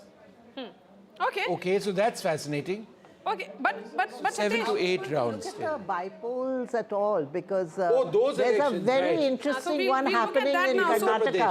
Let's thank And Karnataka, where, you know, this Karnataka bypolls, there are... Channapatna, which even is... Uttar Pradesh. And Uttar Pradesh. So let's look at Channapatna, which is, you know, sort of Kumaraswamy's son. Okay, so let's thank to the Congress. now. Congress is Thank you, Hitesh, for joining leading us. a JDS Let's stronghold. continue to have other guests and shift focus now to bypolls. But can I just jump in for half a second, because Yes, that's please. what I do. The strike rate is phenomenal. In the Mahayuti strike rate right now is 84%. 84% of the BJP. 84%. The Shiv Sena. NCP has, the Shiv Sena Shinde is 71%, the NCP at 62%. The MVA strike rate for the Congress is a dismal 19.2%. And for the NCP, Sharad Pawar is an even more dismal 11.6%. Which is the most shocking thing, actually. You didn't For expect... me, I didn't expect. No, I expected Sharad Pawar to do well. I did think that the Congress was the weak link in FVA, but I certainly did expect Sharad Pawar to, you know, pull his weight, because he has been such a dominant figure. Yes. I think what happened this here... is really surprising. What happened here, Aarti? You know, he's being wiped out in his own stronghold, Western Maharashtra. Exactly. He's done so badly What there. is becoming clear here is that if it is about stability, the people of Maharashtra thought that they should give the mandate to the entire Mahayuti. It should not be only about one party or a particular party. In case of Maha Vikas Aghadi, it is a no confidence to all three of As them. we have been stressing, if it was in the Mahayuti, it was the BJP which needed to do very well. Whereas in the case of the Aghadi, for any success to come to power, it needed all the three of them to do well. Okay, so first set of reactions coming in of Shaina NC and Rahul Narvekar. Let's listen in. You know, I have never played divisive politics. I've tried to take everyone along in every sense. But having said that, there are certain parties that only appease vote banks and play pseudo-secular politics. I think we need to move beyond that. The time has come to only talk about development, and the younger generation understands that. और बापा के चरणों में यही प्रार्थना की है कि इस राज्य को महायुति की सरकार प्राप्त हो, जिससे राज्य की जनता को न्याय मिले और राज्य प्रगति पथ पे चलता रहे। मेरे हिसाब से 175 पौने 200 सीट महायुति जीतेगी। Okay, Rahul Narvekar there, who is the candidate of the BJP from Kolaba. He's of course leading. Shaina NC, let's from Mumba Devi. Let's switch that plate to look at her picture and what is her scene in Mumba Devi. It appears that she was of course fighting a tough battle. Whether she's trailing or leading, we'll know about it in just a bit. But you know, Rahul Narvekar, we have seen how. So she continues to trail at this stage. Yeah, so because this. So she was an import. She was an import from the BJP into the Shiv Sena. Factors here. BJP and the There Shiv are two factors here. One, she was brought into the party. Number two, it's a seat which has traditionally been with the Congress. Congress seat, yeah. So now it is only Mahayuti all the way. As we look at 11 a.m. now, we can clearly see now that it is consolidating for Mahayuti. Maha Vikas Aghadi at 55. A word now from Radhika. Radhika, you know, two questions to you. Where is Mr. Devendra Fadnavis? Is he in his constituency in Nagpur or is he in Mumbai? And what about the central leaders, you know, Bhupendra Yadav, Ashwini Vaishnav? Are they sitting in Delhi and monitoring it, or are they very much in their Mumbai office? You know, until yesterday, Bhupendra Yadav was in Mumbai. Devendra Fadnavis is in his residence, is what we are hearing. There is a possibility he will come to our BJP office where we are standing. Perhaps he may take a press conference. This is obviously, you know, although we're not calling elections yet, this is a, you know, the early leads are suggesting that it is a landslide victory of sorts for the BJP. You know, excellent strike rate for the BJP and very closely followed by Shiv Sena. So yes, Fadnavis expected to come to BJP office, not entirely certain when. Eknath Shinde also expected to make an appearance. Of course, Anuj is standing there where Eknath Shinde is in Thane, post which of course he will be making his way towards town, and there could be a joint press conference after things become clear. But you know, as far as the Mahayuti is concerned, the next step will be chief ministerial post. We know that both Shinde Sena as well as BJP have done remarkably well, at least so far as the initial lead suggests. If this is what the trend is going to be, and if it is the Mahayuti that is going to come out victorious, then it will be a discussion on who the chief minister is going to be. Remember, 26th is when the term is ending. So by 26th, if they have to take oath before 26th, on 25th perhaps, then they will have to come up with a name for chief ministerial position. Is it going to be Devendra Fadnavis? Or is it going to be Eknath Shinde? That is a question that will remain. But at this point, I'll just show you around. This is the BJP office here. A lot of movement, a lot of leaders had been going in and out of this particular place, holding small meetings and discussions. There is a huge projector monitor as well, which is showing results too. So this is where all the celebrations could also take place. Some time back, as I was pointing out, laddus were also brought in, which clearly indicates that they are sure of a victory even after multiple rounds that will complete in, say, an hour or two. So yes, this is the situation as far as Mahayuti camp is concerned. Certainly celebratory, victorious. Sanjay Raut in denial, saying there is foul play, this can't be it, these can't be the real numbers or something he's been saying, which is expected from MVA considering the abysmal numbers that are showing as far as the MVA camp is concerned. The picture becoming clear at 11 a.m. on the top of 11 in all 288 seats. Of course, 6 to 7 rounds of counting is over. The Mahayuti are 223. If these leads consolidate into actual results, it would mean that Mahayuti is heading for a landslide victory in Maharashtra, never seen before in Maharashtra's history. So for the first time in perhaps several decades, a government would be coming up with a landslide victory. In Maha Vikas Aghadi, all the three alliance partners' strike rate is below 20% at the moment. The Congress, the Shiv Sena of Uddhav Thackeray, and also of NCP Sharad Pawar, all of them performing really poorly. And as far as the strike rate of Mahayuti is concerned, it seems to be in upwards. BJP at 84%, Shiv Sena of Eknath Shinde at 71%, and NCP at 62%. Before we go back to our reporters in Maharashtra, let's also at top of 11 o'clock talk about the situation in Jharkhand. Absolutely fascinating. At one stage it appeared that the NDA was up ahead. But let's bring out the numbers on Jharkhand for a moment and let's just go through it before we come across to our reporters. The India Alliance at this stage, and remember what is taking place in Jharkhand is a slower round of counting than it is in Maharashtra. The India Alliance is leading at 51. The NDA in 28. So the change is the India Alliance up 3, the NDA up 1 as well. The others that are a factor are down 4 from last time around. But again, very early days. My colleague in Ranchi, Prabhakar, joins us. He's outside the Chief Minister's residence. Give us a sense of what's happening over there and how many rounds of counting are you aware of which have taken place? Prabhakar, go ahead.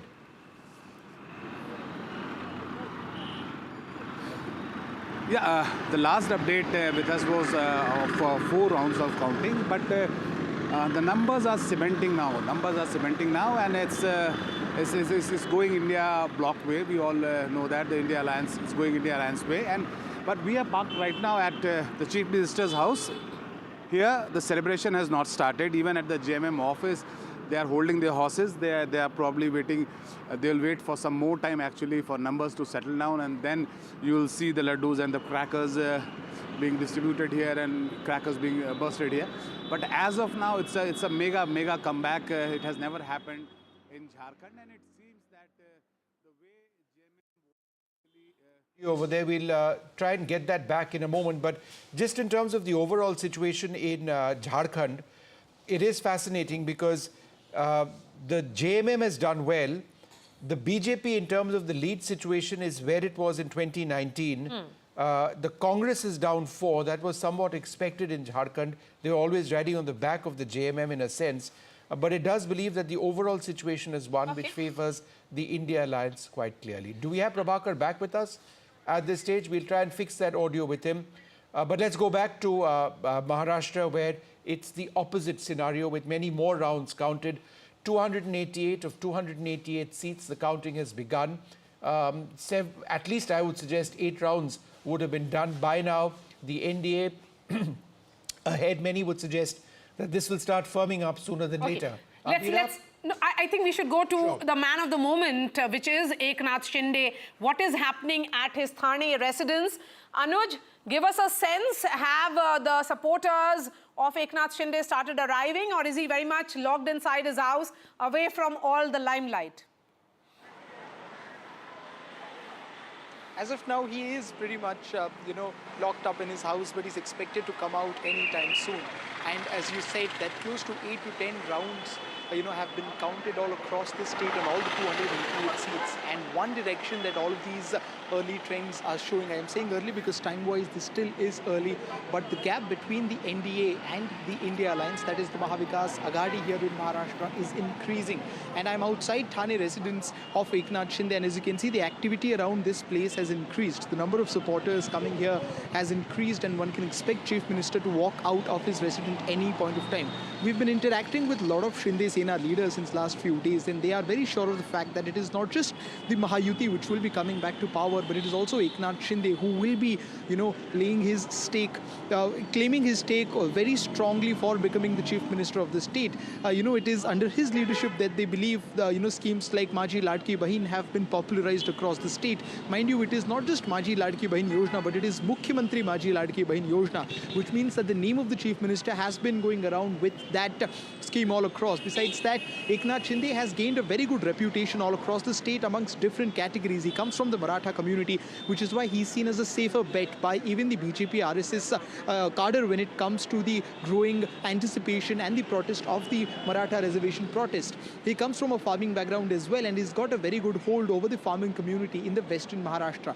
In Mumbai and close by regions, he's got a strong hold over the Marathi Manu sentiment, and that was one of the conflicting ideas even in the Lok Sabha elections, where the doubt was whether the core voters of Shiv Sena are going with UBT or are they going with Shinde faction. While it was quite, quite divided in the 2024 June elections, but right now the picture seems to be much clearer, where all the places where the Shiv Sena had their core voter base, be it the western Maharashtra, be it Konkan region, or several other pockets where the Marathi population vote is higher in number, most of these places seem to be going with Shinde Sena, making him, validating his presence and his position of chief ministership here in the state.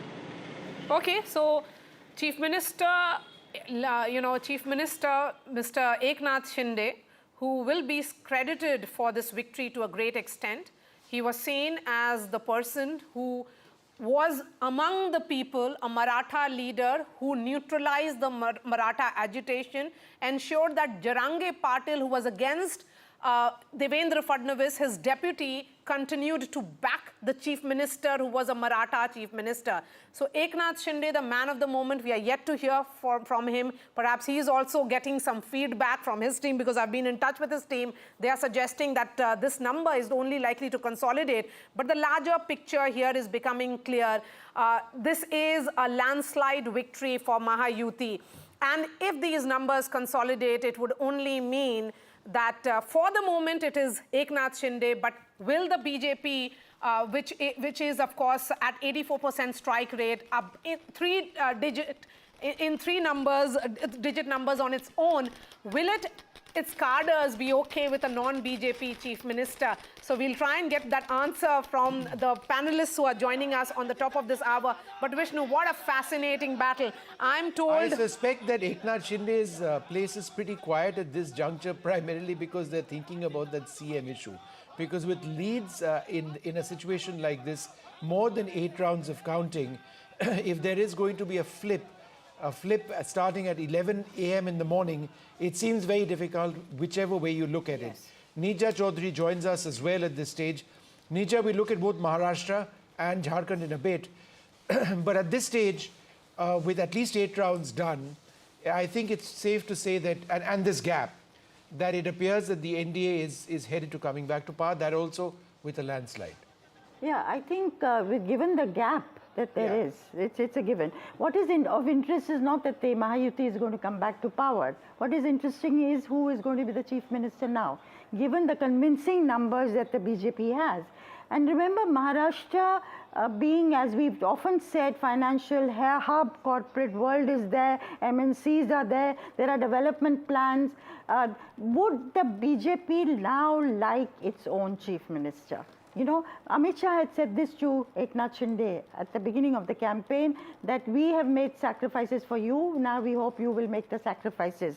And the way Mr. Fadnavis was projected during the campaign and backed, of course, if the numbers had been different, suppose it was 80 for the BJP and 50 odd or 60 for Eknath Shinde, it would be a different story. But now I think Mr. Devendra Fadnavis's chances to become CM have improved. But let's put that question across to BD Singh. He's the spokesperson of the Shiv Sena Shinde group. Thank you, sir, very much for being with us. I think at this stage it's pretty clear where these elections are headed, with the NDA at 220, 221. But Mr. Singh, in terms of the entire leadership issue, do you believe that it's Mr. Eknath Shinde who should be chief minister still? Or do you believe that there could be a change, in particularly if the BJP continues to do as well as they're doing? Mr. Singh, go ahead. Yes. जिस तरह से अगर माननीय शिंदे साहब का देखा जाए, ये जो शिवसेना से अलग हुई ज्यादा दिन नहीं हुआ, 2.5 साल का सफर है। इस सफर में इन्होंने जिस तरह से परफॉर्मेंस किया, ये जो है, जो भी आपके रिजल्ट सारे रिजल्ट आए हैं, उसमें सबसे अच्छा रिजल्ट जो है माननीय शिंदे साहब का है। और दूसरी तरफ से ये बोला जाए कि अगर असली शिवसेना या नकली शिवसेना की पहचान की जो सील थी, जो इलेक्शन कमीशन ने दिया था, जो है वो प्रूव हो 100% प्रूव हो गया कि असली शिवसेना माननीय शिंदे साहब है। और लीडरशिप के बारे में हम बात करते हैं, बीजेपी के जो लीड्स है इस वक्त वो भी काफी स्ट्रांग है, उन्होंने आपसे ज्यादा सीट्स पे कंटेस्ट किया है। तो अगर चीफ मिनिस्टर का पद के लिए एक बातचीत शुरू होता है आप दोनों के बीच में, आप लोग मानेंगे कि शायद बीजेपी का चीफ मिनिस्टर बनना चाहिए इस बार? देखिए, ये तो क्या है कि जो महायुति की सरकार है उसमें डिस्कशन होगा, डिस्कशन के बाद ही ये डिसाइड होगा कि कौन चीफ मिनिस्टर बनेगा। उसके बाद ही सारा डिसीजन होगा, क्योंकि ये जो है महायुति सरकार जो है काफी मतलब केंद्र से भी चलती है, तो उस पे मैं नहीं जाऊंगा। लेकिन ये है कि जो जिस तरह से मैं एक कमेंट और करूंगा कि जिस तरह से बाला साहब ठाकरे ये बोलते थे कि जो है अगर मुझे कांग्रेस के साथ जाना पड़ा तो मैं अपनी दुकान बंद कर दूंगा, लेकिन आज जो है उद्धव जी ने वही कांग्रेस के साथ जाकर के अपना शटर गिरा दिया।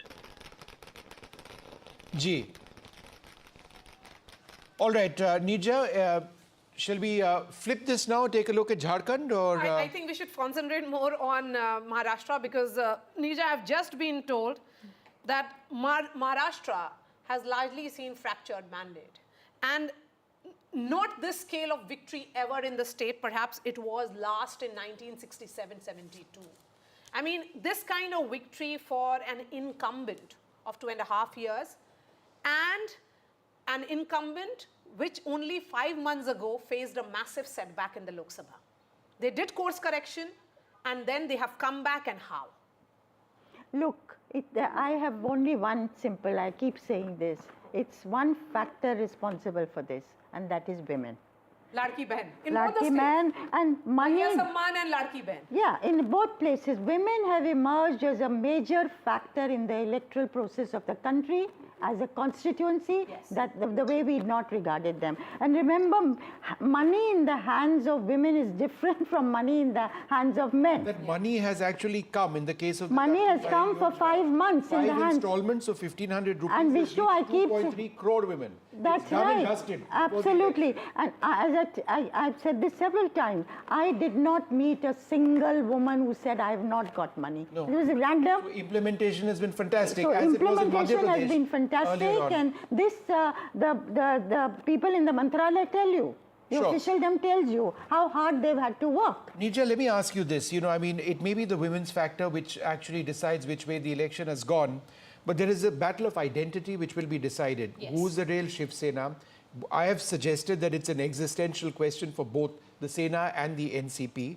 The women's vote we've focused on, and this being India's second largest state, the national sort of scenario over here, should the NDA win, it's huge. So let's talk about the battle of identity first. What would this potentially mean for Sharad Pawar, and what would this mean for the Shiv Sena or the Balasaheb Thackeray? Look, you cannot write off anybody in politics. So even Uddhav Thackeray, a very weakened Uddhav Thackeray, will remain there. And bide his time for the future. If people get disgruntled this side, they may want to move over. Sharad Pawar, it's now the last battle, and he's the patriarch of, you know, not just... Huh? Maharashtra, the tallest leader of Maharashtra. He's done his bit. There was sympathy for him last time, and that sympathy played out. Sympathy doesn't play out again and again. So yes, he will be there. Again, let's see what, you know, suppose you have a disgruntled Eknath Shinde's group and a disgruntled Ajit Pawar group. If they are not satisfied in the new government... We have been discussing that. Is there a possibility of a potential realignment post this result? With this kind of result, do you still sense realignment? No, you know, they cannot move wholesale and form an alternative government. And once you're in power, then it's that much more difficult to say, I'm moving to the other side. The other side has very little to offer you, whereas the ruling side has much more to offer Anil you. Antony of the BJP joins us. We also have Mr. Chavan of NCP, Sharad Pawar. A massive setback for you, Mr. Chavan? Disappointment? Yes, definitely. It is disappointing and unexpected. Nevertheless, we humbly accept the mandate given by the people of Maharashtra, and we are committed to reflecting to the results with sincerity and introspection. Sir, this is what I can say at this moment. These elections? Is your party officially conceding these elections? You see, the thing is, the results are there in front of you, and I don't know what to react at this moment, because as I said, it is really unexpected for us. So we need to wait and really introspect. This is what I can say at this moment. All right. Let me go across to Mr. Antony. You know, extraordinary leads, and if these leads translate into results which will start happening anytime now, then, you know, we need to look at the next stage. That would be government formation. Now, we've been debating this for the last hour or so. You've had an excellent Chief Minister in Eknath Shinde. However, you've done extremely well in these elections yourself. The BJP has done extremely well. Would your cadre demand a Chief Minister from your party? Thank you, Vishnu. First of all, the Bharatiya Janata Party would very categorically say that this is a great day for India, not for India Alliance, but definitely for India. For India, this is a great day. Maharashtra was one of the states where during the Lok Sabha elections, the opportunistic India Alliance had done better than what they had expected, where almost 30 seats went to the Alliance and 17 for NDA. But within 5 months, we have come back in a very comprehensive manner.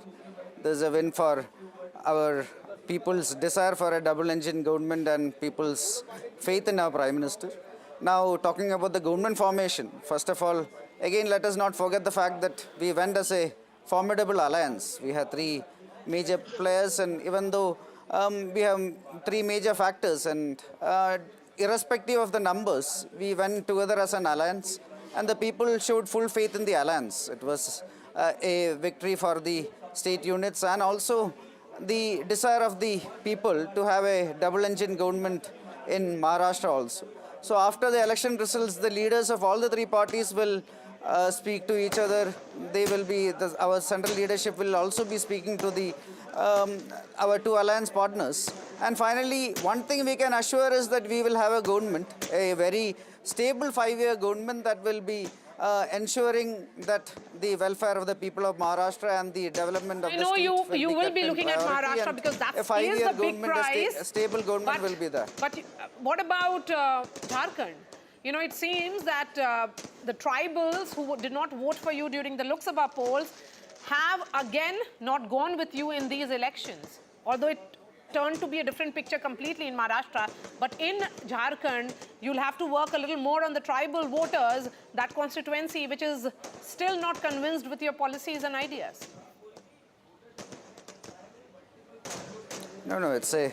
No, there are elections happening across India today. There are by-elections happening in many states, including my home state in Kerala.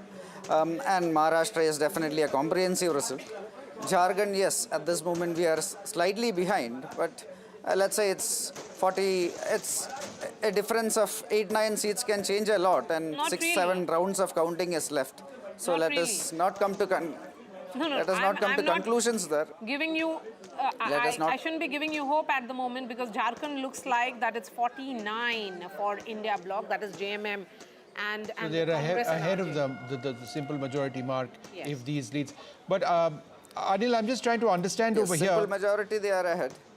Yeah, so it does.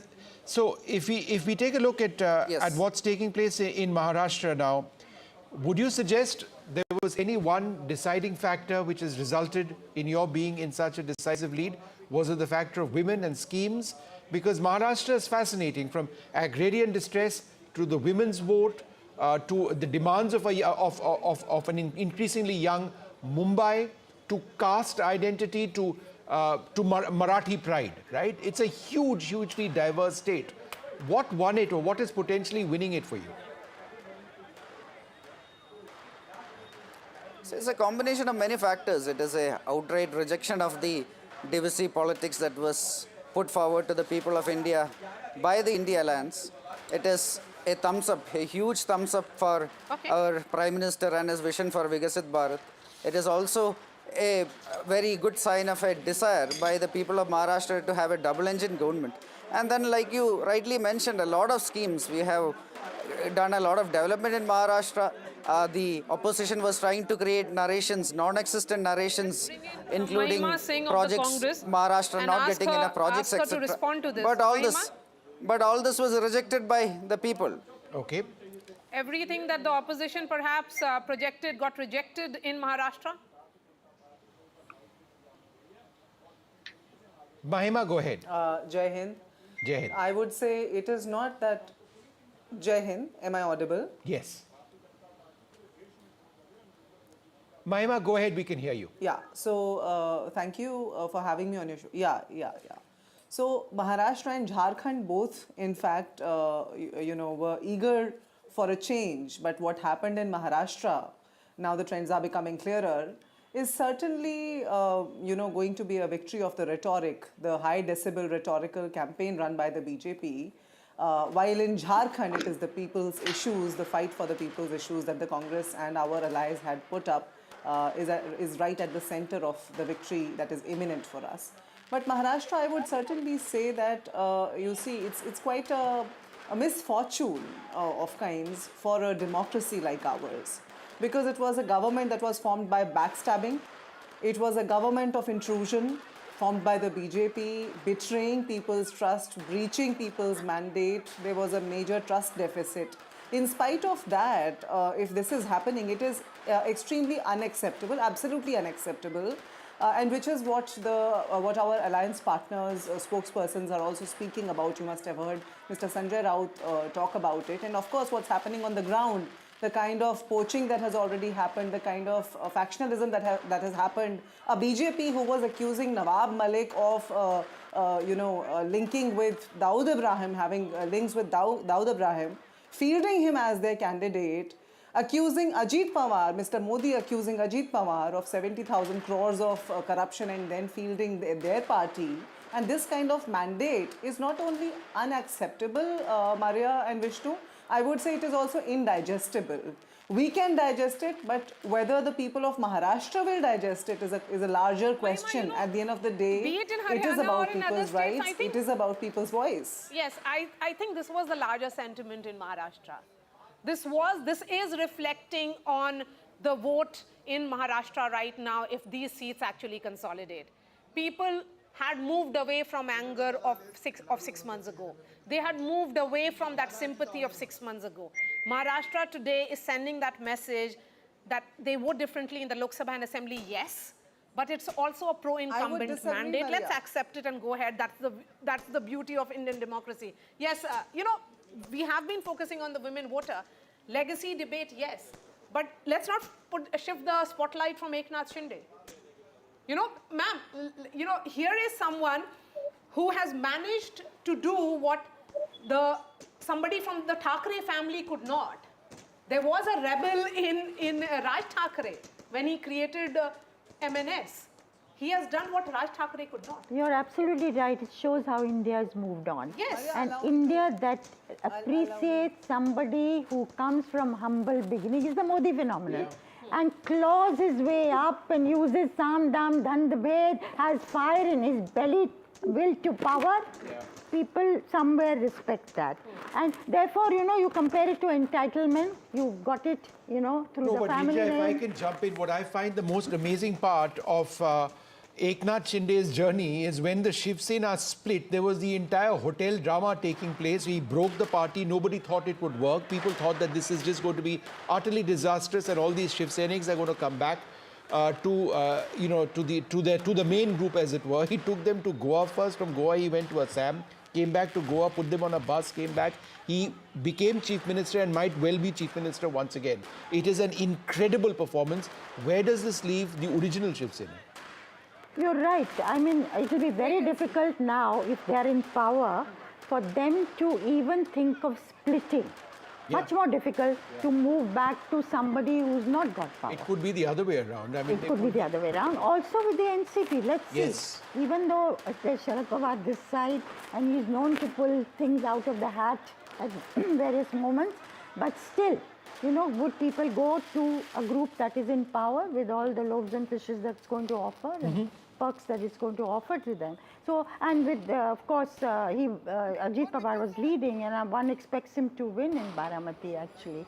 Yes, but Neerja, again, that was the sentiment that during the Lok Sabha it would be Tai and during the Assembly it will be Dada. I came across this That was the sentiment, and that also Mr. Ajit Pawar believed in, that fielding his wife against Supriya was a mistake. No, not only that, every single person who was opposed to him, for him, would say, Kaam to kiya hai. Kaam to kiya hai. So that was an acknowledgement. Five-term MLA who has delivered on the ground. So, but overall, Ajit Pawar's performance may not be as good as Eknath Shinde's. So, will this be the same troika that will return in Maharashtra politics with Eknath Shinde and his two deputies in Devendra Fadnavis and also Ajit Pawar? That remains to be seen. But we have Mr. Singh of the Shiv Sena joining us. What's your assessment? Yes जो है जो शिंदे साहब का जो जमीनी ये था इससे पूरा इलेक्शन में दिख रहा है और जैसे इसमें मैं ये देख रहा हूँ कि भले बड़े भाई की भूमिका में बीजेपी है लेकिन क्या है कि जो है जो इंडियन कल्चर है इंडियन कल्चर के अनुसार जो है बड़े भाई हमेशा छोटे भाई का ध्यान देते हैं जिस तरह से राम का राज्याभिषेक होते होते उन्होंने भरत जी को राजगद्दी पे बिठाया था इसी तरह से हम लोग उम्मीद करते हैं कि छोटी भाई का भी बड़े भाई ध्यान रखेंगे Okay. I just want to, for our viewers joining us now at 11:26 a.m., let's just quickly go through what the scene in Maharashtra is and also in Jharkhand. Let's remember, in Maharashtra, the magic mark is 145. That's what they are seeking right now. The NDA at this stage is more than double that of the MVA. At 221, I think it's safe to say that they're going to be forming the next government in the state. at least 9 to 10 rounds of voting would have taken place. The BJP, the dominant party in Maharashtra, they are up 23 compared to last time in terms of leads. They are at leading in 128. The Shiv Sena up 12. And this is the Shiv Sena affiliated with the BJP, the Shinde Sena at 53. The NCP is down 5, but still at a commendable 36 in terms of their leads. But it is the Shiv Sena, Uddhav Balasaheb Thackeray group, the original Shiv Sena in a sense, though that's disputed who's original and who's not, they're up 4 from last time, but they are nowhere compared to the Shinde faction. The NCP Sharad Pawar is exactly where they were at this stage in terms of leads. 13 now, there were 13 last time around. They contested in 86 seats, so there is no change.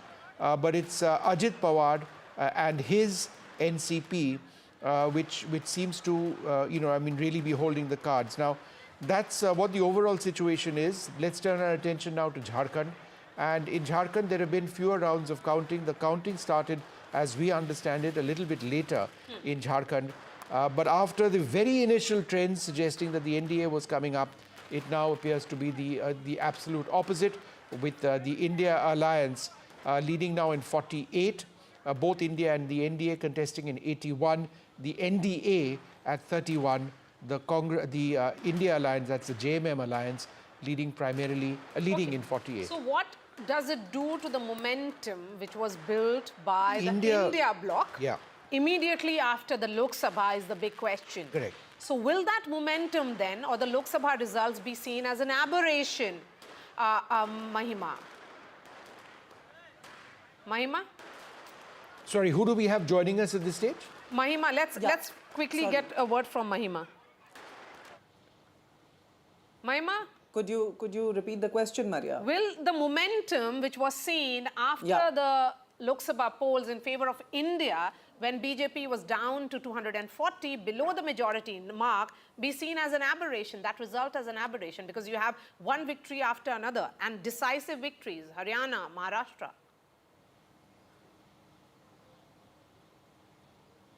I would, before I delve into your question, Maria, I would actually, because I was looking at the Jharkhand trends and, the leads that we are getting there, it's quite interesting because the kind of high decibel campaign the BJP ran with Hemant Biswa Sarma at the helm of it as the ambassador was quite intriguing in an uncomfortable, in a rather adverse way. Yet what you see in Jharkhand is a victory of people's rights, people's issues, and that is what we expected in Maharashtra also. Lok Sabha was not an aberration. Rather, it was the reality. You see, the BJP had upset its ideological father, the RSS, and that is when you saw the real people's issues come to the fore. This time around, whether it was Haryana or the Maharashtra, BJP, which was a few months ago telling the RSS to take a back seat because the BJP can stand on its own feet now, is actually, having to rely upon the appendages of its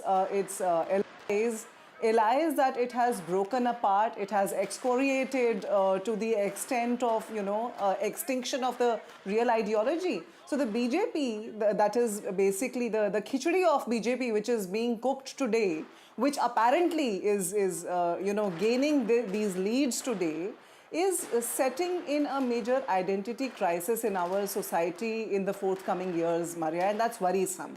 And why I'm saying this is because, as I said, it is a misfortune. It is unfortunate, the kind of trend we are seeing, whether it was Haryana or Maharashtra, because people will not accept the results. Although the BJP may have succeeded, the Congress may at the end of the day go back to its drawing board. Our alliance partners may go back to our drawing boards for Maharashtra while we celebrate Jharkhand. Sure. But at the end of the day, it is the people whose trust was backstabbed by the BJP. Yeah. I wanted to go back just briefly to Nija. Nija ji, let's look at 4 or 5 key factors in these elections. A, there's a thumbs up for the Prime Minister's infrastructure push. Obviously, the women's scheme, the Ladki Behan scheme, Ladki Behan, Ladki Behan, right? That's done. Okay, that's done dramatically. Ladli, that has become Ladki in Maharashtra. In Maharashtra, that's done well. Shinde has settled the issue within the Shiv Sena on the legacy debate. And whenever there is, and this is what fascinates me, whenever there is a direct contest between the Congress and the BJP, the Congress is not in the picture. What does it say about the Congress in these direct contests, I mean, from a national standpoint? Well, I think if you look at it, the Congress tends to drag the alliance down. And now look at, Jharkhand, they're saying 5 RJD people are leading. They got 6 tickets. Right. Congress got 30. Now I think it's not so bad that they're leading in 13. Earlier the figure was much lower. So final figure will be interesting. But overall that is correct. So I think Congress, even though there may be a sentiment as in Jharkhand, does not seem to take advantage of it as it should. And is not the dominant party. It's not the dominant party. Even if you look at Jammu and Kashmir, we don't talk about them. They were supposed to do much better in Jammu. They've not. They hardly. The question is whether they would get any births organizationally, they are so weak that I think that's where they need to, put their effort. Also, sometimes I feel Congress has forgotten how to work hard. It's become a drawing room party. In fact, congratulatory messages, Neerja, have started now. Who's congratulating who? Yeah, first set of visuals coming in now of Devendra Fadnavis being congratulated by his mother. But let me bring in Radhika now. Radhika, so, should we expect some kind of a big celebration in Mumbai office? Or will the leaders be going and collecting their certificates and then postponing it and letting the Delhi office have all the spotlight, the BJP headquarters where Prime Minister is expected later tonight? 7 p.m., right? Yes. Well, certainly there will be celebrations at Mumbai office, which is why I showed some of those laddu boxes. At some point, that has to be kept out, that has to be taken out. So that will be expected in a bit from now. Yes, Devendra Fadnavis is certainly celebrating in his residence. So those are the visuals from his residence of his family member, his mother, calling him and congratulating him. And this is the movement, or rather the activity at BJP office here. We just saw Vinod Tavde a while ago in this particular place, which is the BJP headquarters. He will be taking a press conference in a bit. In fact, he spoke to us off camera. He did speak about, of course, he did not speak about the allegations against him, but he did speak about the factors that have been attributed to the victory of BJP and Mahayuti in general. So far as the schemes are concerned, be it the Ladki Behin scheme, some of the farmer-centric schemes that have been announced, and the hard work put out by the leaders just ahead of elections, be it in terms of organizational structure, be it in terms of, coming out with numbers, the candidates, seat allocation, all of them being done in a structured manner, which is what led to the victory. And besides that, he also pointed at how Shinde Sena took the legacy of Balasaheb Thackeray forward successfully, which was abandoned by Uddhav Thackeray, which did not go down well with the people of Maharashtra. So these are some of the reactions coming in. Vinod Tavde inside, more leaders expected here. Devendra Fadnavis also expected to take a press conference, perhaps a little later, once things become clear, once, multiple rounds are over. That is when that will happen. And in Worli constituency, very interesting. Radhika, any idea on the number of rounds which have been counted so far? Because at this, we should be in a situation soon to call this election, particularly with this gap. Do we have an idea of the number of rounds? I think in both the states now. Radhika, any idea of the number of rounds? What I'm hearing is at least about 8 rounds have been completed. No, but that's been going on for a while. Okay, so let's listen in to the first reaction that is coming in. Devendra Fadnavis in conversation with his mother.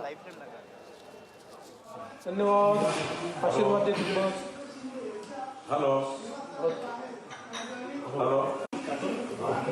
येतो संध्याकाळी येतो आता इकडून सगळं निपटवतो मग येतो हां मी कळवतो yes चला धन्यवाद आशीर्वाद देतो बस हॅलो मी येतो संध्याकाळी येतो आता इकडून सगळं निपटवतो मग येतो हां मी कळवतो यस चला धन्यवाद आशीर्वाद देतो बस हॅलो मी येतो संध्याकाळी येतो आता इकडून सगळं निपटवतो मग येतो So let's listen in now. And Radhika, just what exactly is the conversation that's in Marathi? Please translate it for our viewers.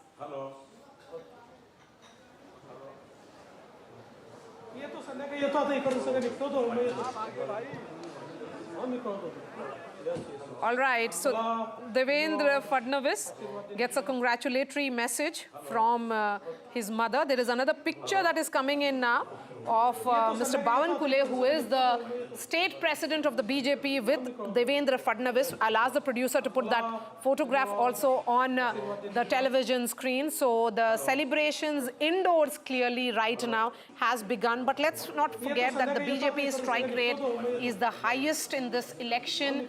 Their tally is much above the entire MVA, twice the MVA, and also the combined strength of their own alliance partners, that is the Shiv Sena and the NCP Ajit Pawar. So Mr. Bawankule and Devendra Fadnavis exchanging a hug, embracing each other with joy. That picture will be coming up as well. So BJP in this election has sent the message that they can also ensure and turn the tide completely after 6 months. So that is Mr. Bawankule, who is the state president of Maharashtra, and Devendra Fadnavis. Devendra Fadnavis, a Brahmin leader, the BJP experimented with him in 2014 for the first time, and we saw after 5 years there was the pre-poll alliance of Devendra Fadnavis and the Shiv Sena won, but then the entire turn of events happened. But Anil and Anthony continues to be with us. We have other guests as well. But a word on the BJP's organization, how this picture should be read. On this, Yeah. you know, sometimes maybe it's so Okay, Nirja, we've got Shaina NC with us. I'm so sorry. Shaina, thanks very much for being with us.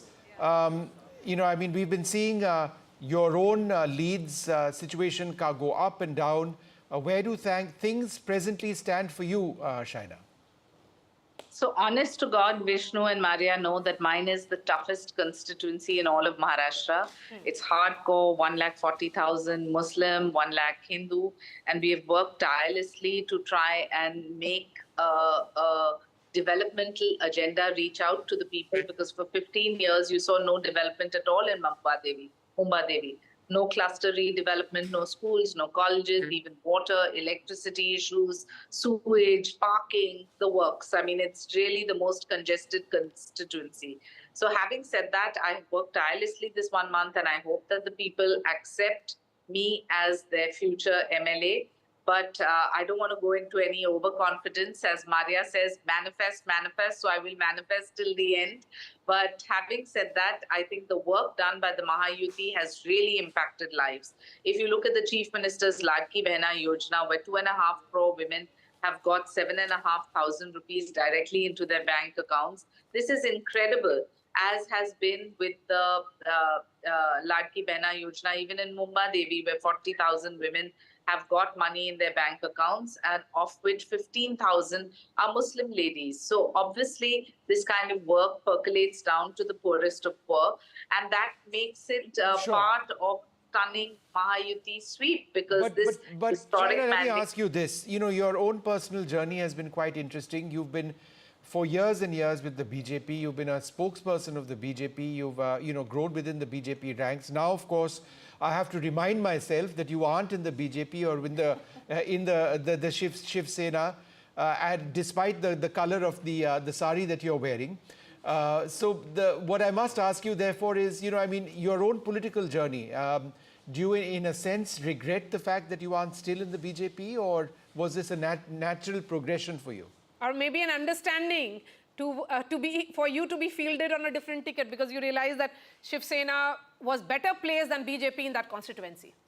No. I don't think any of these speculative questions have an answer, because this is the Mahayuti leadership that decided that I should fight from Mumbai Devi, and I have adhered to it. And I thank the Honorable Chief Minister for the opportunity, irrespective of it being the toughest constituency, because I truly believe that if we can make it here, this is going to be history in India.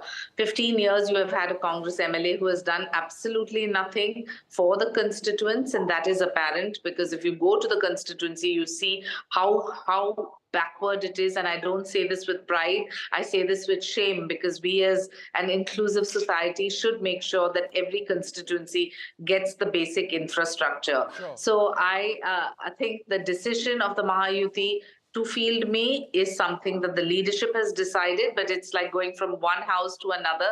The joint family continues to be the same, and the ideology continues to be the same. We haven't flunked the ideology. Just be We with us, haven't Shaina, abandoned for half a back. second. A little bit of breaking news, which I noticed a little while back. Professor Shastri, interesting. Bengal, 6 bypolls over there. The Trinamool leading in 6 out of 6. It comes on the back of the entire RG car situation. There was an expectation that it might hit Mamata Banerjee very hard. If those leads translate into results, it would be significant because she faces huge troubles in Bengal right Vishnu, I think by-elections need to be seen from a totally different lens. Very often the ruling party in the state does well because of the specificities of that by-election. Yeah. And this is proving true in West Bengal, it's proving true in Karnataka, where the last trend was all the 3 by-elections the Congress was leading. Right. So there is that trend, other factors being equal, that the ruling party has How would a you slight look at this, advantage. Neerja? Trinamool leading all 6 seats in Bengal, quite unexpected? No, not. I agree with him. The incumbent government has the advantage as far as bypolls go. And that's the case in UP also. We are seeing happen, and in West Bengal. Rajasthan, of course, the government, the chief minister was, had to take away. Last time the BJP lost 11 seats in Rajasthan, so they had to make up. I don't know what the tally is there, what the situation We'll try and is get the tally in Uttar Pradesh as well. Maria? Yes, we'll try and get details because, bypoll results are equally important. Last I saw was that the BJP was leading in 6 and 1 RLD and the SP only in 2. Yes, so I think there is a great shift from the Lok Sabha. Yeah, there is a shift. But as I say, bypolls it'd be very surprising if bypolls are lost by the party in power. Yeah, they normally go towards the party in power. And of course, Mr. Yogi Adityanath was, it was a prestige battle for him after, the setback in the Lok Sabha elections to show that his popularity is undimmed in Uttar Pradesh. So perhaps Mr. Yogi Adityanath has also settled that discussion within his party. Whether he'll be moved to Delhi or somewhere else. A lot of speculation around him as well. So, but TMC leading in all 6 seats in Bengal, they did very well in the Lok Sabha polls. So TMC continuing with that trend. But yes, we have seen bypolls after bypolls. It is the government of the day which tends to win those bypolls. State after state, election after election. But shifting focus again to Maharashtra, I would say, because that's where the big story is. Professor Sandeep Shastri is joining us at this hour. It's settled in favor of Mahayuti. We are still not calling the election because as journalists, we are not supposed to be calling elections. We are just reflecting what the numbers are showing. But, 220, my sources are saying that last time this mandate came was in 1967 or 72. After that, it has always been fractured mandate in Maharashtra, but never a landslide of this nature. What you referred to earlier was also possibly a single party getting a majority because of a particular sweep. This possibly would be the first example of an alliance doing so well. The numbers may settle little less, little more around where we are, but it indicates a clear trend which is in favor of the NDA in Maharashtra, and which is in some senses a reversal of the Lok Sabha verdict that you had in that state.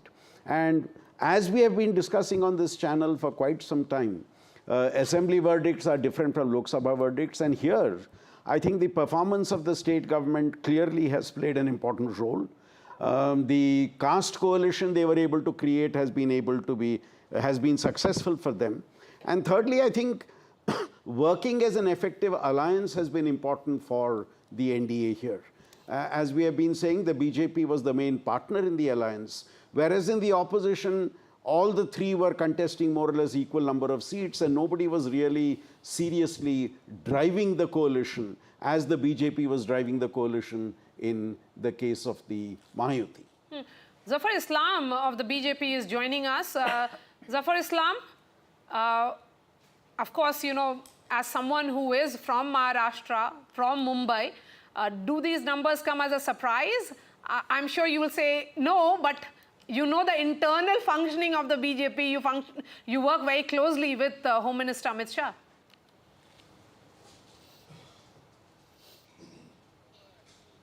If you see my tweet in this morning, rather I gave it by to ANI and that was aired on many channels.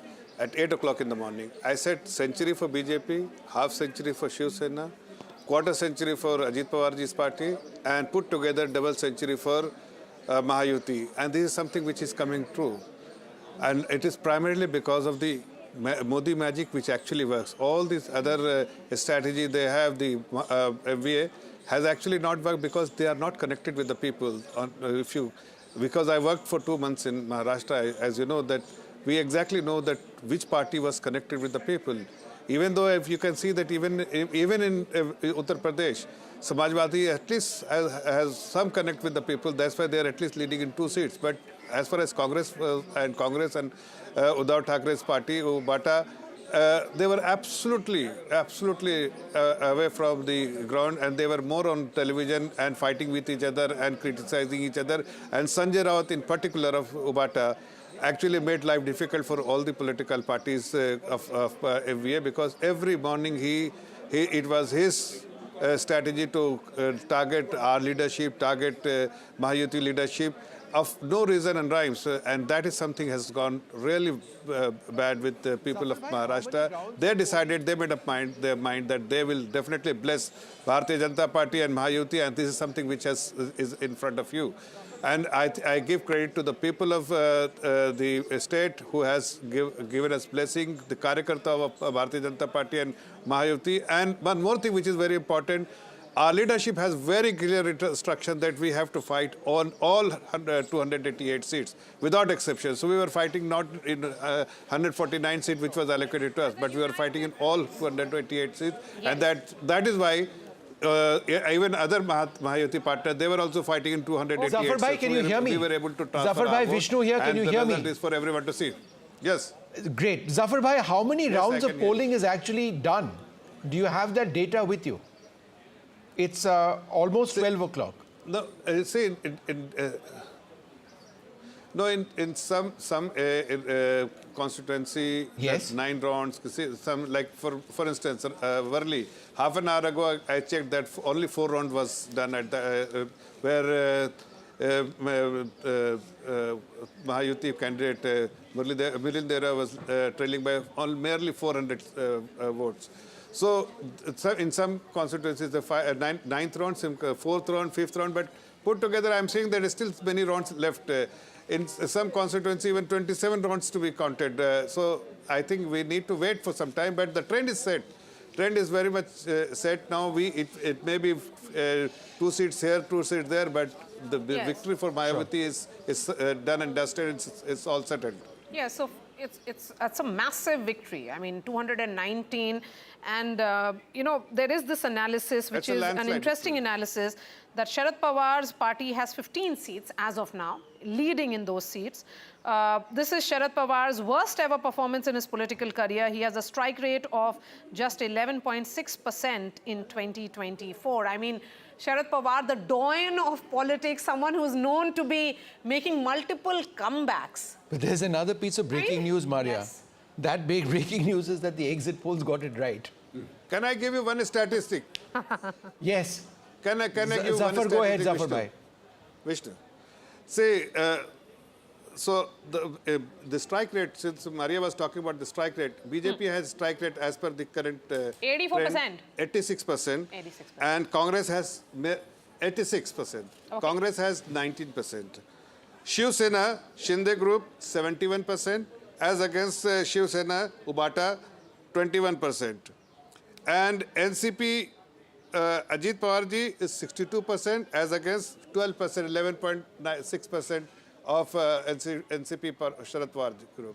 That shows which parties was the preference of the people of Maharashtra. Let's go full frame with those visuals that are coming in. They have blessed, flowers, laddus, patakas, firecrackers, all have started arriving at the Mumbai office of BJP. The celebrations have begun. Those are the pictures of the two men who are fronting it in Maharashtra, in the state. Devendra Fadnavis and Mr. Bawankule, who is the state president. You can see Prime Minister Modi's picture and also Mr. Nadda's and image. Devendra Fadnavis. And Devendra Fadnavis. Very much the man of the moment as well, I mean, in all of this. Along with Shinde. Yes, along with Eknath Shinde. You can see Devendra Fadnavis and Prime Minister Modi's image together. But across Maharashtra, when I was traveling, I did see both of their images on posters. So if it was a big picture of Prime Minister Modi, Devendra Fadnavis was also there. Although his own personal acceptability may not be high, particularly in Marathwada because of because of the Maratha agitation, but largely this kind of victory requires togetherness or strategy working at multiple levels. I think two levels, I would say. The RSS is back with the bank as far as campaigning went. Door-to-door distribution of checks. I think they, unlike the Lok Sabha elections, when they held back, that's one factor. And I think the RSS may also have a say in who becomes chief minister.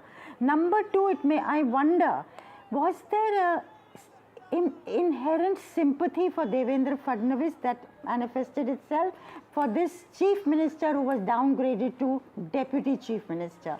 And somewhere people have voted for the BJP. Was there a factor like a vindication of his honor? I do believe that despite all of the arguments and debate that we've had, that it will be Devendra Fadnavis as the next chief minister. It seems unlikely that it wouldn't be the case. Vishnu, in a poll that we did, when we asked people, are you voting for party candidate or leader? Nearly half the respondents said candidate.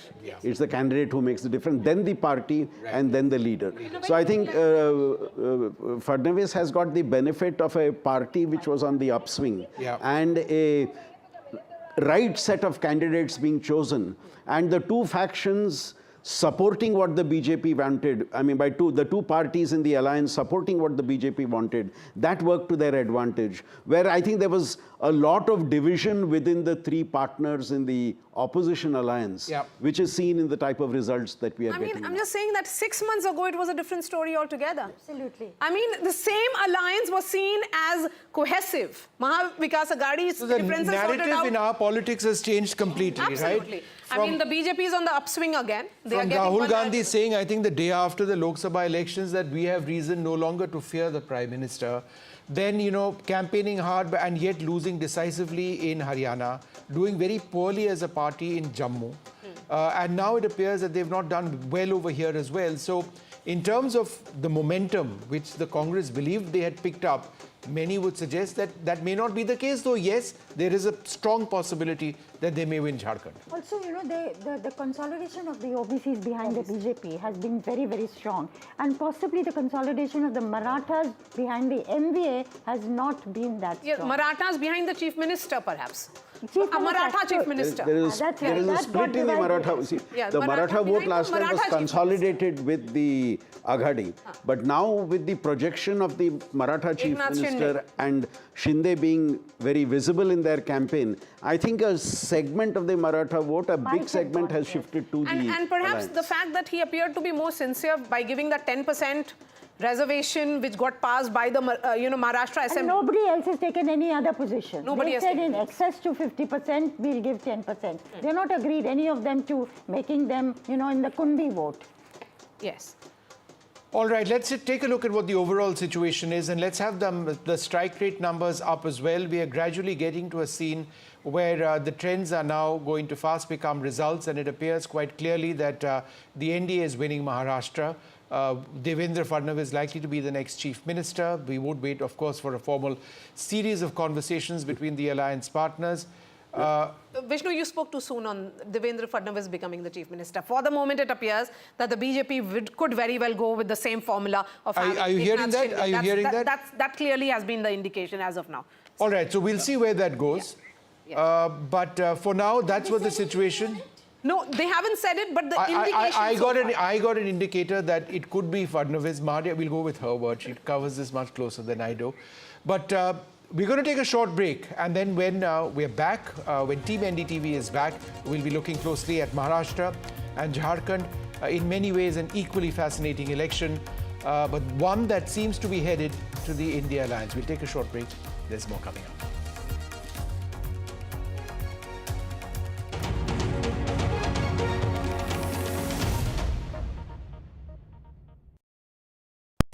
Stay informed and entertained with the new and updated NDTV News app. You can watch all our channels live, listen to podcasts, read breaking, and I swipe it there. Pound rewards, मैं everywhere. कहीं से भी करूँ collect, spend करूँ direct.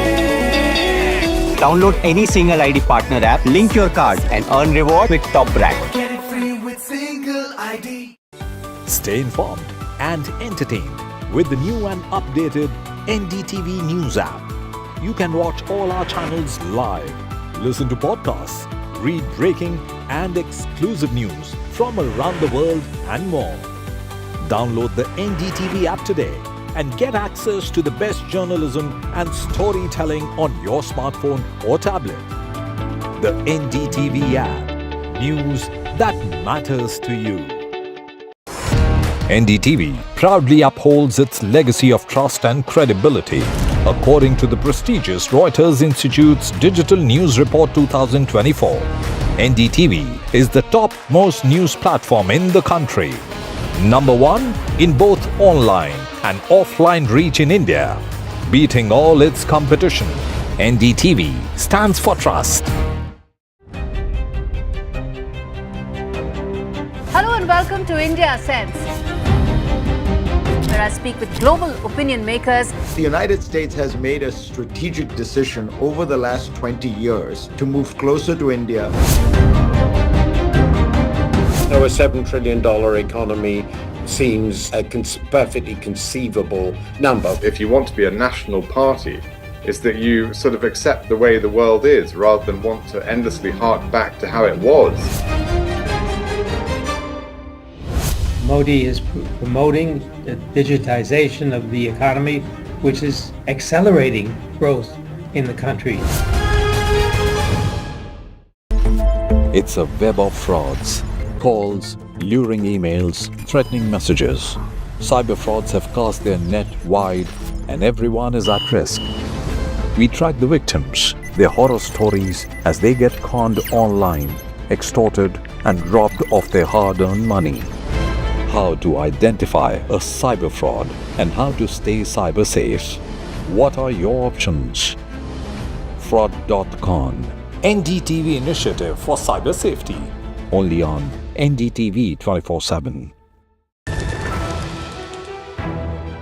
हम ये चुनाव विकास के मुद्दे पर लड़ रहे हैं. Let them come for an open debate with me. I've challenged Eknath Shinde multiple times. Congress is in the worst situation in this state. Mahayuti में भी इससे ज़्यादा dispute है. Everything is fair in love and politics. Vote देने वाले ही जिताने वाले हैं ना. So we worked on 4 options.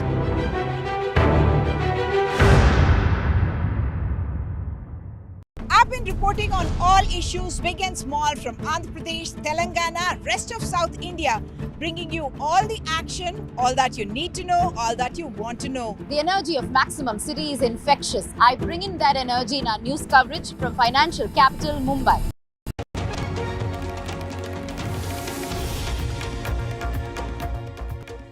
Good afternoon, everyone. The Mahayuti is poised towards a comfortable victory in the state of Maharashtra. It's a restive state that has not seen one party touch the majority mark on its own in the last 5 assembly polls.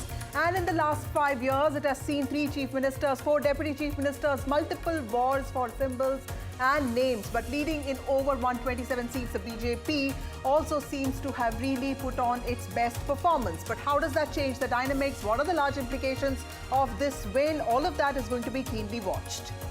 Good morning, and it's just not a victory, it's a tsunami for the Mahayuti in Maharashtra. I mean, for all those who were thinking it's going to be a keenly contested match, just take a look at what's happening at this moment. If you talk about the MVA, I think it's that's the man of the moment at this moment, isn't it? What's the Devendra Fadnavis with the BJP president of Maharashtra, Mr. Bavan Kule.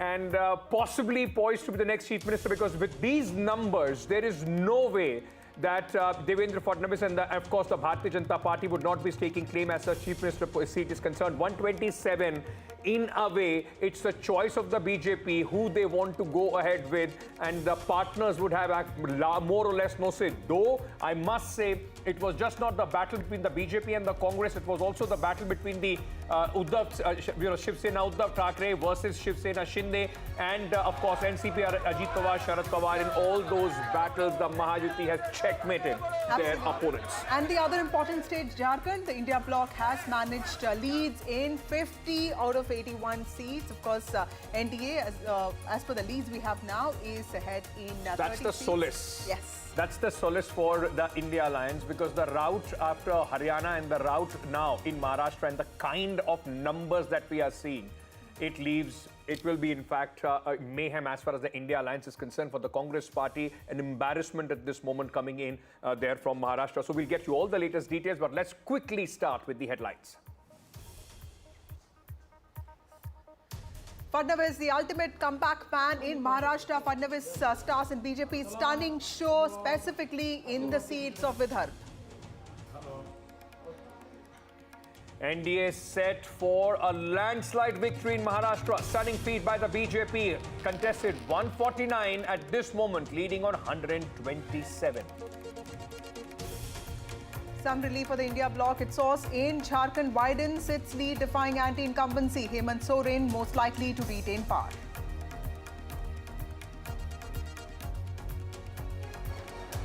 And in Wayanad bypolls, as expected, Priyanka Gandhi on her way for a stunning debut, leads by a margin of over 1 lakh votes.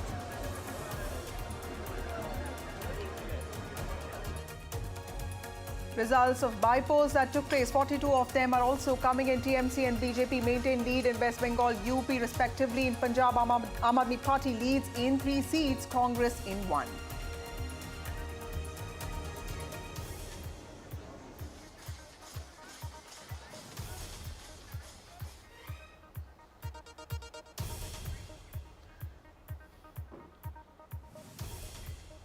Well, the Mahayuti seems to be all poised towards a comfortable victory in the state of Maharashtra. Remember, it has been a restive state. It's been a state that has seen a lot of political developments in the last 5 years. But this was a battle that the BJP and its allies took head on. Of course, in 2024 Lok Sabha elections, the party faced a major setback. Mahayuti won just 17 out of 48 seats, with the BJP putting on the worst performance. But now, tables seem to have really turned, and it is in Vidarbha that the party has performed really well. In fact, not just Vidarbha, also in Marathwada, also in North Maharashtra, specifically Nashik, and also West Maharashtra, and specifically in Konkan. It's the BJP and its allies that have put on a good performance. Absolutely. It's all regions, and that is reflective exactly on the numbers that we are seeing at this moment. 225 is what the Mahayuti is leading at. So it is across Maharashtra and riding largely on what the game changer scheme was, the Ladki Bahan Yojana, and then of course the massive election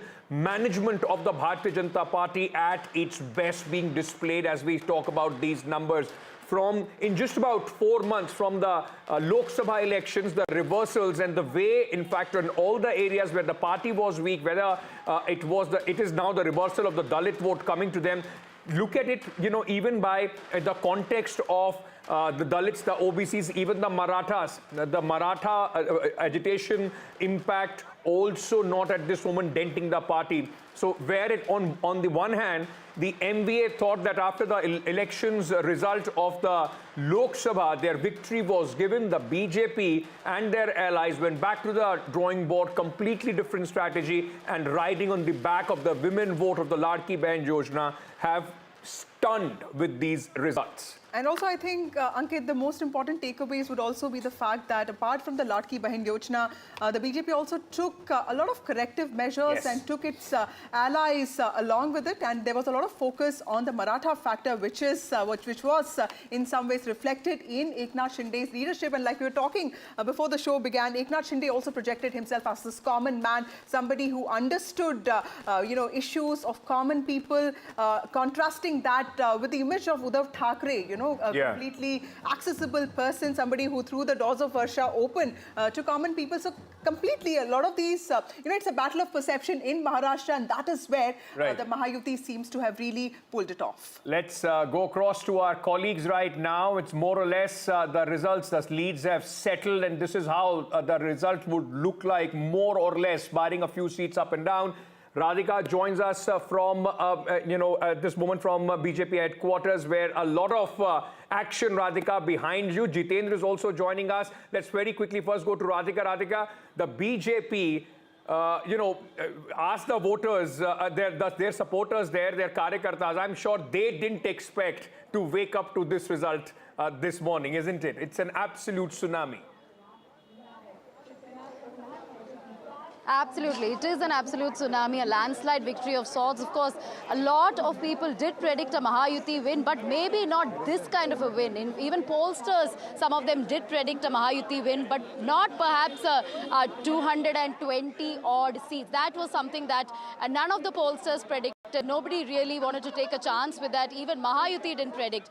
The leaders said it could be 180, 185, but not beyond that. Let me show you where I am. Yes, I'm at BJP headquarters, and as you can see, these are the flower decorations that have been put up. This was put up just about half an hour to an hour ago. Flowers here, and of course a huge banner has also been put up by the BJP just about 10 minutes back. This poster, or rather the banner, has been put up, which says that this is a great victory for the BJP, for Mahayuti, and a huge round of congratulations to all of the winners. That's what the banner here says. And saffron wave is what we are seeing outside the BJP office. BJP flags all around. This is the decoration that just started coming up about half an hour back, flowers all around, BJP flags all around, and banners in every corner of BJP office. And a lot of karyakartas are here in and around. They were seen sloganeering as well. I will try and go across to some of them. But this is the scene here, and predictably, expectedly so, considering the landslide victory that we are talking about. It is a clean sweep for BJP. Very few seats lost by BJP, and it obviously puts the MVA in shame, and obviously a time for them to perhaps introspect. But this is the situation outside the BJP office, and I will go across to a few कार्यकर्तास. आप बताइए, आप इधर आए हैं, आप victory के बारे में बताइए. ये तो लैंडस्लाइड सुनामी टाइप विक्ट्री हो गया. बहुत बड़ी जीत है, बहुत बड़ी जीत बोलता हूँ मैं तो मेरे लिए. आपने एक्सपेक्ट किया इतना नंबर्स? 180, 185 तक तो सब लोग कह रहे थे. इससे ज़्यादा की उम्मीद थी, इससे ज़्यादा की उम्मीद थी. नहीं, उम्मीद से ज़्यादा हुआ ही है, और इसमें जो है हमारी लाड़की बहनों ने बहुत अच्छा वोट दिया है, जिसके लिए मैं हिंदू भाई बहनों को बहुत बहुत धन्यवाद दे रहा हूं कि उन्होंने अच्छे तरह से मतदान किया, और इसके लिए हम इतने अच्छे से जीते हैं. ये तो बस झांकी है, लोकसभा बाकी है. यहाँ के जो मतदाता भाइयों ने हमको सहयोग किया है, विशेषकर मुस्लिम महिलाओं ने, जिन्होंने लाड़की बहन योजना का फायदा लिया है, उन्होंने हमको वोट दिया है, और ये नतीजा आपको दिख रहा है. So a lot of this attributed to the schemes by Mahayuti. We know for a fact that there was Ladki Behan scheme, a huge hit among women. One of the reasons why, at least pollsters and several of the experts feel, one of the reasons why the number of women voters increased immensely this time is as a result of these schemes for women. Besides that, there were farmer-driven schemes, schemes for youth, including internship programs, scholarships. All that seems to have wooed voters towards BJP, and of course in particular towards Mahayuti. So it's a great strike rate as far as BJP and Shinde Sena concerned, and even NCP, Ajit Pawar for that matter, he was seen as the dark horse in this particular equation. But he also felt... Anuj joins us from outside Sena Bhavan. Anuj, that's Eknath Shinde speaking, the Chief Minister of Maharashtra.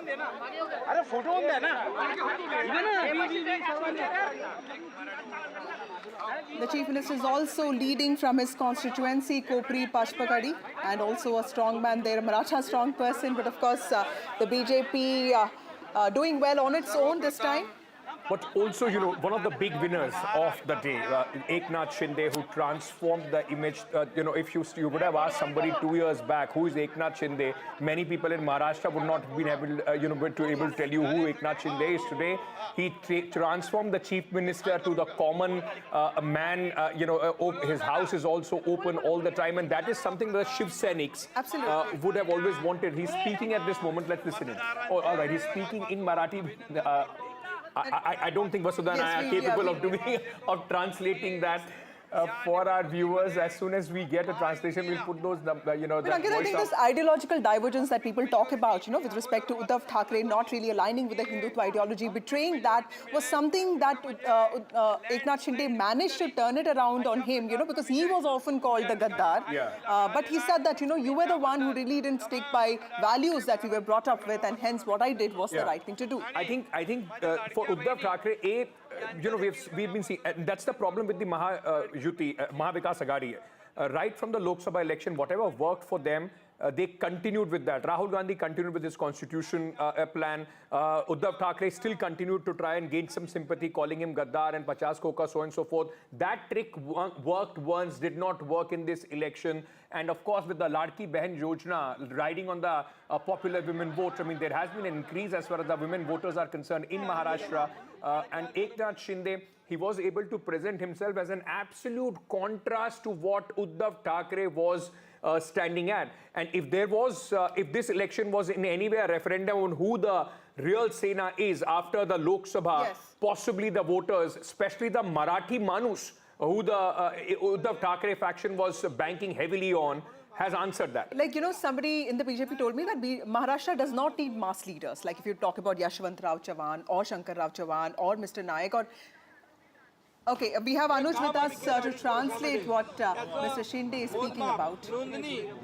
नोंद आणि त्याची कामाची पोचपावती या महाराष्ट्रातल्या जनतेने आम्हाला दिलेली आहे. खरं म्हणजे आता आम्ही 2.5 वर्षात जे काम केलं, आता पुढच्या कार्यकाळामध्ये आमची आणखी जबाबदारी वाढली आहे. The people of Maharashtra have validated all the work that we have done, but this also puts us under more responsibility to work even harder in the next term. सर्व कार्यकर्ते मनापासून काम करत होते आणि म्हणूनच हा विजय एवढा मोठा. All the workers worked very honestly for this fight, and that is why this victory has been possible for the entire Mahayuti. मतदारांना धन्यवाद देतो की खूप मोठ्या लीडने, मार्जिनने त्यांनी मला. I would like to thank to all the workers and all the people of Maharashtra for giving us such a huge and unprecedented lead. पुन्हा एकदा सगळ्यांना मनापासून खूप खूप शुभेच्छा. मनापासून सगळ्यांचं सर्व मतदार. I'm thankful to everyone, all the workers and all the people of Maharashtra.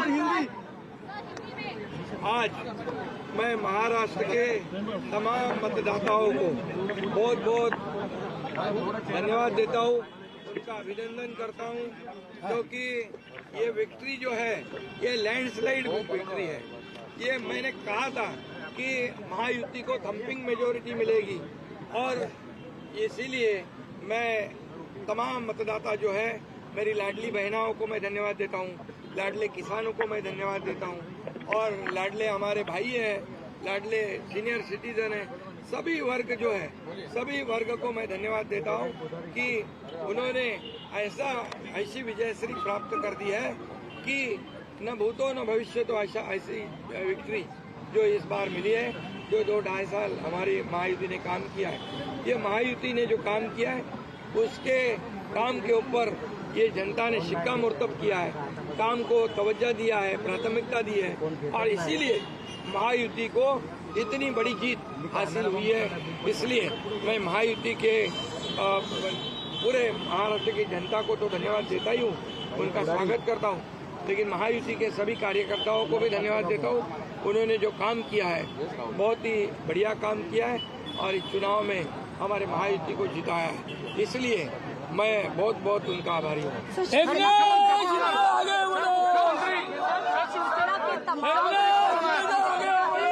Say that I can come back as the chief minister.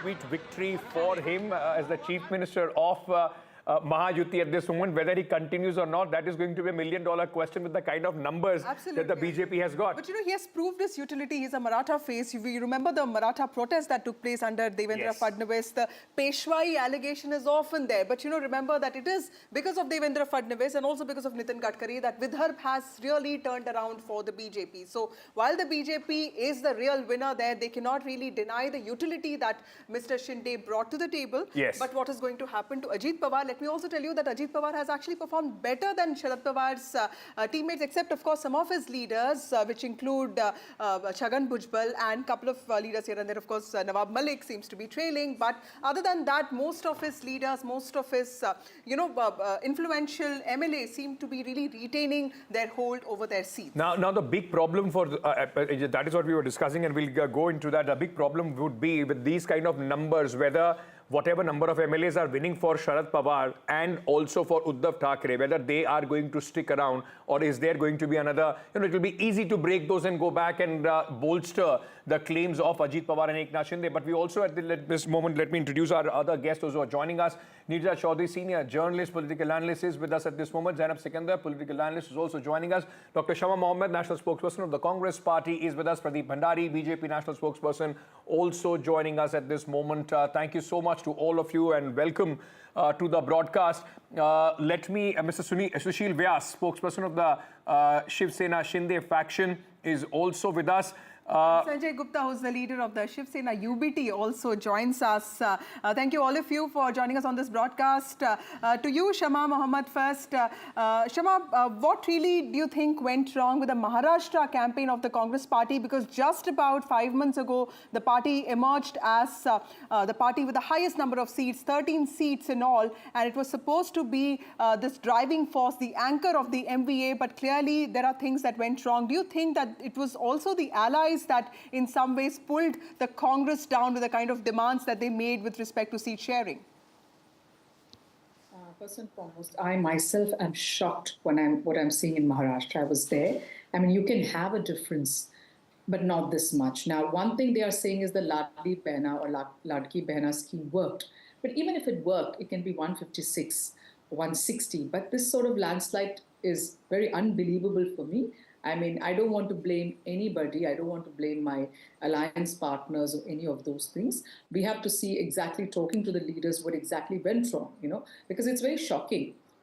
Farmer distress was huge, unemployment was huge, businesses going out of there was huge, women's security, many issues as such were very big. So yes, there was a Ladli Behna scheme, and when it came itself, I was at the opinion that we should really take it up, in the sense as it was given 3 months before, and we knew that the election, which when somebody wants one nation, one poll, normally last election, Jharkhand, Maharashtra and Haryana all were together. So why it? Of course, we knew it was for this. But as you know, I mean, I'm not going to blame anybody, but there is no independent election commission in this country. That is a very big issue. And you cannot say polarization worked, because the same polarization was done in Jharkhand. It did not work. I mean, but it's the same election commission also conducting the elections there, ma'am. No, let me finish. Despicable ads were put on where Muslims are entering a Hindu house, they're taking over, showing us Guspetias, and JMM Hemant Soren outside his photo that he's allowing this. I mean, that's despicable. So that did not work there. All right. So they cannot say that ek hai to safe hai worked. I will not believe that. That is not the. But okay, what did not work for the Congress Party? Before I go to our other guests, because like you are saying, even if you call out the election commission, the same election commission has conducted the election in Jharkhand, where your alliance is coming back to power. The route in Maharashtra is there a feeling that the Congress Party, like you were saying, there have been so many issues. And just 3 days before people voted, the Congress did a press conference, and that's the time they announced, 7,000 rupees for the soybean farmers. Were you not able to, in fact, your messaging continued from what happened in Lok Sabha? You thought after Lok Sabha election, it's a given that you are going to win, while the BJP was able to reinvent itself. So just one point. I'm not blaming the election commission for anything, but for the dates of the election, when they say, one nation, one poll, you can't tell festivals are there and then change dates. That I don't agree. We all know festivals in the beginning of the year, we get the calendar. So we know when festivals are. The other thing is, yes, I agree with you and admit in Telangana, the guarantees were given much before. The guarantees itself came 2 weeks before. It was very late. The people, I was in Pune, many of the candidates did not even publish those, get the guarantee cards to give it to the houses. So guarantees were released very late. I agree on that. In Telangana, it was done 1.5 months before. We were up to there. We gave it to the people. Yes, there was a coordination issue in Maharashtra. I saw it. So there are definitely issues. So the coordination issue is important here, and I'm glad that you mentioned it. Pradeep Bhandari, the Prime Minister and a lot of BJP leaders have been extremely critical of freebies. But of course, what is happening is state after state, we see the BJP actually offering a lot of guarantees. Okay, I think Pradeep is not able to hear us. Yes. We'll go back to Pradeep. Let me go across to Sanjay Gupta, who comes from the UBT Shiv Sena. Sanjay Gupta sir, आपको लगता है कि जिस तरह उद्धव ठाकरे ने एक बहुत ही ज़्यादा पर्सनल अटैक सेंट्रिक कैंपेन जो चलाया था, इतनी बार जो एकनाथ शिंदे को गद्दार बोला उन्होंने, आपको लगता है कि that actually made an impact and that actually led to a lot of anger amongst people कि at the end of the day Eknath Shinde भी तो एक कॉमन पर्सन थे, कॉमन शिव सैनिक थे, वहाँ से वो एक चीफ मिनिस्टर के पद पे आए थे. फोन तो करो अगर हम देखिए, एकनाथ शिंदे जी गद्दार नहीं, वो बागी थे. उन्होंने बगावत की थी, और बगावत जिस बात पर की थी, इस बात को हमारी पार्टी के सीनियर लीडर्स ने कई बार बोला. मनोज जोशी जी ने बोला कि हमारा नेचुरल अलायंस बीजेपी है. प्रताप सरनायक जी ने भी बोला कि हमारा नेचुरल अलायंस बीजेपी है.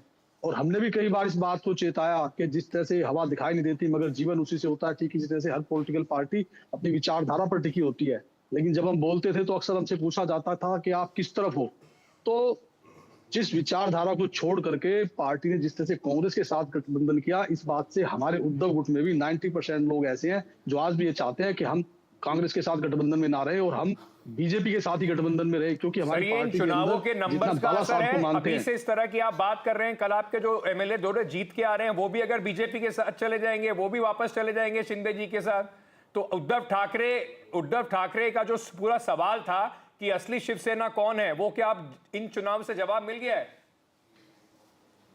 बिल्कुल. देखिए, किसी भी बात का सबसे अंतिम निर्णय लोकतंत्र के अंदर जनता ही लेती है. और मैंने हमेशा, किसी एमएलए ने क्या कहा क्या नहीं कहा, मैं इस बात को नहीं कहूंगा, लेकिन मैंने हमेशा इसी बात को कहा कि जो भी 5 साल के अंदर महाराष्ट्र की राजनीति में घटा, उसका अंतिम निर्णय महाराष्ट्र की जनता ही लेगी. और महाराष्ट्र की जनता जो निर्णय लेगी वही सही निर्णय होगा. First impact of these elections, Vasudha, where the spokesperson of the Uddhav Thackeray Sena at this moment somewhere conceding to the fact that we may have made a mistake by going to the Congress party. Pradeep Bhandari, often we have seen the Prime Minister and also BJP leaders actually, call out this idea of providing welfare and calling it freebies, revdies. But state after state, we are witnessing the BJP also offering very similar welfare programs and saying that this is empowerment of women. I completely agree that it is empowerment of women. Women need that kind of money, especially, in times like this. But do you think that's become a blueprint for the BJP? And now that also doesn't put you in a position to criticize the Congress for its guarantees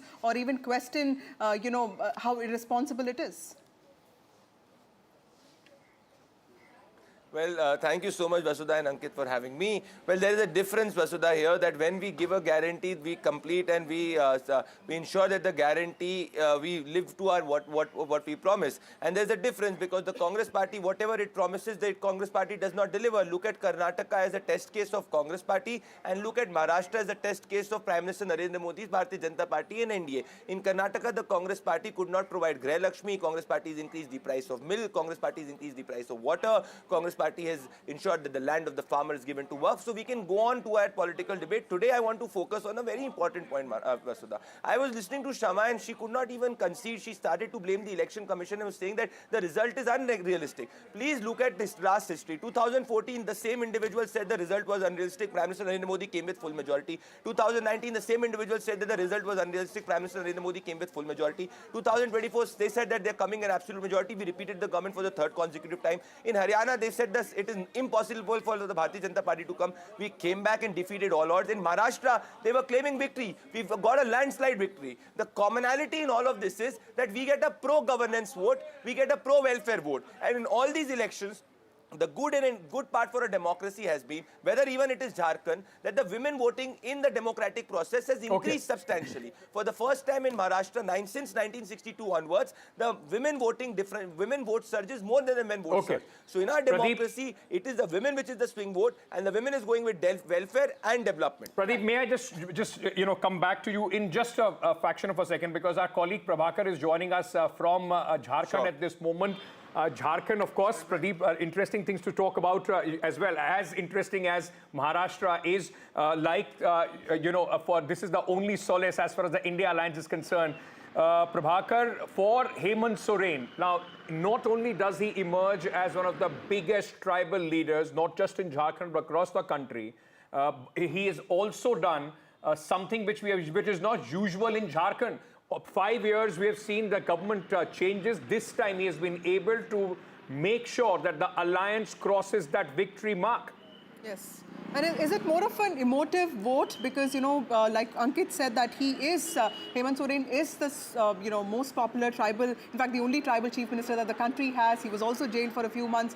What is an emotive vote, or was it also the welfare push and also... Maya Samman, I mean, the women voter once again. And the campaign around tribal identity, protecting Sarna Code, is that all, all these factors, did they play an important role in making the voters, go for Hemant Soren's party, or at least as of now, we think that's where the leads are showing us to.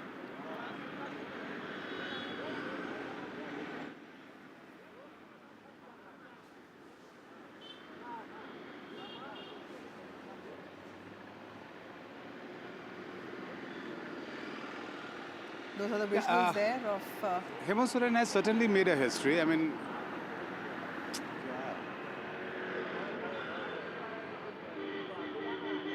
so Hemant Soren certainly has made a political history, and it has never been done in Jharkhand before. He is a chief minister who served for 5 years, and then he made a comeback, which was never seen in Jharkhand before that. We are right now at the chief minister residence, though it wears a deserted look as of now, but we are told that as time passes, you'll see laddus and crackers, all laddus being distributed here and crackers being busted here. Now, what actually worked for JMM on ground is something very interesting. Hemant Soren was from day one playing a victim. He said that he was a tribal chief minister, a tribal leader, and the way BJP had not only targeted him, but he was sent behind bars. So he went to his voters actually claiming to be a victim, playing a victim, and that seems to have worked on the ground. As far as BJP's effort to dent into that tribal vote bank of JMM, which is considered to be their vote bank, it did not work on the ground. We saw the narrative of the infiltrators, the Bangladeshi migrants, all being floated on the ground by BJP, but that actually did not seem to be working on the ground and did not work for BJP at all. And most importantly, the women voters. Remember, Maya Samman Yojana is the flagship program of JMM, and they have been giving 1,000 rupees stipend to women living below poverty line, 1,000 rupees monthly, and they've already given away four installments. Now, JMM has promised that if they are voted back to power, they would increase this stipend from 1,000 to 2,500 rupees. What we saw on ground was women voters lining up, and we saw it in data also released by the Election Commission that almost 80% of the constituencies, actually, the women voters outnumbered men. So is it because of the women voters who stood in the line and voted for JMM? So we'll have to actually dig deep into this data, but as of now, JMM seems to be all smiling. Yeah. Thank you for joining us at this moment. But Neerja ji, let me ask you this.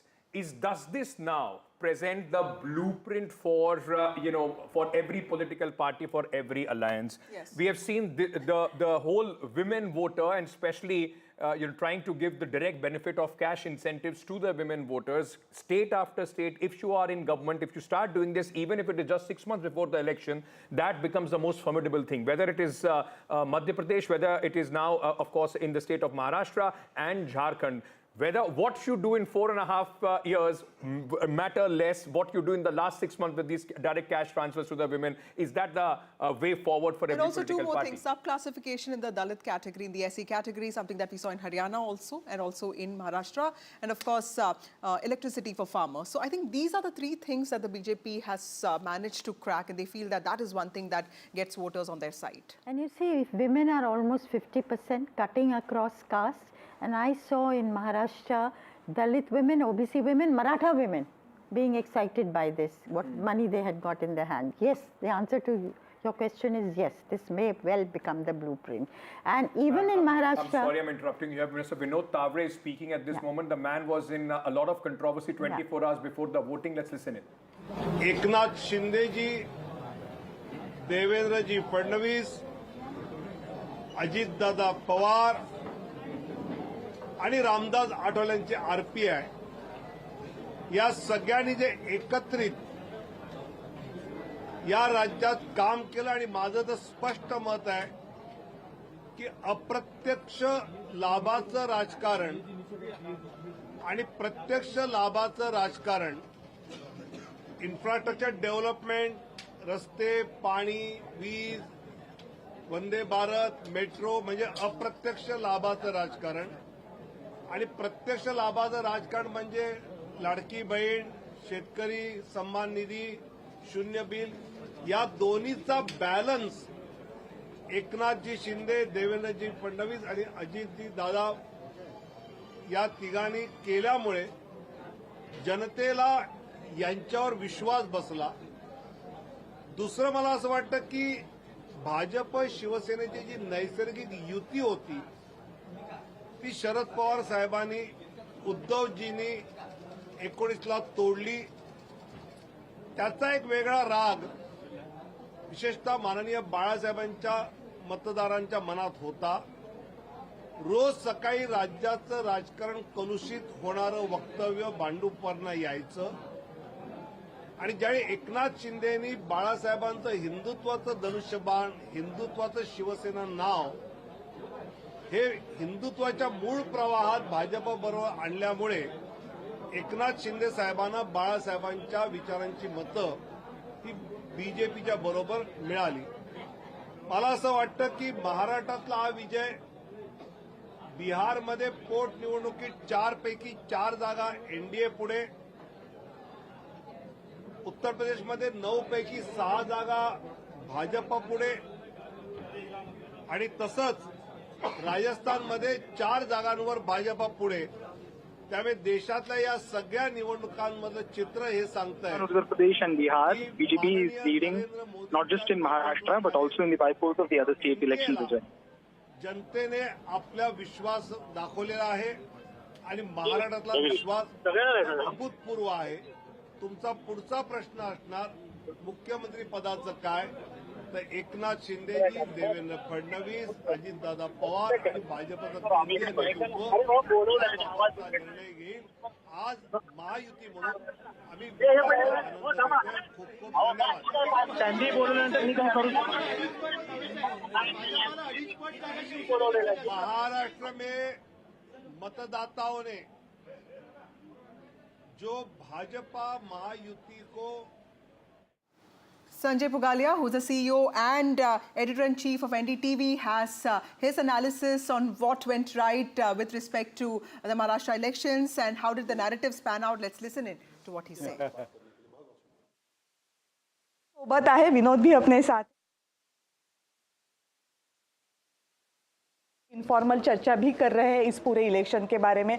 हर कोई अपनी अपनी राय दे रहा था, हर कोई अपने अपने predictions बता रहा था, पर शायद ही आज के जो आंकड़े आए हैं वहां तक कोई भी प्रेडिक्शंस पहुंच पाया. बिल्कुल सही है. ये चुनाव का जो रिजल्ट है वो वास्तव में कई कारणों से ऐतिहासिक है. बीजेपी की जो डोमिनेंट पार्टी बनने की एक मुराद थी वो कई सालों के बाद इस चैलेंजिंग चुनाव में पूरी हो गई है. मराठा वोट और गैर मराठा वोट को एक साथ लाने का असंभव काम भी उन्होंने करके दिखाया है. उनका स्ट्राइक रेट करीब करीब 85-90% का है सीटों के मामले में, और वोट शेयर करीब करीब जाएगा 50%. ये ऐतिहासिक है. आप ये सोचें कि शतरंज की जितनी चाल इन्होंने खेली और जब खेली पिछले 2 साल में या 5 साल में महाराष्ट्र की राजनीति को कैसे डोमिनेट करना है या कैसे जीत के लाना है, उसमें उनकी हर चाल, हर स्ट्रेटजी और हर टैक्टिक्स कामयाब हुई है। शिंदे को तोड़ करके लाना, अजित पवार को साथ में लाना, शिंदे को प्राइमेसी देना और उसके बाद ऐसे मुद्दे गढ़ना जिसमें एक तरफ विकास और दूसरी तरफ उससे भी बड़ा महिला वोट बैंक, ये जो था उन्होंने इनके लिए कमाल किया है। इस तरह की विजय की तो बीजेपी को खुद को भी उम्मीद नहीं थी, ये बात मैं आपको बता सकता हूं। तो इस चुनाव का जो सबसे बड़ा आउटकम है वो ये है कि लोकसभा चुनाव महाराष्ट्र के मामले में एक एबरेशन था। वो आप पाएंगे कि इस बार सभी वर्गों के, हम लोग कह रहे थे कि पिछड़े वोट मिलेंगे क्या, दलित वोट मिलेंगे क्या, हिंदू दलित वोट संविधान के नाम पर चले गए थे उसका क्या होगा, वो सब वापस आते हुए दिखलाई पड़ रहे हैं। ये चुनाव स्ट्रेटजी और टैक्टिक्स के लिए इस पूरे बीजेपी, मोदी, शाह, संघ, देवेंद्र फडणवीस, शिंदे, इन लोगों के काम करने के तरीके का पीएचडी का विषय होना चाहिए विपक्ष के लोगों को जो आज धूल चाट रहे हैं। संजय सर, एक सवाल यह है कि जिस तरह से बीजेपी को इस चुनाव में जीत की ज़रूरत थी, मगर इस जीत की वजह से कुछ सवाल भी खड़े हुए हैं। स्पेशली उनके जो दोस्त है शिंदे, उन्होंने अच्छी नंबर्स लाए और साथ में अजित पवार। बीजेपी इस तरह से उभर के आई है कि इस दोनों दोस्तों में से एक दोस्त काफ़ी है उनको सरकार स्थापित करने के लिए, दूसरे दोस्त की उतनी ज़रूरत नहीं है। कुछ सवाल खड़े किए, ये जब मैं बोलता हूँ तो इन दो दोस्तों का इसके बाद क्या हो सकता है? देखिए, बीजेपी जब बहुत बढ़िया से जीत के आती है तब भी वो गठबंधन का धर्म निभाने में जितनी ज़रूरत है वो सारा काम करती है। आप पाएंगे कि इन तीनों लोगों को वो लोग अच्छे से रखेंगे, गुड ह्यूमर में रखेंगे। मैं मानता हूं कि ज़रूरत नहीं है, इसीलिए दरअसल ये शिंदे को और अजित पवार को सोचना होगा कि बीजेपी के साथ बने रहने के लिए, विश्वास का संबंध बना के रखने के लिए वो क्या करें। बात बिल्कुल सही है कि अब शिंदे की उस तरह की ज़रूरत नहीं है, लेकिन बीजेपी आप मान के चलिए लॉन्ग टर्म पॉलिटिक्स करती है। उनका हमेशा था ना, आप सुनते थे ये महाराष्ट्र में सीनियर पार्टनर, जूनियर पार्टनर कौन है, अब वो डोमिनेंट सीनियर पार्टनर बन करके आई है। इसीलिए मुझे लगता नहीं है कि एलाइज के साथ उनकी कोई भी प्रकार की वेवलेंथ में कोई मिसमैच होगा, ऐसा मुझे बिल्कुल नहीं लगता है। ये बहुत अच्छा फार्मूला निकालेंगे, अच्छे से पावर शेयर करेंगे, उसमें मुझे कोई दिक्कत नज़र नहीं आती है। ये जरूर है कि घटनाएं होती हैं, इससे हम संकेत पढ़ते हैं, उससे संकेत पढ़ते हैं, कौन मुख्यमंत्री बनेगा, लेकिन ये इतनी बड़ी विजय है कि उसमें ये सारे सवाल गौण हैं, कुछ दिनों का सेंसेशन रहता है। मगर अभी जिस तरह से एकनाथ शिंदे जी ने बयान दिया है, उन्होंने कहा है कि कुछ फॉर्मूला तय नहीं है सीएम के बारे में। एक तरह से बड़ा बयान उनका माना जा रहा है, बीजेपी को एक तरह से चैलेंज दिया जा रहा है। मैं ऐसा नहीं देखूंगा, उनका काम है वो पोस्चरिंग करें कि भाई मुझे मुख्यमंत्री बनाइए। अच्छा, ऐसा कर लेते हैं कि आधा आधा कार्यकाल बांट लेते हैं, मैं मुख्यमंत्री था, मेरे चेहरे पर चुनाव लड़ा गया, लाड़की बहना स्कीम को मैंने एक तरीके से पायलट किया, ये बात सही है, लेकिन ये सब बीजेपी की ही स्कीम थी। तो शिंदे का पोस्चर करना, बार्गेन करना बिल्कुल बनता है, वो बिल्कुल करेंगे और उनको करना भी चाहिए, ताकि पावर शेयर जब तक बीजेपी ठीक से नहीं करेगी तब तक अलायंस का धर्म निभेगा नहीं। लेकिन मुझे इसमें यह कहना है कि देखिए, ये ऐतिहासिक विजय बीजेपी के लिए क्यों है। हाईएस्ट एवर सीट्स है उनकी, तीसरी बार 100 के ऊपर का आंकड़ा इन्होंने क्रॉस किया है। 50% के वोट शेयर में अगर 30% का वोट शेयर बीजेपी का है तो ये हिस्टोरिक नंबर है। तो पब्लिक मैंडेट को आप ईमानदारी से डिकोड करेंगे तो सीएम का पहला हक तो बीजेपी का बनता है। उसमें आप कैसे कहोगे कि मैं जूनियर पार्टनर हूं इसलिए आप मुझे बनाइए क्योंकि मैं मुख्यमंत्री था, तो ये बहुत लॉजिकल नहीं है। इसमें मुझे लगता है शिंदे साहब को थोड़ा सा पीछे आना ही पड़ेगा अल्टीमेटली, और वो भी खुशी से आएंगे। मगर बिहार में एक है कि तब की जरूरत, जब शिंदे साहब को मुख्यमंत्री बनाया गया था तब की जरूरत, आज की जरूरत, तब के आंकड़े, आज के आंकड़े, तब की राजकीय परिस्थिति, आपकी आज के, इसमें बहुत सारे। लेकिन आपने जो कहा कि शिवसेना को वो अपने साथ रखेंगे, इसमें मैं ये सवाल पूछना चाहती हूँ कि हिंदुत्व का जब भी मुद्दा आता है तो बीजेपी ये चाहती है कि शायद वो मुद्दा हमारे पास रहे या फिर जो उस मुद्दे के साथ जा रहे वो हमारे साथ रहे। शिवसेना इसी तरह उनके साथ थी, और जैसे ही शिवसेना ने हिंदुत्व का मुद्दे से थोड़ी सी फरकत ले ली तो फिर एकनाथ शिंदे को उन्होंने साथ में ले लिया। मनसे की भी वही है, मनसे ने जैसे ही हिंदुत्व का मुद्दा उठाया वो बीजेपी के साथ जाते दिख रहे थे। तो क्या ये मुद्दा है जो शिवसेना को और बीजेपी को साथ बांधे रखेगा आगे भी? मैं समझता हूं कि आपका एनालिसिस बिल्कुल सही है, ये लोग बिल्कुल साथ बने रहेंगे और उनको मालूम है कि बड़ी अपॉर्चुनिटी है और आगे सीमेंट करने के लिए उनके पास एक जगह और मिल गई है। क्योंकि इसके बाद क्या होता है, महाराष्ट्र एक ऐसा राज्य है जहां महानगर पालिकाएं बड़ी होती हैं, लोकल चुनाव भी बड़े होते हैं, तो सबका अपना अपना स्ट्रेंथ एरिया है, सबको अपने रीजनल कंसोलिडेशन करने पड़ेंगे। तो पावर में बने रहें और ये मोमेंटम मेंटेन कर पाएं, इसके लिए इन एलाइज में मुझे कोई बहुत दिक्कत नहीं आती है। एक ही बड़ी इंटरेस्टिंग बात है इसमें ऑन अ लाइटर वेन कि महाराष्ट्र की राजनीति अभी कैसे भी आप शेप कर लीजिए, पवार तो उसमें रहेगा ही। एक तरह से ये जो मैंडेट आया है, आप सोचते कि क्योंकि बीच में जिस तरह से फडणवीस जी ने बयान किया था कि हाँ मैंने ये पार्टियां तोड़ी है, उनको एक सबक सिखाना ज़रूरी था, इसके लिए मैंने ये किया, उसके विषय में ऐसे कहा जाता था कि लोग इस तरह से बीजेपी को देख रहे हैं कि ये पार्टी तोड़ने वाली पार्टी है। मगर जिस तरह से मैंडेट आया है उससे आपको लगता है कि जनता ने अभी नकार दिया है, बीजेपी को माफ कर दिया? बिल्कुल। पॉलिटिक्स में देखिए ये तोड़ना फोड़ना क्या होता है, it is art of possible and you do everything to gain power, that is why you are in politics. तो मुझे लगता है कि पब्लिक ने बिल्कुल, हम जो कहते थे ना कि तोड़ दिया, सरकार चोरी कर ली, हाईजैक कर लिया, इन सब बातों को नहीं माना गया। और सबसे बुरी बात क्या है, मैं इसके कुछ जो दूसरे पक्ष हैं उसको देखिए, हमने बीजेपी पर चर्चा की और अभी किस प्रकार का अलायंस बनेगा, मुख्यमंत्री कौन बनेगा, इसकी चर्चा की। लेकिन इस चुनाव का जो दूसरा सबसे बड़ा सबक है वो है कांग्रेस पार्टी के लिए। चुनाव कैसे हारें ये आप राहुल गांधी से सीखिए। उनकी कमेंट्री आपको क्या याद है, आप बताएं, आपको क्या याद है कि उन्होंने यहाँ की जनता से क्या वादा किया, ये आप सोच करके देखिए।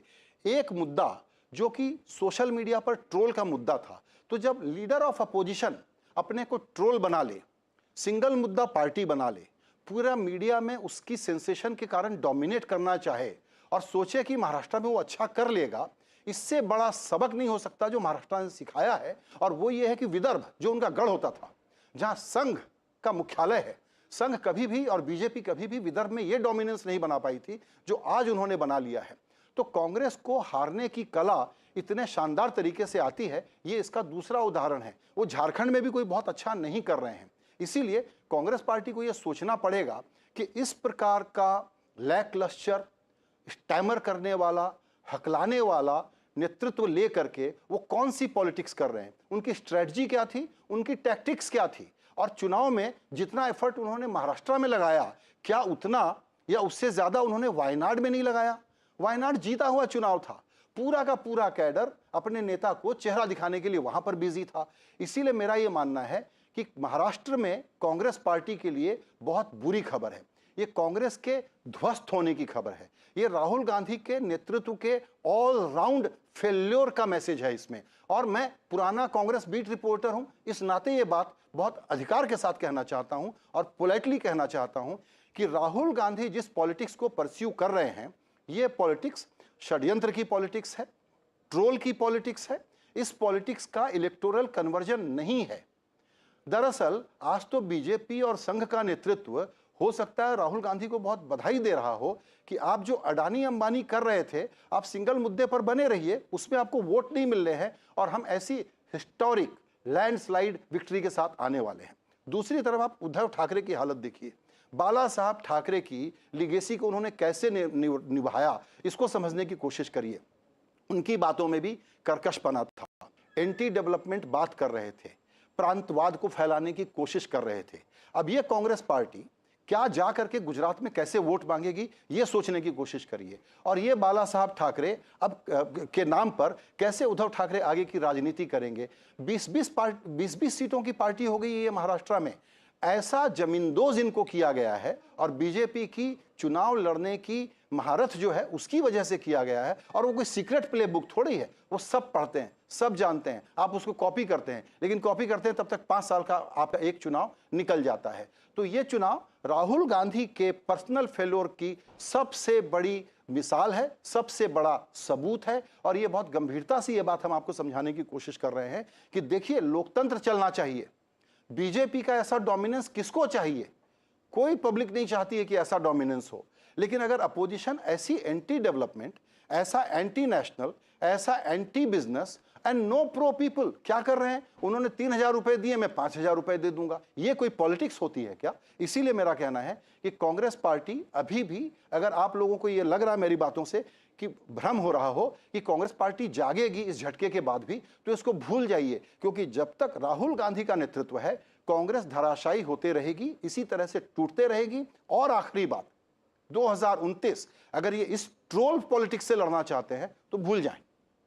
कांग्रेस के प्रचार में जो एक बात दिख रही थी वो ये दिख रही थी कि कोई भी महाराष्ट्र व्यापी जिसको आप पैन महाराष्ट्र कह सके, ऐसा मुद्दा लेने की वजह एजेंडा सेटिंग लग रहा था। ऐसा लग रहा था कि जो मुद्दे कांग्रेस लाना चाहती थी वो पहले से तय किए गए थे और उन्हीं को कांग्रेस आगे लाना चाहती थी, पर बदकिस्मती महाराष्ट्र के लोगों ने उसको एक्सेप्ट नहीं किया। मतलब जनता से जुड़े सवाल भूल के कांग्रेस कुछ अलग सवाल उठा रही थी। वही प्रॉब्लम है ना कि जनता सोच क्या रही है, इनको पीपल पल्स का कुछ नहीं मालूम था ना। ये अगड़े पिछड़े की राजनीति नहीं समझ रहे थे, इलाकों की राजनीति नहीं समझ रहे थे।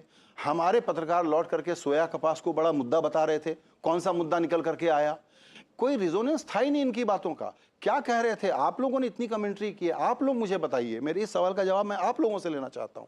आपको कांग्रेस का कौन सा इशू याद है? कोई एक इशू याद है आपको जो पब्लिक में रिजोनेट करे?